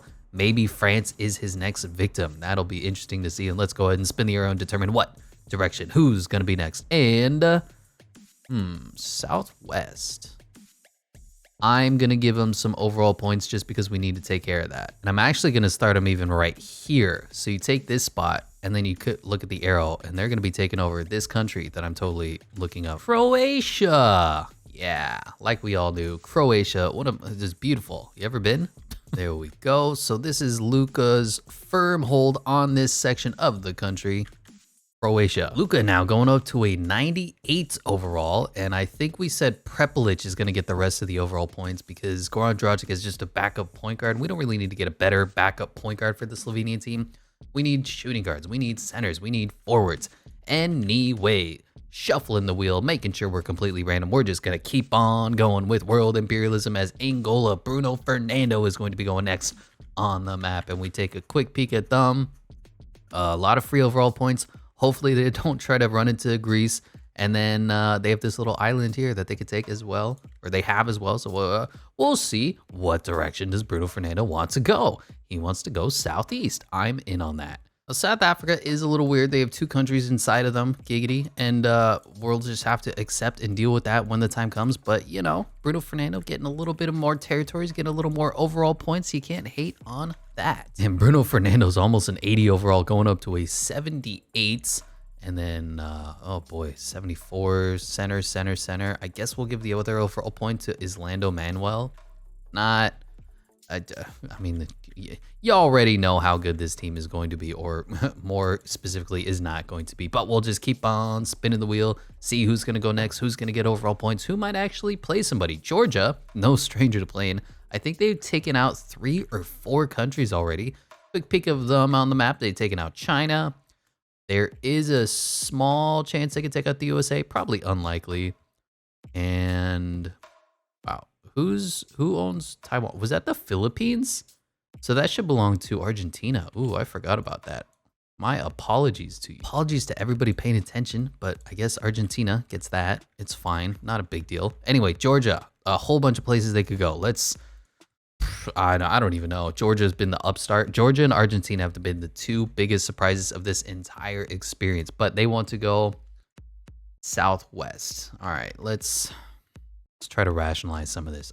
They could take on Nikola Jokic immediately, but we need to take out some of these Eastern Asia states, countries, words. I think I'm gonna go Kyrgyzstan here.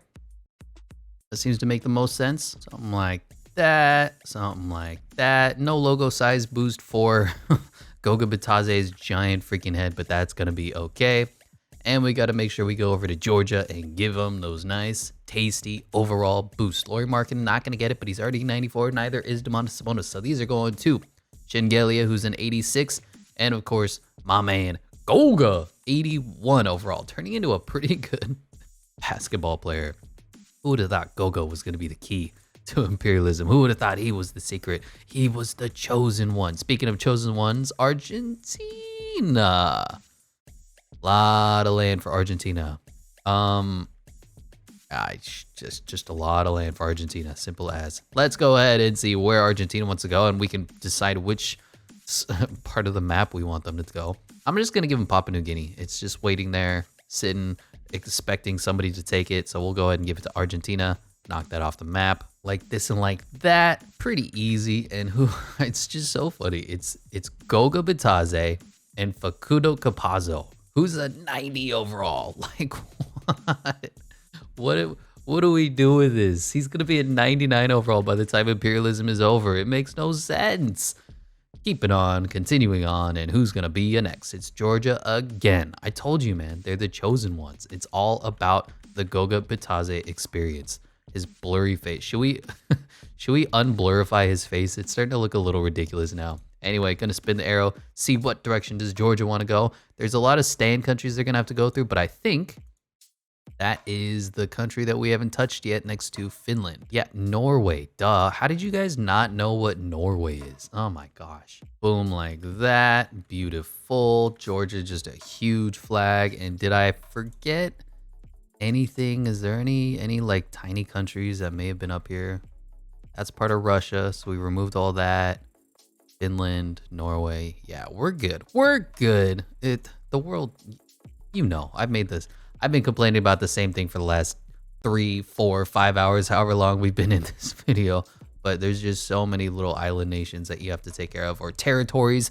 France has a whole bunch of territories that don't belong to anybody. But overall points going, Shengelia again, 87 overall. Goga, 82 overall. It's just funny. I don't know why. But we're going to keep on spinning, and maybe America's going to get a go. They almost have 299 overalls on their team, and Angola's going again. Remember, I'm shuffling twice, so this is as random gets.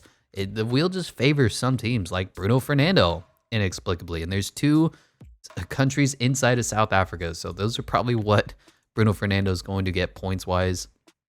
I mean, we can spin the arrow, and that just makes too much sense, right? The first country is called Lesotho, and they're going to not get any size boost on the flag, but they will get some nice overall boost. Bruno Fernando inching closer to that 80 overall check mark, and Emmanuel going up to a 72 overall. Is he good? Probably not yet.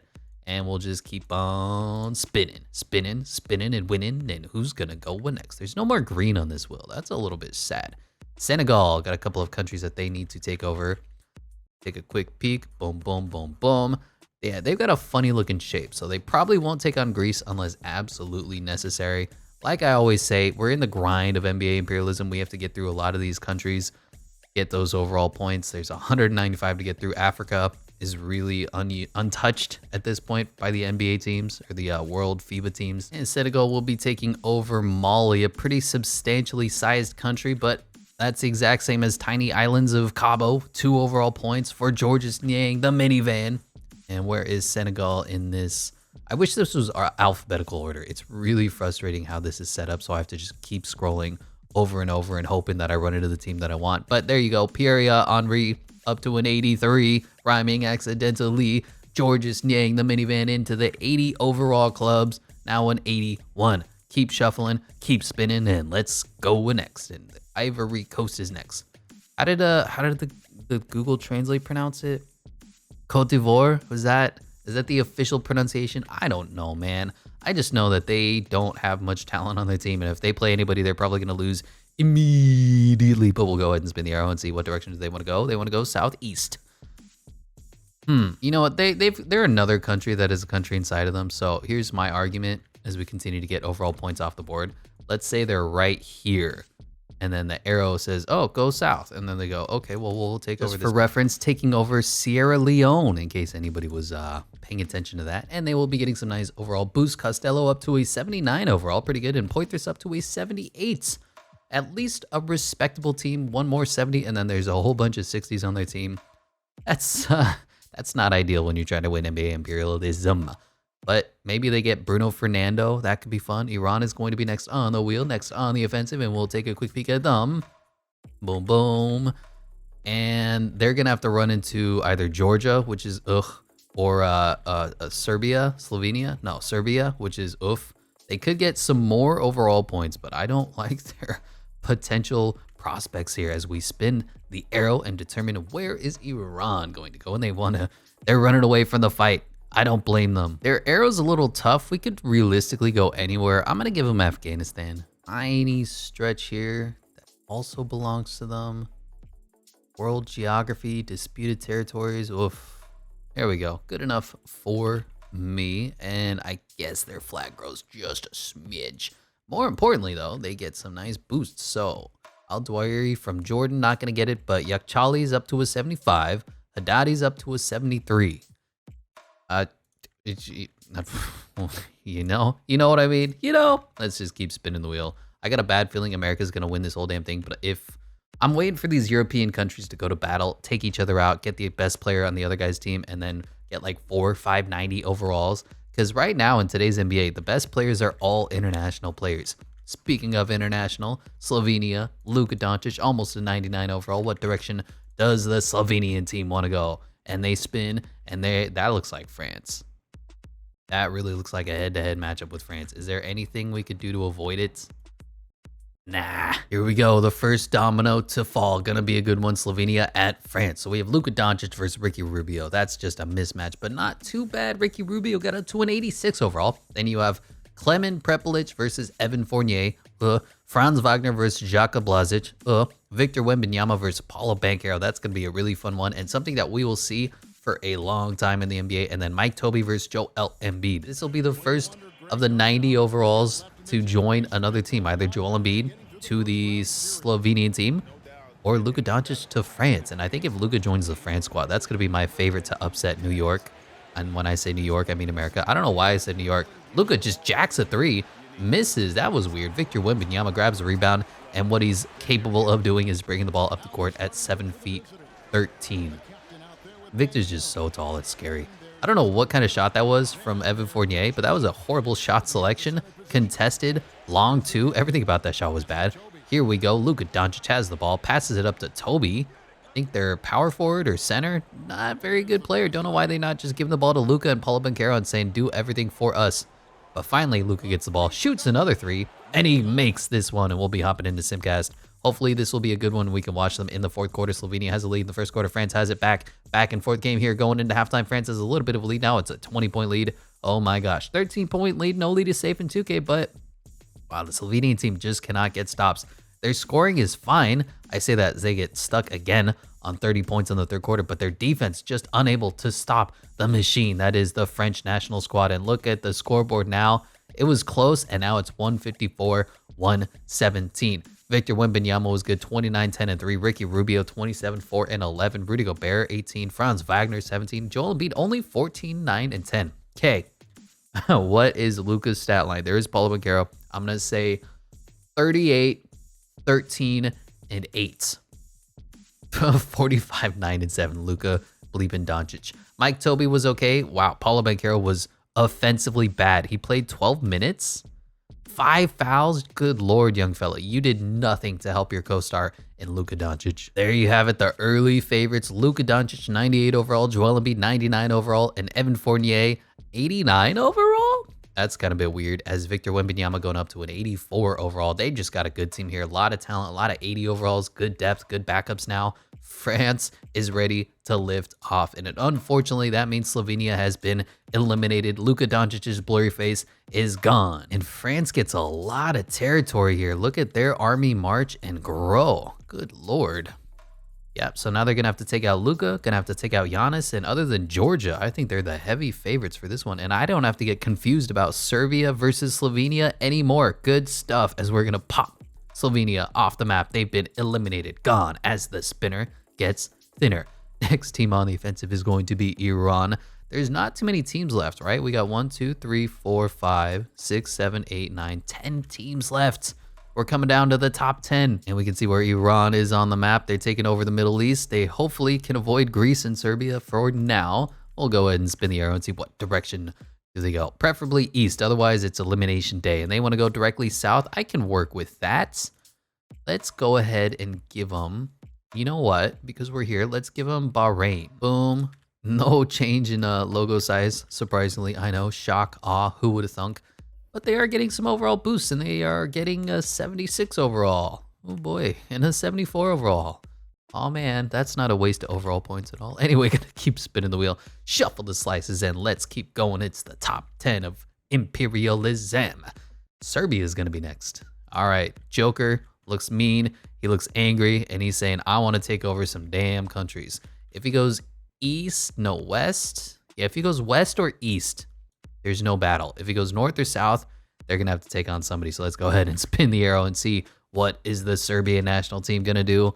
And they're going northwest. As much as I'd like to see them take on France, I want to get more overall points for the Serbian squad. So we're going to give them, I believe this is Bosnia here, and that's just going to get a few more overall points to the Serbian squad before we have to take on whoever they end up playing, because I'm not sure if Serbia is going to win this just yet. But anyway, Nikola Jokic 99 overall, Vasilije Micic 89 overall, and Bogey going up to an 86 overall. A lot of homegrown talent for the Serbian squad, and we'll just keep on spinning the wheel and seeing who's going to go next. 195 countries, and we've got, I want to say, a good 30 to go before we even get close to the finale of Imperialism on the global scale. Iran looking to go again. Looks like they're getting a lot of favoritism from the wheel. Teams like, who hasn't gone recently? Argentina, I think, only went once. There's a bug on my freaking monitor right now, and it's bugging me. Yeah, you see what I did there? Anyway, I think Qatar is going to be the next one. Next domino to fall is they're getting that Iran green and overall points. Y'all already know. Yakchali up to a 77 dough, and Haddadi up to an 85. And I said 75. Spinning to win in top 10 of the NBA Imperialism. And I always say NBA Imperialism when I mean the world. I apologize for that. It's hard to change up your mannerisms, all right? It's like trying to be a nice guy when you're really a jerk. Story of my life. Anyway, there's still a bug on my monitor. Oh my gosh. I think it was an ant. Did you know there's ants that like eat your monitors and eat electronics and stuff? I think it only exists in Australia, but that makes you just terrified of your ants and the whole ant situation that you have going on. It's like, why would an ant eat your computer? And then you find out as you lose $3,000 or however much the latest RTX whatever double doppel is. I'm kind of ignoring the arrow just because we do have to fill out this other country that is literally inside of South Africa. So we'll just fill that out. Bing, bang, boom. Free overall points. And just because we need to be good people. What was the country that was inside South Africa that just got filled out? It was Eswatini. And don't look now, but Bruno Fernando was an 80 overall. Incredible. And then I believe we started giving it to Emmanuel. So he's a 73 overall. So if someone picks up Bruno Fernando, they're going to get a decent player up to this point of Imperialism. Spinning the wheel. We're spinning the wheel. And who's going to go next? And it's not Angola again, but it is Senegal. Does it feel like we just keep repeating the same teams in the same cycle? I don't know why. But Senegal has a large amount of territories here in Western Africa. There's still more countries to go. Greece and the Ivory Coast. What does the arrow of prediction and fortune have in store for them? Is that Greece? It should be Greece, but it's not going to be. We're going to go right next to Greece, and we're going to be taking on, I believe that was Burkina Faso. There is going to be a showdown here soon, just not yet, as Georges Niang Minivan continues to grow his empire.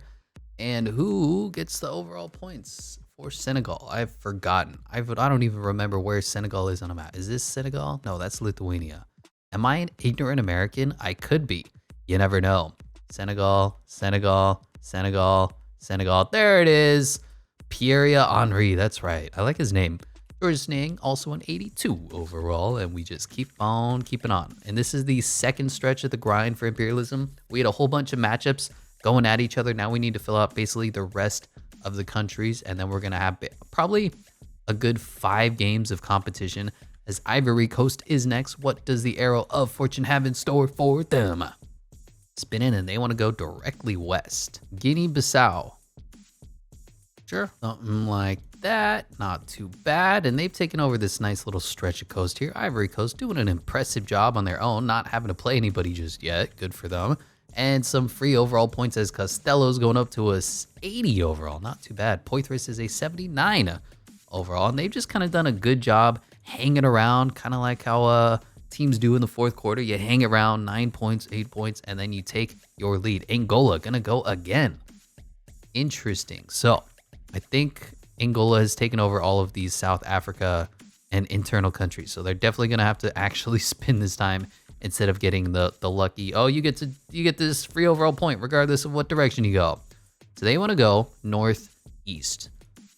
I'm going to give them the circular country there. What's it called? There you go. A little bit of Zimbabwe. There you go. Bruno Fernando's in the 81 overalls. It's a dream come true for somebody. Specifically, if that somebody is named Bruno Fernando, but we're just going to keep on keeping on. Senegal or Argentina? Senegal. All right. There's a lot of the same teams that are going right now. Kind of frustrating, kind of annoying, but it is what it is, what it do. And we'll see what the arrow has in store for you. Speaking directly at Senegal. They want to go, okay, there's a country they can take there still. Don't worry. That's going to be Tunisia. No logo boost, but like I always say, overall boost. Pierre Henry up to an 85 overall. Minivan up to an 83 overall. Kind of similar. Senegal, Angola, Ivory Coast. They're just getting nice overall points, overall boosts. And if they beat anybody, they might have a decent chance at winning something. And if they lose, the other team's going to get a mediocre, maybe above average NBA caliber player. As France finally going to get a go. They're saying, I'm sick of all this Africa action. We need something happening in the Europe. We need a whole bunch of these tiny countries to get a little action. I already said action. So they have taken over this whole Great Britain, England. I forget how to determine that. And then there's middle of Europe, which is, I mean, since the beginning of humanity, Europe has been a troublesome lot. So with this, I'm going to go Czechia. Makes the most sense with respect to the arrow, but France definitely has taken over the major portions of Europe. And I didn't even show you that correctly on the map. It's all right. I just took over this territory right there. Evan Fournier is officially a 90 overall. Oh my gosh. And Victor Wembanyama is an 85 overall. And France looking mean, looking menacing. And we're going to go ahead and spin the wheel. Keep it coming. Keep it going. France not going to go again, but Iran is. Seems like the USA has not had a turn in a while, which is good if you want the upset. But as far as fairness is concerned, it's not fair. Okay? It's not fair. What does the arrow have in store again? Is it the UAE? It is. Oh, wow. They just went right in order. Okay. I don't know if y'all have ever been here, but there is just a whole bunch of money. They're just drowning in money in this part of the world. But unfortunately, they don't want to share it with the rest of us. So I have to pay rent still. I know. I bet you do too. This isn't fair. Anyway, Yak Chali is now the highest rated player on the Iranian national squad. 78 overall. Pretty good. Is he going to get into the mid-80s? I don't think so, but there's always a chance. We're just going to keep on spinning as who's going to be the next team on the offensive. It is Serbia. Still waiting for that USA turn. It's been a minute, and there's a lot of little island countries that they have to go through. But Serbia is starting to get surrounded here, so we'll see. It's definitely Greece, Georgia, or Iran. There are a few countries that they might be able to eke their way into to get some more overall points, but I think it is time for Nikola Jokic to shine, and he wants to go directly south. That's Greece to me. That is a Giannis versus Nikola Jokic matchup to determine who's going to get the other 99 overall on their team. I'm in. Got a good one here. Vasilije Micic, 89 overall versus Monty Morris. Nick Coletes versus Bogdan Bogdanovic. Nikola Kalinic versus Kostas Papa Nikolaou. Nemanja Bjelica versus Giannis is a huge mismatch, but then Nikola Jokic versus Kostas Lukas isn't a great matchup for the Greece team. I think Serbia wins this one, but you never know. Greece has done a pretty good job at boosting their overalls, and of course, you can never count out Giannis Antetokounmpo unless he's taking an open three-point shot. Anyway, the tip is up, the tip is in, and Serbia does win. Micic bringing the ball up the other way for the first possession for the Serbia national team. They do have, who did they pick up? Monty Morris, right? I don't even remember. No, Monty Morris is on Greece. I think, who's on the Serbian team? Who did they win with? There's Nikola Jokic, by the way, on the glass. Misses. I like the Nikola Jokic versus Giannis matchup. They're two, like, super bigs, complete opposites in play styles, and I think Joker is better, which is weird to say, I know. Speaking of the Joker versus Jokic matchup, wow. Not even close. Not even close. Joker didn't stand a chance against Giannis up to the three-point line. Of course, you sack off of Giannis because Giannis can't shoot. Going into halftime, we've got a good one. Back and forth. Serbia, though, has an 8-point lead here into the third quarter. High-scoring affair. Wow. Greece is really struggling to keep up offensively. Now they have a little bit of a comeback here in the fourth quarter. 9-point game, 11-point game, 6 minutes left, 13-point game. Back and forth, fourth quarter, 10-point game, 9-point game. Can Greece make any bit of a run? It looks like Serbia is taking over, taking control. And there you have it. It's about 10 points throughout the entire game. Look at the scoreboard, 160 to 147. Really good, high-scoring affair. Giannis was incredible. A 47-point triple-double, and it wasn't enough. 47, 16, and 11. Monty Morris was good, 24. Kostas Lukas, 21 and 10. Papa Nikolai, I don't have to remember his name anymore. Good. As Joker gave you 28, 13, and 14. Bogey gave you 27, 6, and 7. Vooch gave you 23 off the bench. Nedovic gave you 23. Micic gave you 22, 10, and 18. I've never even heard of you, and you're incredible. And Nemanja Bjelica didn't do a great job on Giannis, but that's okay because Giannis can't shoot. There you have it. Giannis comes over. Sorry. Giannis comes over, 99 overall. Nikola Jokic already a 99 overall, and Vasilije Micic is a 90 overall. Not too bad. Bogey gets up to an 87 too. The Serbian team looking mean and looking menacing. And unfortunately, Greece, for everything they have done throughout these international imperialism, politics, and words and things, have been eliminated. Look at that flag disappear. Giannis is gone as the Joker is taking over. And Joker's gonna... Wow, I don't see anyone stopping him in Africa. Maybe Georgia, and of course France, but that's it. Other than that, I mean, Argentina doesn't stand a chance. Only the United States, Estados Unidos. And we're starting to come into the home stretch here, as it was... Who do they play? Greece? How do you spell Greece? With a G? Okay, eliminated. Gone from the wheel as the spinner gets thinner. Continuing on, and Angola going to do their best to overcome these superpowers. There's really 3 superpowers left in the world. And what does Bruno Fernando and the Angola national basketball team want to do? Spin the arrow and say they're going to go. You can't go that way. Can they go that way? Can we give them Argentina? I guess they're going to cross the Atlantic. I guess. It's kind of weird, right? I mean, Facundo Campazzo is a 90 overall. Bruno Fernando is an 83 overall. What is happening? What is going on in the imperialism sector of the World Imperialism FIBA 2020, whatever year it is, tournament? Anyway, we're just going to keep on, as Argentina is probably going to dominate. Bruno Fernando is the best player on the Angola team. The rest are a bunch of 60s. But again, Facundo Campazzo is a 90 overall. He's not even 5'10". Anyway, I think Gabriel Deck is just dribbling out of control and going out of control and shooting a jump shot and missing probably the ugliest jumper I've ever seen. Bruno Fernando grabs the rebound. Can you believe it? He's so good at basketball. Here's, what's it, Dundao? Dribbling, he's super short too. Him versus Facundo Campazzo, battle like the 5'6". Anyway, open corner 3, missed because they're 60 overalls, and Facundo Campazzo races up the court, sprinting, bursting, assisting, and Leandro Bolmaro gets blocked. We have an open 3 for Luca Vildoza. Bang! And we don't need to watch this one. As hype as we can be watching Angola versus Argentina, we're just going to skip right through because Angola cannot score more than 30 points in a quarter. They actually almost won the third quarter, and it's closer than I thought. 15 points. Yeah, but, you know, Angola, not great. Raul Nito gave you 19 and 8. Luca Vildoza gave you 17, 7 and 7. Gabriel Deck gave you 15. Facundo Campazzo, the beast of Argentina, 14 and 16. Michael Carrera was pretty good. As for Angola, Gerson Goncalves, 70 overall, gave you 23 points. Childe Dundao gave you 22 and 9. Miguel gave you 22.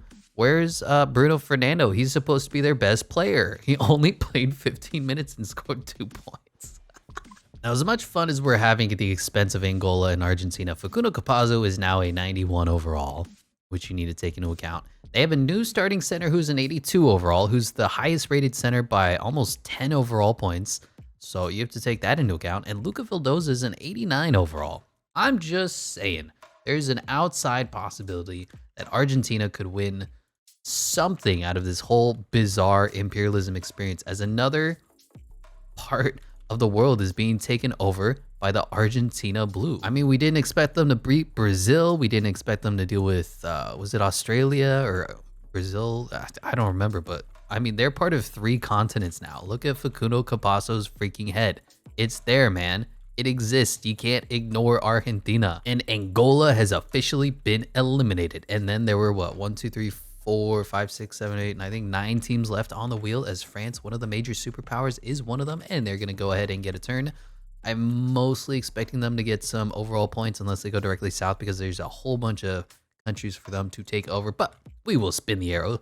What direction are they going to go when they want to go south? Oh boy, is this the matchup? Is this the matchup that we've been waiting for?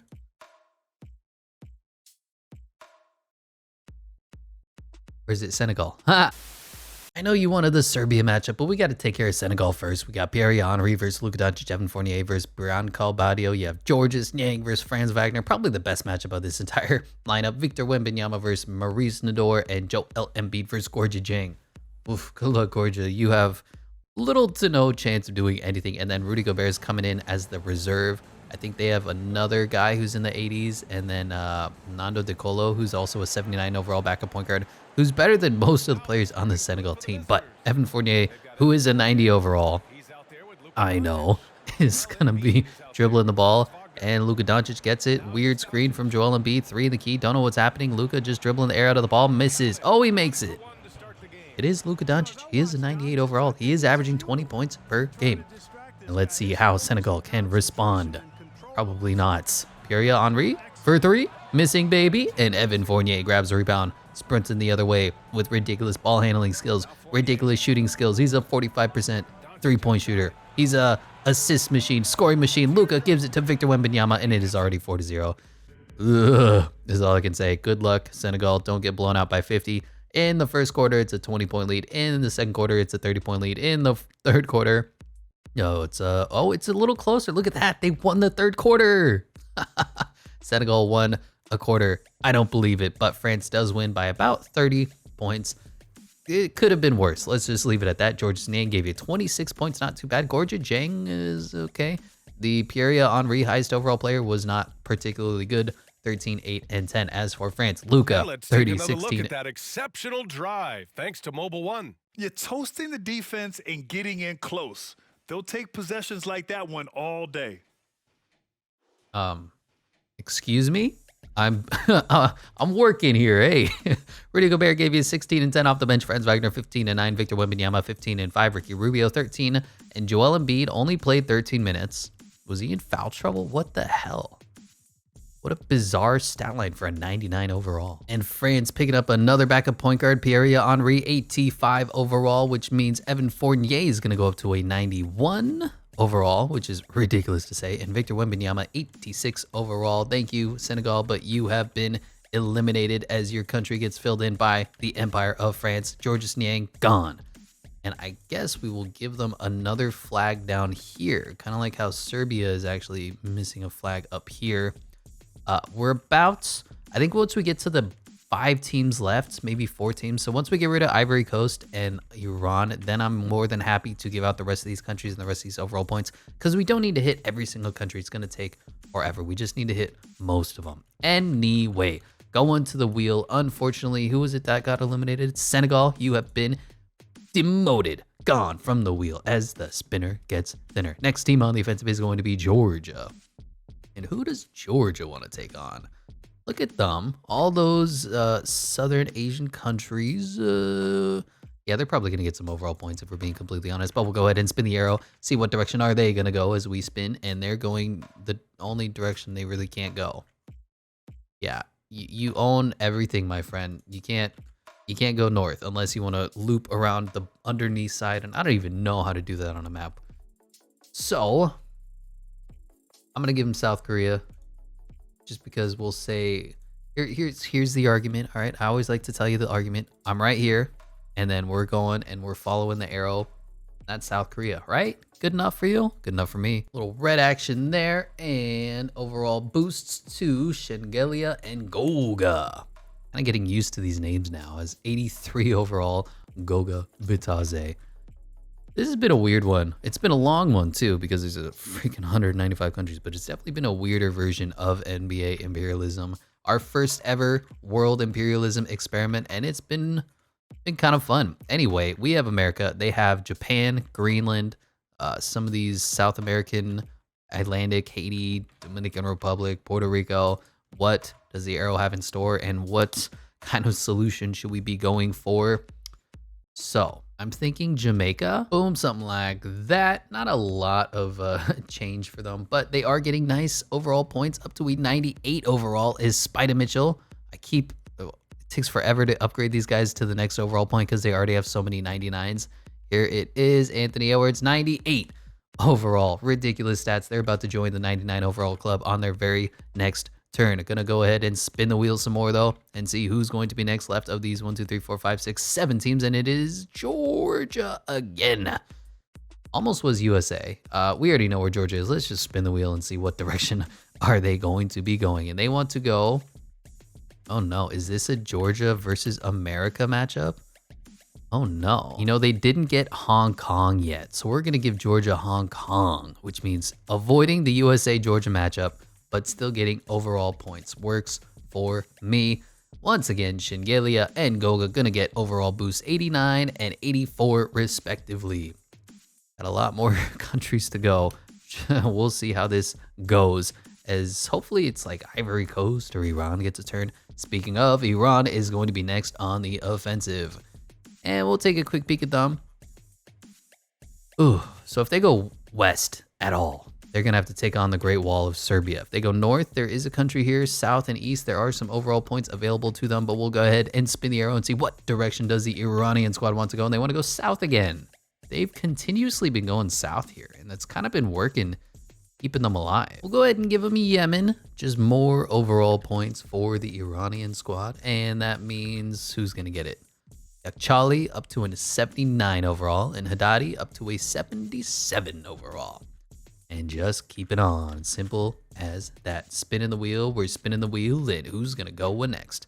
Yeah, I think once Ivory Coast, Iran, and maybe one of the other teams gets eliminated, that's when I'm going to start to say, all right, let's divvy up the rest of the map. We already know where America is. They got a whole bunch of land everywhere, and there's a bunch of islands that they're going to have to take. Let's spin the arrow and see where are the United States of America attacking. They want to go directly south. I was contemplating them taking on Argentina, but we got to fill out Guatemala and some of these other South American or Central American countries. So boom, boom, more overall points, and that means 299 overalls officially on the team. Donovan Mitchell joins the 99 overall squad. Wait for it, wait for it. There it is. Anthony Edwards joins the 99 overall squad. Wait for it, wait for it, wait for it, wait for it. There it is, 299 overalls at the same time. Donovan Mitchell, Anthony Edwards, and I guess the next players to get it is going to be Zion, and not Karl Towns, not Shai Gilgeous-Alexander.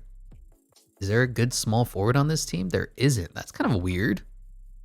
So it's going to be Ja Morant and Zion Williamson will be next up in the queue for the United States of America teams. Hey. Interesting developments here. Spinning some more. Who's going to go next? Got a bunch of countries to go. Georgia again. Yeah, Georgia again. It's fine. Like I said, the wheel doesn't ever feel truly random. Is it wheelie random?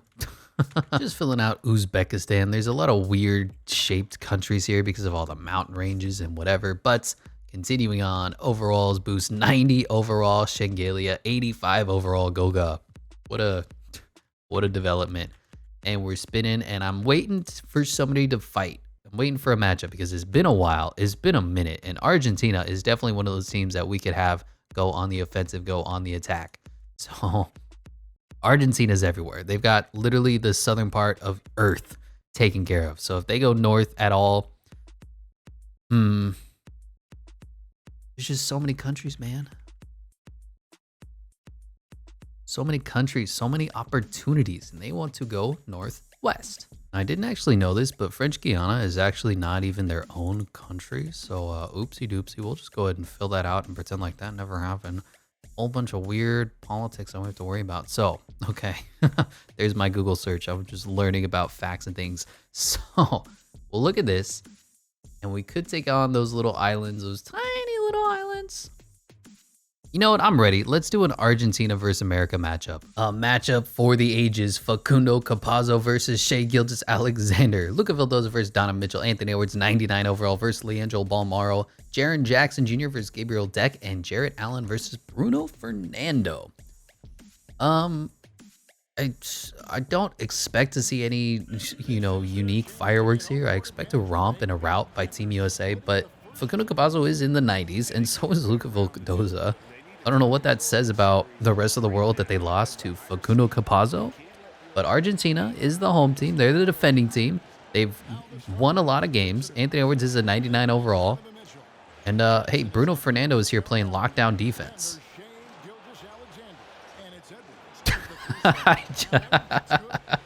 I mean, I just let that one happen, huh?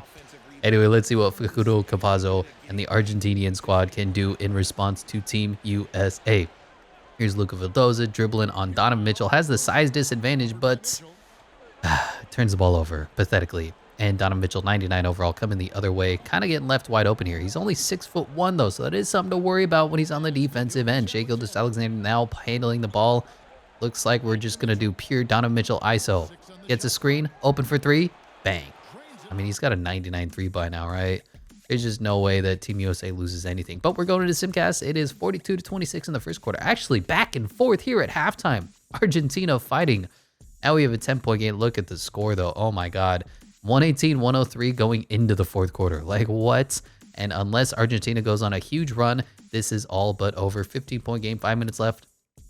12-point game, 14, 12. Yeah, just not quite enough help from the Argentinian squad as they do fall to America by only 12 points. That's respectable, man. 162, 143. Gabriel Deck was okay. Facundo Campazzo gave you 26, 3, and 12. Bruno Fernando was honestly not too bad, 18 and 9. Raul Neto was okay. Luca Vildoza, 14 and 14. As for Team America, Donovan Mitchell, great. John Morant, great. Anthony Edwards, great. Zion Williamson, great. Jaren Jackson Jr., great. Jared Allen, pretty good. Shea, not great. But the rest of the team, I mean, they're, you know. And they're picking up a 91 overall Facundo Campazzo, but at the same time, John Morant and Zion Williamson are going to be getting overall boosts. Team USA is going to be soon to be unstoppable. And we'll go ahead and make sure that this large empire of Argentina has been eliminated. So Facundo, goodbye. Facundo, goodbye. Tiny Facundo, goodbye. And Facundo, goodbye. So America has effectively taken over almost the entire south part of Earth. And then they have all of North America pretty much. There's nobody standing in their way to take over all these empty countries. And then you have Europe and Russia pretty much. So we have 4 big teams, and then Iran and Ivory Coast are just kind of hanging out. I don't know what to do with them. They're just hanging out, maxing, relaxing, acting all cool and all, playing some b-ball outside of the school. But I mean, eventually a couple of guys are going to be up to no good and make trouble in their neighborhood. So I don't know what to do about them. Looks like America is going to be getting some overall boost. They want to go northeast. Going to give them Belize. Fill that up. Not too bad. And as the points continue to grow, I think there may be 499 overalls here for Team America, but John Morant and Zion respectively going to get their boosts. Continuing on, and my plan is once Iran and Ivory Coast have been eliminated, that is when we're going to go and give the rest of the countries up to the teams, and we'll have a final team off. Now there might be an accidental collision between Serbia and France or Georgia, but it seems like there's 4 major teams, and then the other 2 are just kind of hanging around saying, hey, we're good too. We like basketball, right? Anyway, who is it? France? All right, they want to go that direction. Give them the Western Sahara. Easy peasy, lemon squeezy, and overall points. If I remember, France is the first team on the list. So if you go this direction, France will pop up much faster. Joel Embiid, 99 overall. Luka Doncic, 98 overall. Evan Fournier, 92 overall. Victor Wembanyama, 87 overall. The ratings are getting a little bit funny. You have to at least give us that. Continuing on and spinning the wheel, and who's gonna go what next? And we have the USA yet again, and probably just overall points for Team USA. We'll spin the wheel. We'll see what direction are they gonna go, and more East action. Yeah, I mean, we'll just give them Cuba. There we go. Little bit of this, little bit of that. 91, 88, easy peasy. And just continuing on to spin the wheel and spin the wheel. And when will the other teams go? Waiting for Ivory Coast. And I bet you they're going to run into France. There's pretty good odds that's going to happen, but we'll go ahead and spin their arrow. And they want to go south. Is that America? Are they going to attack America? Ooh, why would you do that? Also, the island nation here is completely destroyed. They're just dots. Well, you know, we'll take them off the map. We already got the overall points for it. It's fine. You already know. But Ivory Coast is going to take on America, according to the wheel. Good luck. Yeah, let's just get this one over with. There's 280 overalls and a bunch of 60s versus Team USA. I mean, Team USA is the home team. They're the defending team. I mean, even the fact that they're wearing the same color jerseys isn't even a big deal because it's going to be... All right, let's place your bets. Take your scores. I'm going to say 180 to 74. That's my guess. All right. Donovan Mitchell misses a wide open 3, which is surprising. He's got a 99 overall 3-point rating. Probably should have made that, but you never know what happens in 2K23. I believe this, I don't think this is Moussa Diabate, but he's dribbling the ball for the Ivory Coast, and they're just dribbling around. He's spinning on nobody. Facundo Campazzo, they're like the same size, which is a problem. And Poitras gets fouled on the 3. Jaren Jackson Jr. looking silly, arriving at, wow, look at that first quarter. Ivory Coast fought, but that's going to be all she wrote. So place your bets. What is the final score? They almost scored 100 in the first half. It is 178 to 88. I mean, you know, right? If you know, you know. Solyaman Diabate. Okay.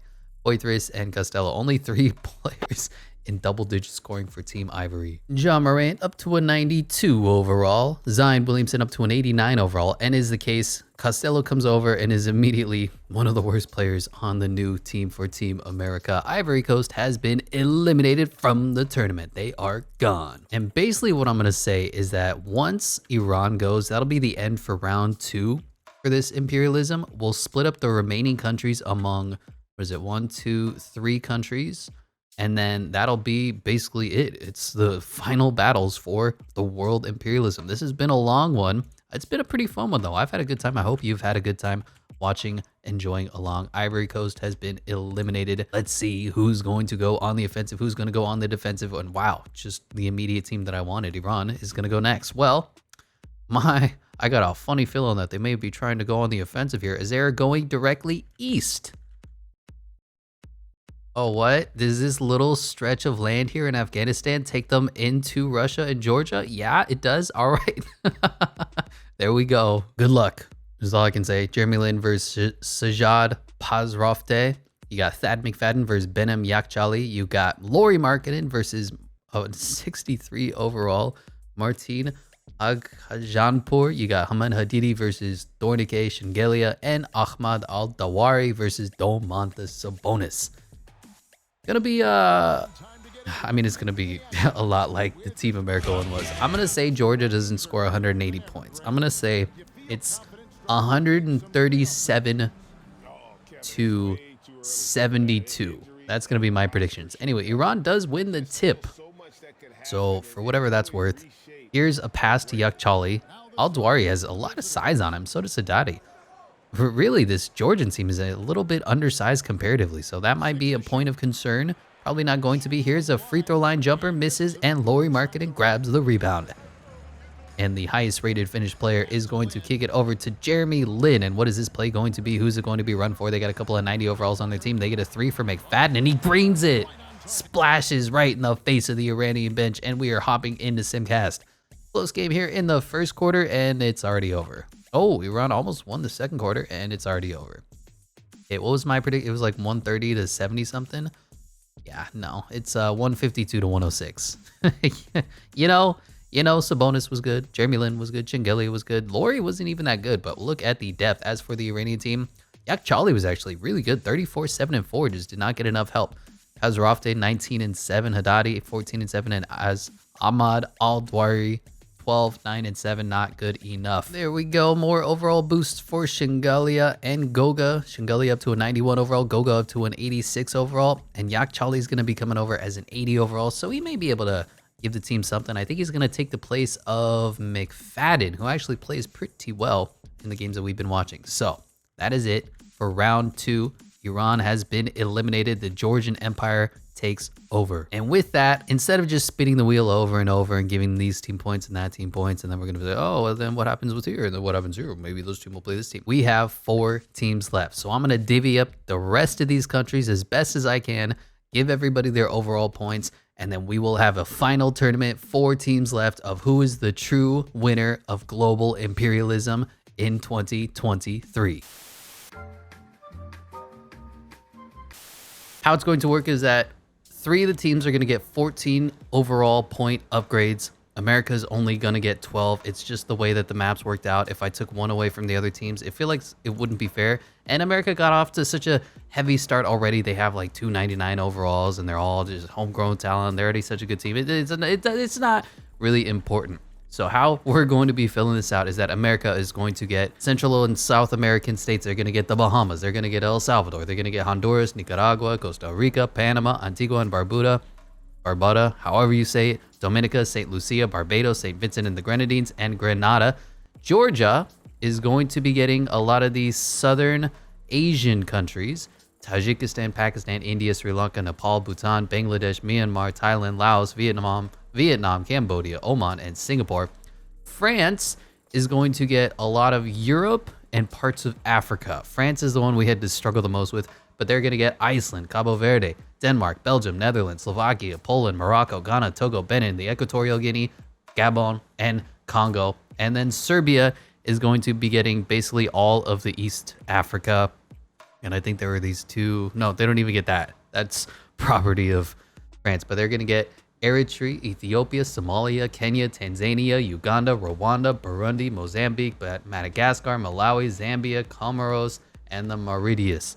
And that is what we're going to be filling out here on this map. Hopefully we'll just speed this up so you don't need to see everything.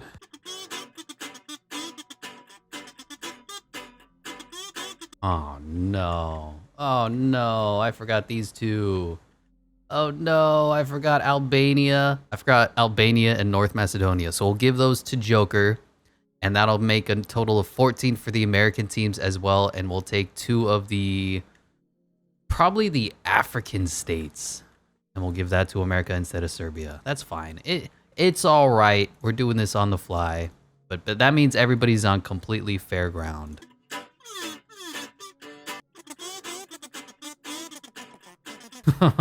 I think that's it.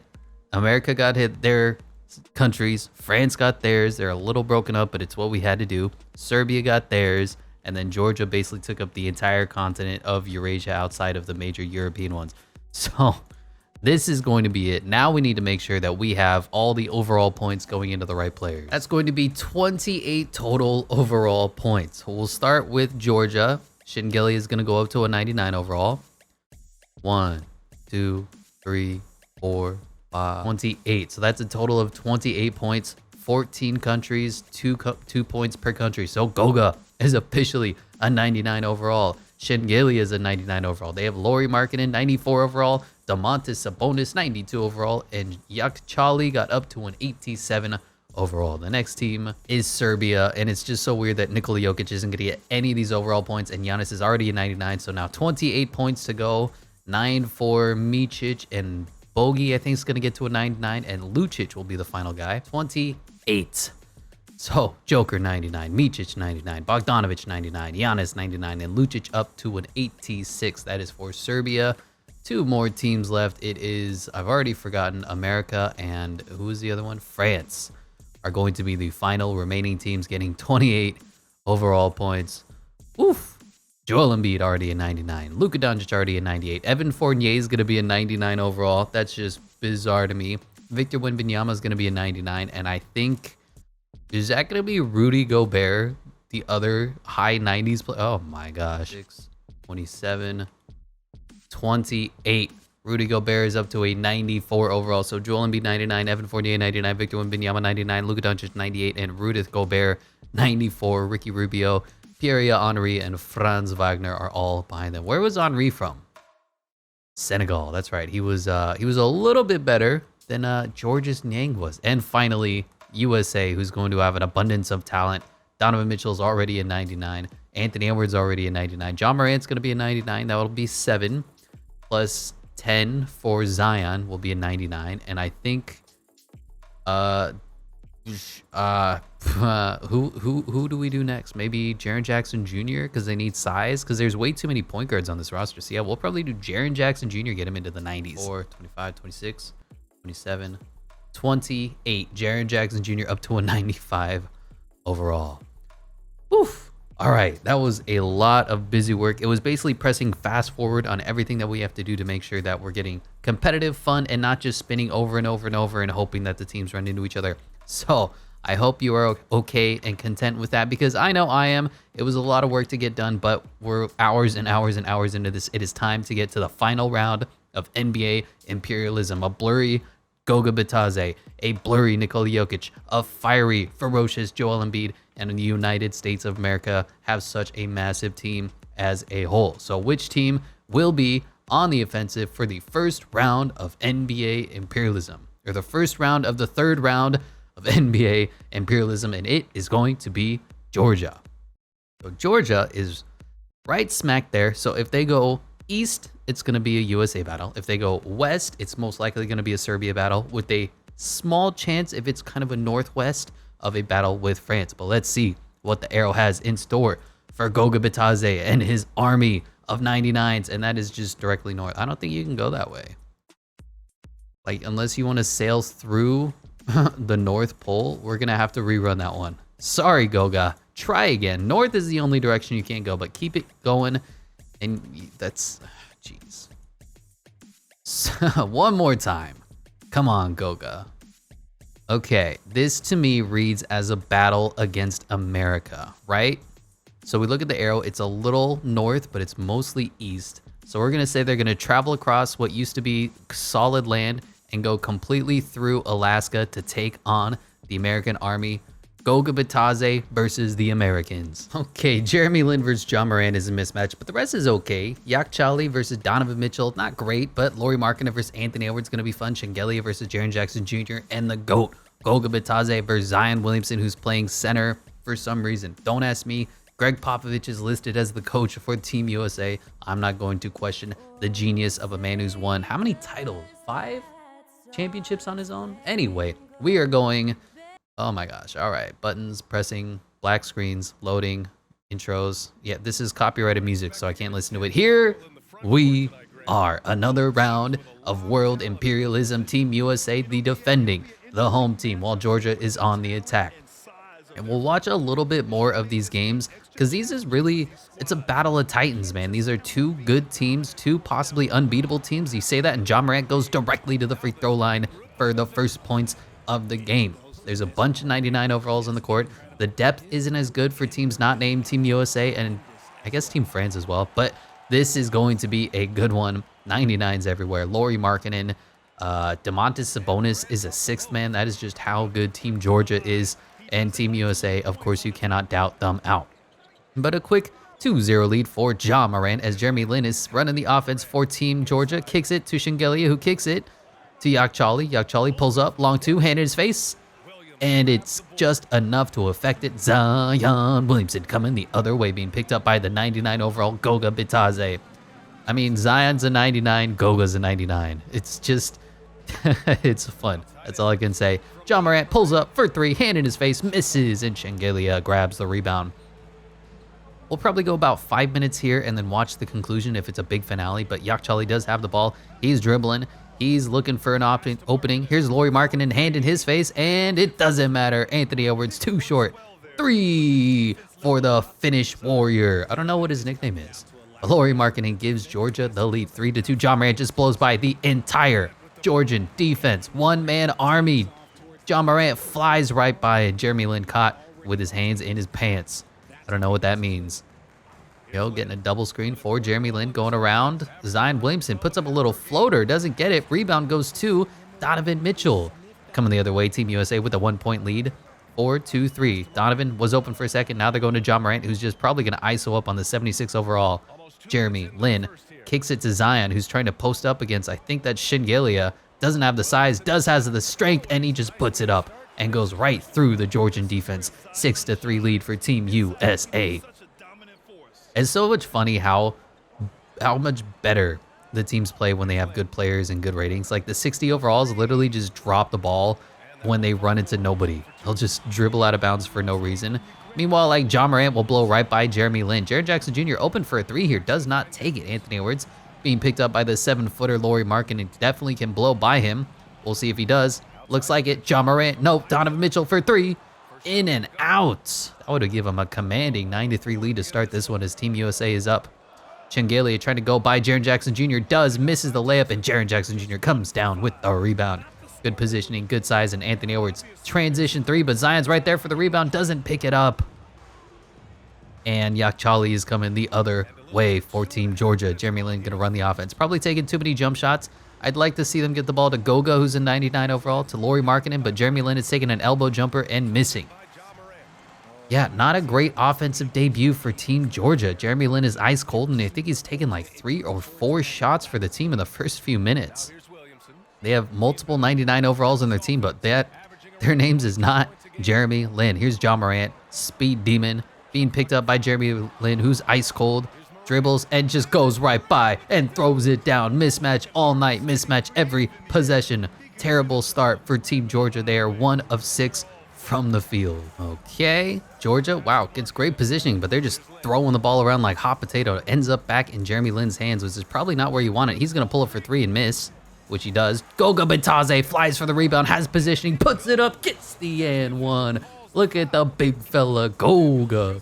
Do what he do best, and that's get down and dirty on the glass. The second coming of Shaquille O'Neal as he converts the free throw 6-8. I think we'll go first team to 10 points. Scoring's been pretty good in this one. Donovan Mitchell, ball handling. Oh, he's got his man leaning. Can't do anything with it. John Morant for 3. Bang! And USA goes up 11-6. We will hop into Simcast finally. To give more minutes to LaMelo Ball, I'm in. Anyway, we got a close one here. Georgia's leading in the third quarter, beating the overwhelming favorite by 1 point. Going into the fourth, close game, back and forth, 99 straight up. Really good game here, and we'll probably have to hop in with about 5 minutes left because this is a great game, back and forth, back and forth. Georgia is up by 6, up by 5, and we'll hop in 4 minutes, 49 seconds left in this one. Is Team USA about to get upset? Facundo Campazzo and Karl Anthony Towns, the free agents, are going to come in and do what they do best, which is, I don't really know. Facundo Campazzo is a feisty defender, I guess, and Karl Towns can shoot the 3. Anthony Edwards has been picked up by Lauri Markkanen, size mismatch. Now Zion has the ball, and Facundo Campazzo for 3. Bang! The 5'2" Facundo Campazzo cuts it to a 2-point game, and Jeremy Lin is still ice cold and gassed. How is Team Georgia going to respond? 4 minutes in this one. Posting up on the much shorter Anthony Edwards, almost an 8-inch height disadvantage for Ant. Jeremy Lin, ice cold, has the ball. Gonna get a screen from Shengelia. And another pull-up 2 for Jeremy Lin. Doesn't go in, but Shengelia on the board. Yeah, Charlie for 3. Bang! Answers right back as Georgia is going punch for punch, blow for blow against Team USA. No John Morant on the court, noticeable exception. No Jaren Jackson Jr., but they're going into the post for Zion, who takes a tough fading 2. I don't know what that shot was, but bad shot selection as Team USA needs to clamp down defensively.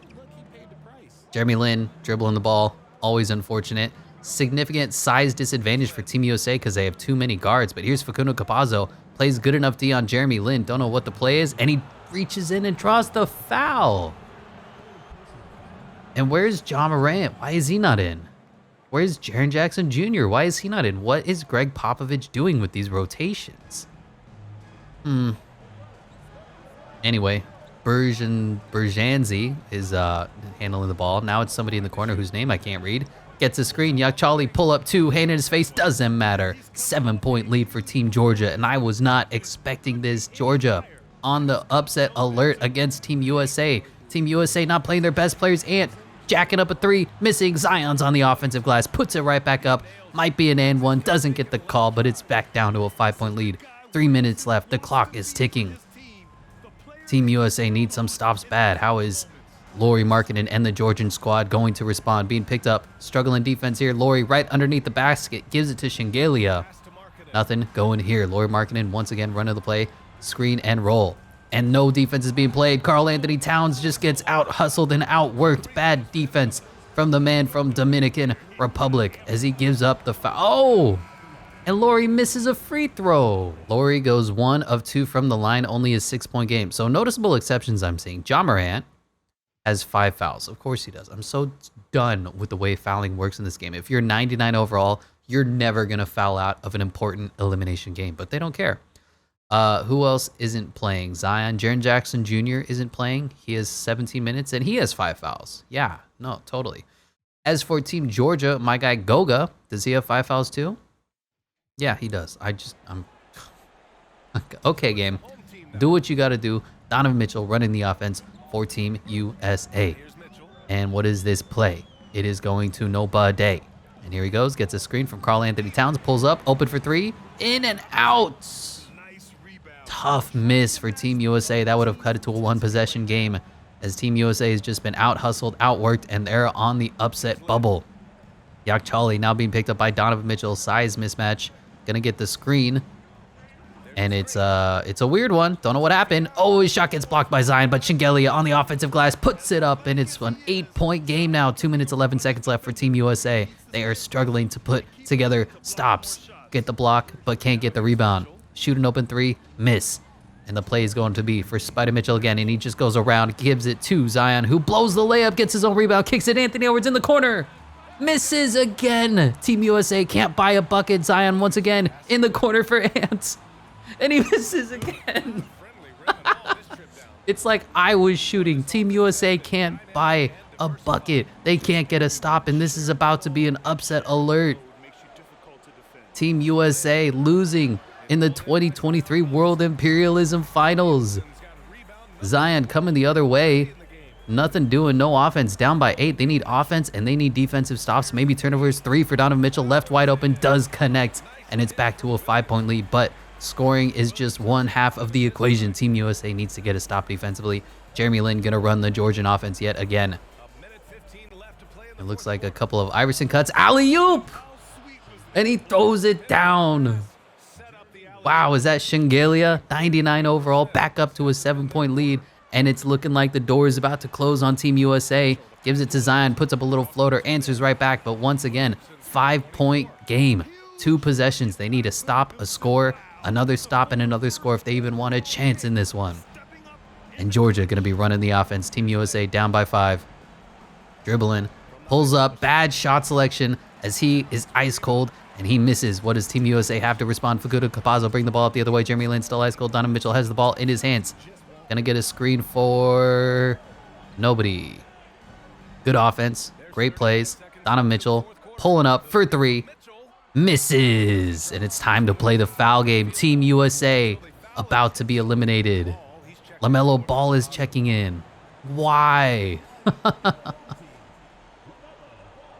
And the inbound goes into Jeremy Lin, and that's not great, but I think Team USA has been eliminated. I think America got beat by Team Georgia because they refused to play Ja Morant and Jaren Jackson Jr. Or no, they fouled out. That's brutal. It is a 7-point deficit for Team USA. If anybody predicted that this was going to happen, let me know, because I thought this was going to be a blowout regardless, but Georgia has just been the Cinderella team of this entire experience. Oh my God, it's the timeout bug again. Down by 7. Does Team USA have a miracle in them? Facundo comes in for the inbound. Doesn't get it. Now he does. Kicks it. Anthony Edwards missed from this spot 3 times in a row. Let's make it 4. And it is all over. Team USA has thrown in the white flag. They said, thrown in the towel, raise the white flag. That's really what I was going for. And Georgia dominated. Beat Team USA. Wild. I'm in shock, man. Zion shoots a 3, misses. I can't believe that happened. We're just going to hop into Simcast and watch as Georgia won by 9. Mostly because of the horrible foul. Zion Williamson, 24, 13 to 5. I'll tell you what, I forgot the FIBA rules only allow 5 personal fouls, but they also allow a lot more contact. So maybe that's the problem. But who fouled out so far in this one? Ja Morant fouled out. Jaren Jackson Jr. fouled out. Anthony Edwards had 4. Facundo Campazzo had 3. Goga fouled out. Sabonis fouled out. Jeremy Lin, Lauri Markkanen, and Shingelia. So like all the good players almost fouled out. And that's my problem with 2K fouls. Anyway, Zion had a good one. 24 and 13. Ja Morant was good in the minutes that he was allowed to play. Ant was okay. Team USA just did not come to play. Mostly by Jaren Jackson Jr., who gave you 2 Facundo gave you 9 and 8. Bad showing. Laurie Markkinen gave a good game, 26 and 10. Yakchali gave you 22, 4 and 9. Sabonis gave you 22. Jeremy Lin gave you 17 and 7, although he was 5 of 18 from the field. And I don't know who this guy was, Shermadini, but he was really good for Team Georgia as the upset of the century. Team Georgia beat Team USA in elimination. John Morant gonna come in and fill the role of Jeremy Lin, as he is another 99 overall added to the bank in the armory of Georgia. And then we still have overall points to send out as well. So I think Yakchali and Shermadini is gonna go up to a 78 overall. So, I mean, you heard it here first. John Morant has gone over and defected to Georgia. And I just don't even know how to reflect this on the map. There are so many territories of Team USA that are now going to become Georgia red. We'll start here. Australia and all those parts are going to be red. And then both of the Americas, and there you have it. America has been eliminated. I'm still completely shocked. I just, wow, popping them off the map as the spinner gets thinner. So the next team that's going to be on the offensive is going to be Serbia. And I'm pretty sure we're going to have them take on France just so we get a finale, kind of like I said, a tournament. Anyway, let's go ahead and spin the wheel and see what direction does the Serbian army want to go. And we're spinning and we're spinning and we're spinning and we're winning. And it looks like, yeah, we'll make sure it's France. Serbia at the French team to determine who's going to take on Georgia for the final round of World Imperialism. This one is going to be good. France versus Serbia. You got Vasily Micic versus Luka Doncic, 99 versus 98. Evan Fournier versus Bogdan Bogdanovic, battle of the 99 shooters. Vladimir Lucic versus Franz Wagner, battle of the 80s. Giannis versus Victor Wembanyama, battle of the freaks. And then Nikola Jokic versus Joel Embiid, everybody's favorite center on center matchup. The winner of this takes on Georgia, who may not be in the looks department as good as the other teams, but they beat Team America pretty handily on their home court. French is going to be the home team, France, French, whatever, and Serbia on the offense, on the attack, led by Micic. And the first play looks like it's going to go to Victor Wembanyama. I mean, I just love the storylines. Victor Wembanyama versus Giannis Antetokounmpo, battle of the crazy athletic freaks. Micic for 3, misses. You have Joel Embiid versus Nikola Jokic, everybody's favorite center matchup. And then, like, the two weakest links are at the same position, too, so there's no significant mismatch. By the way, Luka Doncic just got left wide open. Don't know what happened there. Busted coverage from Team Serbia as they're looking to respond. And what does Giannis have in his bag? Can he drive around? He's definitely able to muscle through everybody here, but he kicks it to an open Micic once again for 3. Bang! 3-2, quick lead for the Serbian national team. And I don't know why they're wearing Miami Heat jerseys, but it is what it is. Let's just rock and roll with it. This is the way that God intended. I don't know. But here is Luka Doncic driving, getting stuck, loses the ball. Luka, not a 99 overall player, just a point of note here. Trying to play some defense. Lukic in the corner for 3, misses. Joel Embiid grabs the rebound, coming up the other way, being picked up by Bogey. Okay, mismatch here, going into the post. And never mind, they changed their decisions here. And Joker playing defense on nobody. We have an open free throw jumper. Basically, every shot is open for Victor Wembanyama, but he misses. 3-2 game here. And since is, I guess, what we call the semifinals, we'll watch a little bit more of than when we were watching just the first round, as Micic once again open for 3. Lights out, sharp shooter. He's got the first 6 points for Team Serbia. Who would have thunk with Nikola Jokic and Giannis Antetokounmpo and Bogdan Bogdanovic that Micic is leading the way for their offense. Luka gonna get a screen from Victor Wembanyama, kicks it, size disadvantage, goes into the layup, animation, whatever you want to call that. I was gonna call it the post, but it wasn't. And he scores 2 points, 4-6. Serbia looking to respond. Jokic on Joel Embiid. Don't even know what to say about this matchup, but he doesn't try to attack. Gonna set the screen for Bogey, and here's Bogey on the pick and roll. Joker, free throw, jumper, money, splash, soft, perfect touch. If you ever seen Joker, he's gonna make every single shot in the lane. He just has the softest touch. He kisses it off the rim. Doesn't even kiss it off the glass. Evan Fournier, who's a 99 overall, still has no basketball IQ, gets blocked pathetically by Giannis, who gets a transition 3. Misses, and Victor Wembanyama grabs the rebound. Luka calling for the ball, getting ignored now. Evan Fournier finally gives it to Luka. And who's gonna run the offense here? Franz Wagner?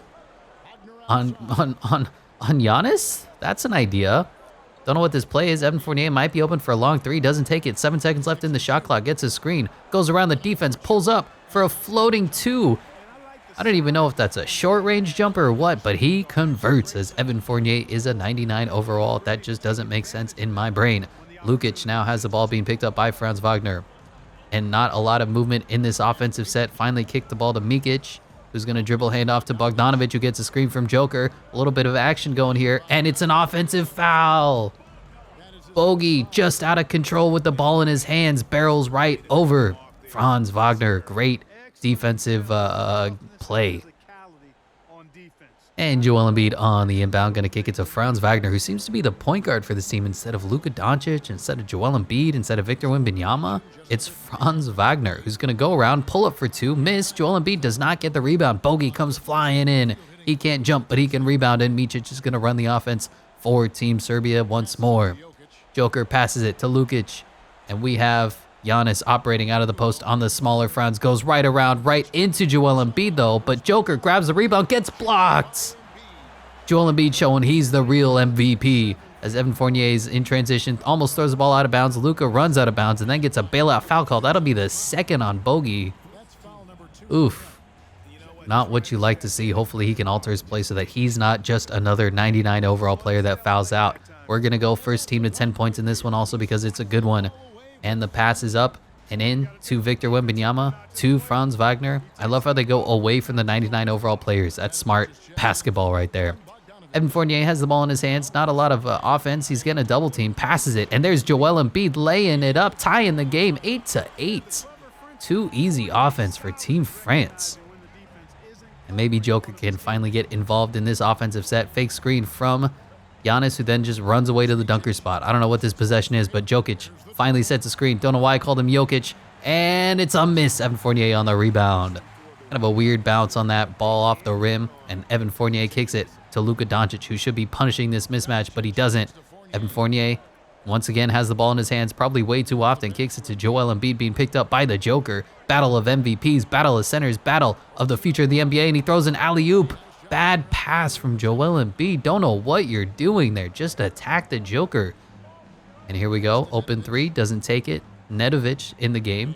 Kicks it to Giannis in the post by the smaller Franz Wagner. And he just bullies him. And he throws it down through the body. Giannis hits to Kupo. Showing Franz who's boss. And we're going to hop into Simcast. Got another good one here. France is dominating Team Serbia right now. 10-point game. But Serbia is fighting back. We got a back and forth one here going into the fourth quarter. About an 8-point game. 6-point game, 4-point game. We'll hop in with 5 minutes left if it's less than 10. And a 6-point game is more than competitive. Here we are to determine who's going to take on Team Georgia. Nikola Vucevic is checked in the game. Got a big lineup for Team Serbia. And, I mean, Team France always has a big lineup. Looks like Ricky Rubio's in. And we got a call to the post for Dobrich. I don't know who that is. But, I mean, that's fine, I guess. Maybe. Question mark. Where's Joel Embiid? Don't see him on the court. 99 overall. Did they sub him out because he's trash? Well, there's Nikola Jokic dunking the ball, cutting the lead to 4. Should we do a foul out check? I just feel like it's right.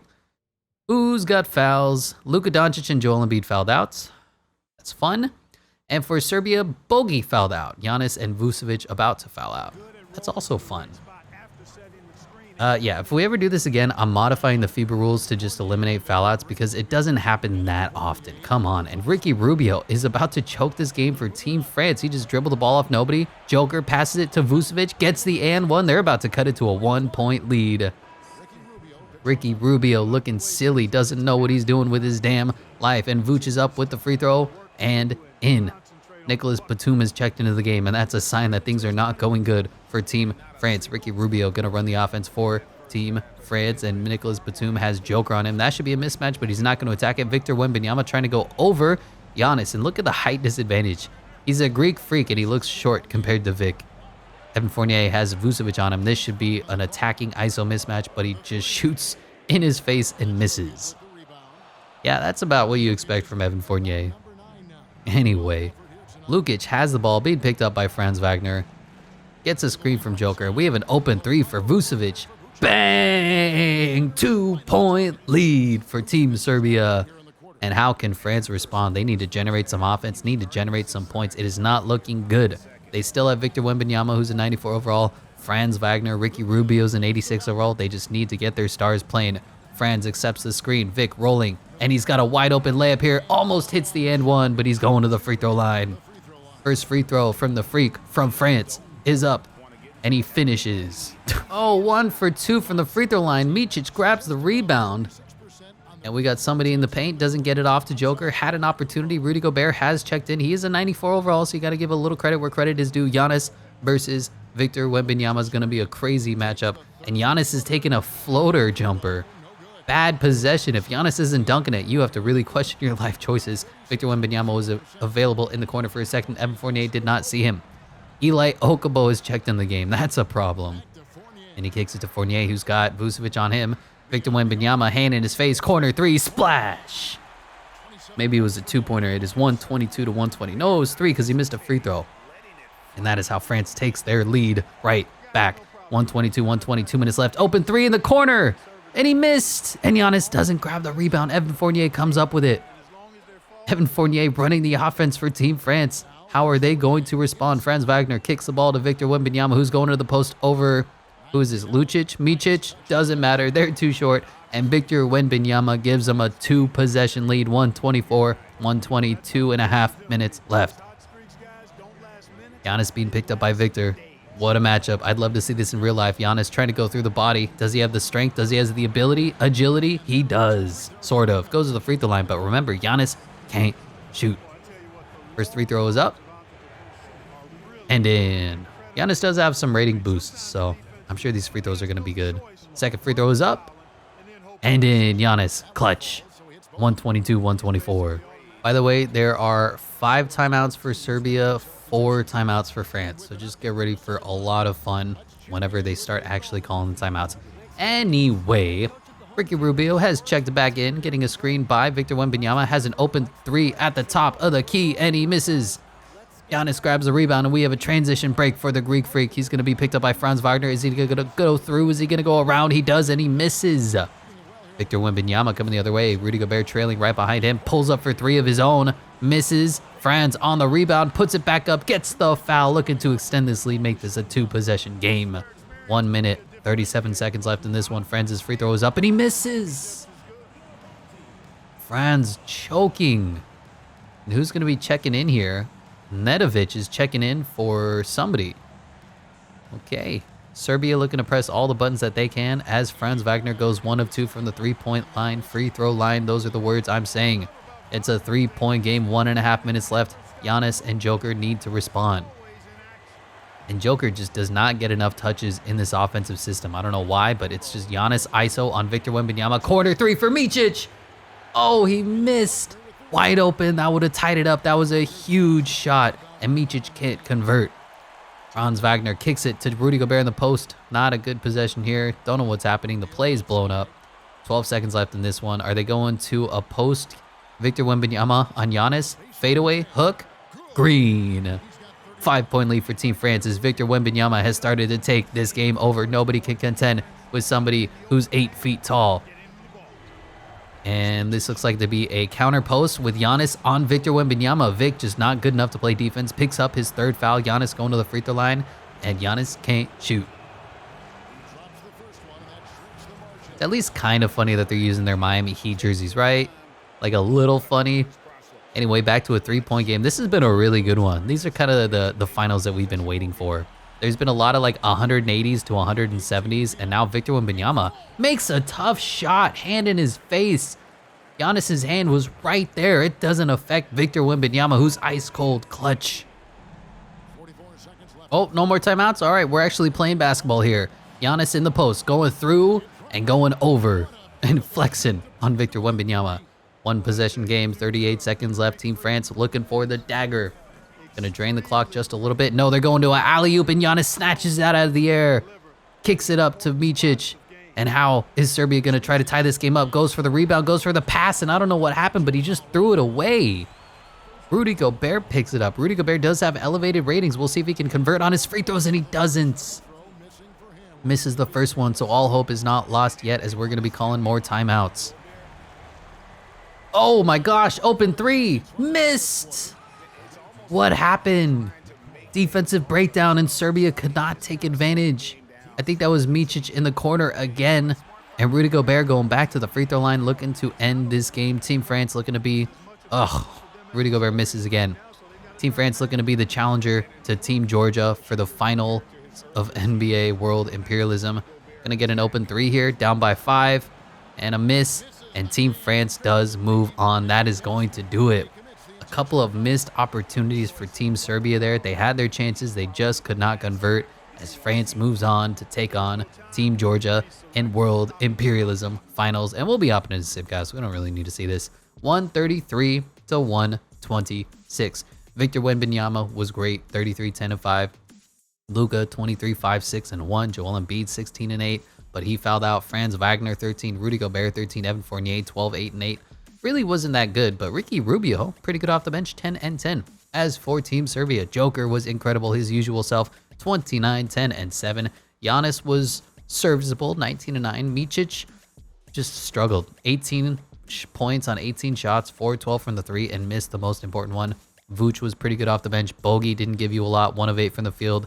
And Lucic gave you 9 and 7. Tough break for Team Serbia. So it would have made more sense roster-wise to get a different player to be the 99 overall, but Nikola Jokic is Team Serbia. Just through and through. I could have got Micic, but it makes more sense to have Nikola Jokic be on your team, regardless of how many centers you have on the team. So we will be elevating, I guess, Rudy Gobert to a 95 overall, and Nando De Colo up to an 80 overall for the final overall boosts for Team France. So that is it. We're going to have France versus Georgia for the finals. So Georgia definitely has more overall territory, partly because they took out America while France only took out Serbia.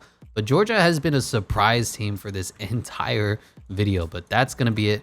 Now we just need one spin to determine who is going to be the attacking team and who's going to be the defensive team. So whoever wins this spin is going to be on the attack for the finals of Imperialism, and it goes to France. So Georgia's playing at home. Let's see who's the true champion of the world. I don't know why the screen is blue, but it's Luka Doncic versus Ja Morant, Evan Fournier versus Yak Chali, Franz Wagner versus Lauri Markkanen, Tornike Shingelia versus Victor Wembanyama, and Nikola Jokic versus Goga Bitadze. A couple of good players off the bench, Joel Embiid, Ricky Rubio, I forget who's on Georgia, Domantas Sabonis, but this is it, the final round, the final game. All that we've been waiting for, Team Georgia versus Team France, and Georgia does win the tip. Hopefully this one's going to be a good competitive one too, because sometimes the games are really bad and they end up like 30-point blowouts. I'm really hoping that that doesn't happen. Ja Morant, Shingelia, don't know what this play is, don't know what the offense is, but Ja's going to try to go around Luka Doncic. Doesn't have the strength, but open in the corner, walking away, splashing is Georgia. I don't even know who that shooter was. That was one of the original players. I think that was Yek Chali, who I always forget to say his name. And we just get a wide open alley-oop to Nikola Jokic, who, did you know he could alley-oop the ball? I thought he could pass. I didn't know he could dunk. Ja Morant coming the other way, gives it to Goga, who gives it to Lauri Markkanen. And what is the play going to be for Georgia? It's a backdoor. Nice little jump hook for Goga. 5-2 is the upset surprise Georgia team. Why is the screen blue now? It decides to go blue sometimes. I don't know what to tell you, man. 2K23 just decides to do things, and then we just live with it. That's kind of life. Wide open in the corner is Franz Wagner, missing the wide open 3. Bad look for Team France as Georgia looking to extend upon their lead early in the first quarter. Goga going up, going around Joker. And Jokic's defense is getting exposed by Goga Bitadze. I don't know what happened there. He just kind of galloped to the side and he said, no, I don't want to play defense on you. And that's going to work for Team Georgia. 7-2 lead here early in the first. And Luka's got the ball, dribbling, kicks it. Victor Wembanyama just wide open under the basket. Don't know what Shingelia was doing, but the blue screen turned off. So thank you for making that, Vic. I appreciate that. It happens, man. It's just a thing that happens. Don't ask me why. Don't ask me how. Anyway, Shingola operating out of the post. I don't know what this is. It looks like it's a Princeton set, but nothing's happening. Now it's just a handoff to Ja Morant, who's picked up by the 8-foot-tall Victor Wembanyama. Kicks it to an open Yak Chali for 3. Misses. And the rebound goes to... I think Joker got the rebound and then stepped out of bounds. That was kind of weird. Joker frustrated with himself. Joker has hair. Surprise, I know. And Goga's going to be inbounding the ball for Team Georgia. Kind of a weird game to start. It's all right, though. Lauri Markkanen was open there for the 2, draws the foul, and Jokic puts his hand up. That's going to be 1 foul already on the 99 overall. The good thing for Team France is that they have a solid bench. The blue lights have turned back on. So if Joker fouls out, it's not the end of the world. Lauri Markkanen's first free throw was up and in. And as always, we're going to go to the first team to 10 points. This looks like it's going to be a high-scoring contest. 9-4 already, 2 minutes into this one. Evan Fournier bringing up the ball, running the offense for Team France. Remember, he was huge. He was pivotal on their comeback against Serbia. And Luka going to get the screen from Victor Wembanyama. Step back 3, tough shot, hand in his face, does not go in. Joker doesn't get the rebound. It's Goga who's coming up. And how is the 99 overall Goga Bitadze going to respond? Gets the ball, going right at Joker, going through the body, puts it in, and it is 11-4. Goga Bitadze says, "This is my house." And I forgot to mention, maybe I neglected, that this is actually Game 7 of the NBA Finals too. So this better be a close one. It better be a good one. France has a big lead and a really high-scoring game here in the third quarter, 103-95. We'll be hopping in somewhere around 5 minutes into the fourth. And now Georgia has a lead. Georgia, the Cinderella team of this story. Almost a tie game, and we'll probably just hop in right here. 124-125. The blue lights are still on. Domantas Sabonis is in the game, doing a quick foul check. I was gonna turn the fouls off, but I feel like it's gotten us to this point. It was part of why Team USA got eliminated, so it should be a part of why one of these teams is going to be champions. So Yak Chali, who's a 91 overall, and John Morant have fouled out. For Team France, nobody's fouled out. Like, why? Why, game? Tell me, and I'll forgive you or not. Well, anyway, Jeremy Lin is running the offense for Team Georgia, which is a problem. And here's Lauri Markkanen being double-teamed. Rudy Gobert is in the game. Victor Wembanyama's in the game. Joel Embiid's in the game. Nikola Jokic is in the game. There's 4 centers for Team France. And Lauri Markkanen cannot get his shot off. Gets blocked by Joel Embiid. Luka Doncic coming the other way. Joel Embiid, corner, 3, transition, miss. And Domantas Sabonis flies in for the rebound. Probably the shortest center out here. I think Lauri Markkanen's even taller than him. And McFadden is actually in the game. Wow, he was huge for Georgia early in this one. There's Sabonis going, jump shooting, and it rolls off the rim. Not quite the soft touch that Joker has. Rudy Gobert is going between the legs. Victor Wembanyama, transition, 3, missed. That would have been a huge shot. Lauri Markkanen looking to maintain this lead for Team Georgia. And McFadden being picked up by Rudy Gobert. This should just be a complete ISO dribble right around him, but it's not. Lauri Markkanen being picked up by Luka Doncic. That's the one size mismatch they have. Here's Lauri going into the post, shooting, over, missing. Tough shot for Team Georgia. France coming the other way. Oh, the blue lights are off, guys. All right, you good? Oh, 2K23. France takes a lead on a transition dunk, and Jeremy Lin's going to run the offense and set it up for Team Georgia. 126-125, 4.5 minutes left. Lauri going in, drawing the foul. Does he get the end one? He does not. Joel Embiid picks up his second. Couple of substitutions here as Lauri goes 2 of 2 from the free throw line. And here's Luka running the offense for Team France. 126-127. They have a 1-point deficit, but they have no shortage of good players, and he picks up the foul. Really, that was kind of a ticky-tack call, but McFadden isn't at 99 overall, so he's not going to get the benefit of the doubt. First free throw was up and in, and the blue lights are back. Timeout, France. Maybe it's... do you ever wonder if you're just going crazy? Like the blue light filter is just your brain turning it off and on randomly? Because there's nothing I'm doing here. I'm just pressing no buttons. I'm watching, I'm commenting on the game, and I'm skipping cutscenes. That's the extent of what I'm doing here. Lauri Markkanen dribbling on Franz Wagner. Gets his shot blocked pathetically, and France coming away, and it's off again. I didn't even...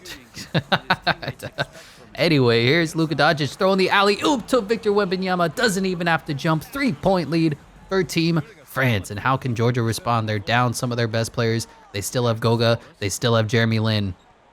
Domantas Sabonis being picked up way on the perimeter. And Lauri Markkanen shooting a 3 in and out. And Georgia cannot buy a bucket right now. 3.5 minutes left, but it looks like they are overmatched. The first time we've seen it, even against Team USA, as Franz Wagner hits a corner 3. It is a 6-point lead for Team France. 3.5 minutes left. How can Team Georgia respond? They need... Who is a bucket for them? Goga? They're kind of a team effort, so they just need their team to respond against France. And Lauri goes right back to the free throw line. That's how you start the comeback. First free throw is up and in. France with a 4-point lead coming the other way, and they call a timeout. Okay. Inbound goes to Evan Fournier being picked up by, I think, Goga? which means Jeremy Lin is defending Victor Wembanyama. Yeah, this is a problem. Anybody gonna help? Step back. A bad shot for Vic. I know there was an open jumper, but you gotta just bully Jeremy Lin. You have almost a 1.5 foot height advantage there. McFadden being picked up by Luka Doncic, and Lauri Markkanen gonna call for this ball. He's got a backdoor cut, doesn't get the pass. Now he's in the post. Now he's 3 in the key. Don't know what's happening. 3 in the key. Hello? Step back. 3 in the key. Doesn't matter. Lauri Markkanen misses the jump hook. Joel Embiid running the point guard for Team France. And we got another corner open 3 for Franz Wagner. Georgia keeps leaving that shot open. The blue light filter is back on. I don't know what Georgia's defense is, but it's like leave wide open 3-point shots for one of their best players, and it's not working. Anyway, here's Georgia looking to respond. Jeremy Lin running the offense. He's going to go around, pull up, pass. Goga Bitadze loses the handle. Now we got another pass. Lauri Markkanen trying to one-on-one ISO, grabs the screen. And McFadden shooting a 3. Not a great shot. Jeremy Lin doesn't even jump for the rebound. Evan Fournier comes down with it. 7-point lead for Team France. And it looks like France is going to be the true winners of Imperialism. Like, I would say they had the set. Oh my God, Luka just ran out of bounds. 2K is so broken. Why is this game so broken? Here's Team Georgia with their chance to respond. Jeremy Lin running the offense. This is a play for McFadden. It's a play for Goga Bitadze. That's who sets a mediocre screen. Jeremy Lin takes a floating jumper. Not a good shot. Fully contested by Joel Embiid.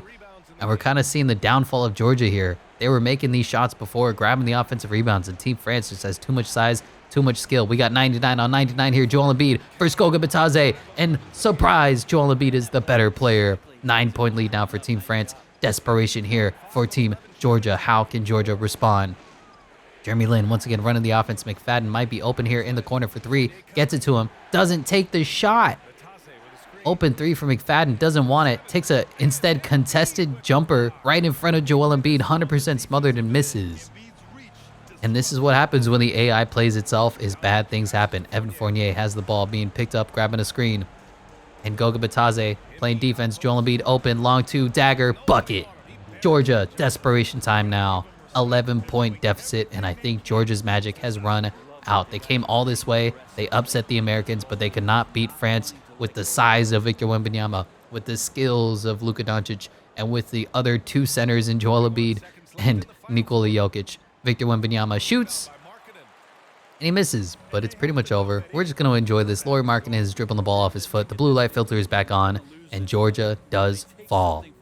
I think France was probably the team with like the second best odds, so it's not a huge surprise, but Georgia was a major revelation throughout this tournament. I can't believe they made it this far, and frankly, I'm in shock. But that is going to do it. Georgia's not even trying to draw the foul anymore. They've conceded Game 7 of the finals. They have conceded the championship to Team France, losing by 9, 140 to 131. Victor Wembanyama was just too tall. Joel Embiid was just too strong, and it was a tough end for Team Georgia. But you got to give credit where credit is due. France prevails. France is the champions. France is the kings of the world. They go on the road and take care of business, and now the championship is theirs. To be on the road, to silence the crowd, winning the championship with all of it on the line. What an incredible performance. Hats off to this team. An incredible moment. One team has emerged. You can see it in their faces. NBA Forever known as NBA champions. Congratulations to the whole organization and, of course, this And incredible you can team. bet back home This the Larry O'Brien celebration trophy, has and I started. believe this suitcase are yours. Time now to send it to... And in 2K fashion, only the way 2K can do it, they're using the same celebration from years ago as announcers are talking over each other, but Team France does prevail as Franz Wagner's hand is going to go right through the trophy. The first edition when France took out Germany early, and Victor Wembanyama, too tall to even see his head, wins the finals MVP, and probably rightly so. He was the most impactful. He was the one who clutched it out against Serbia, and he was the one who raises the MVP trophy for the finals. And we'll just go ahead and make sure that the map reflects that Georgia has been eliminated. And there you have it. Goga's blurry face has been eliminated as Joel Embiid and the French Empire reign supreme in our first rendition of World Imperialism. that is going to do it for this epic climactic battle. What a video. What an experience. I hope you guys had fun. Thanks for sticking around. And I will catch you in the next one.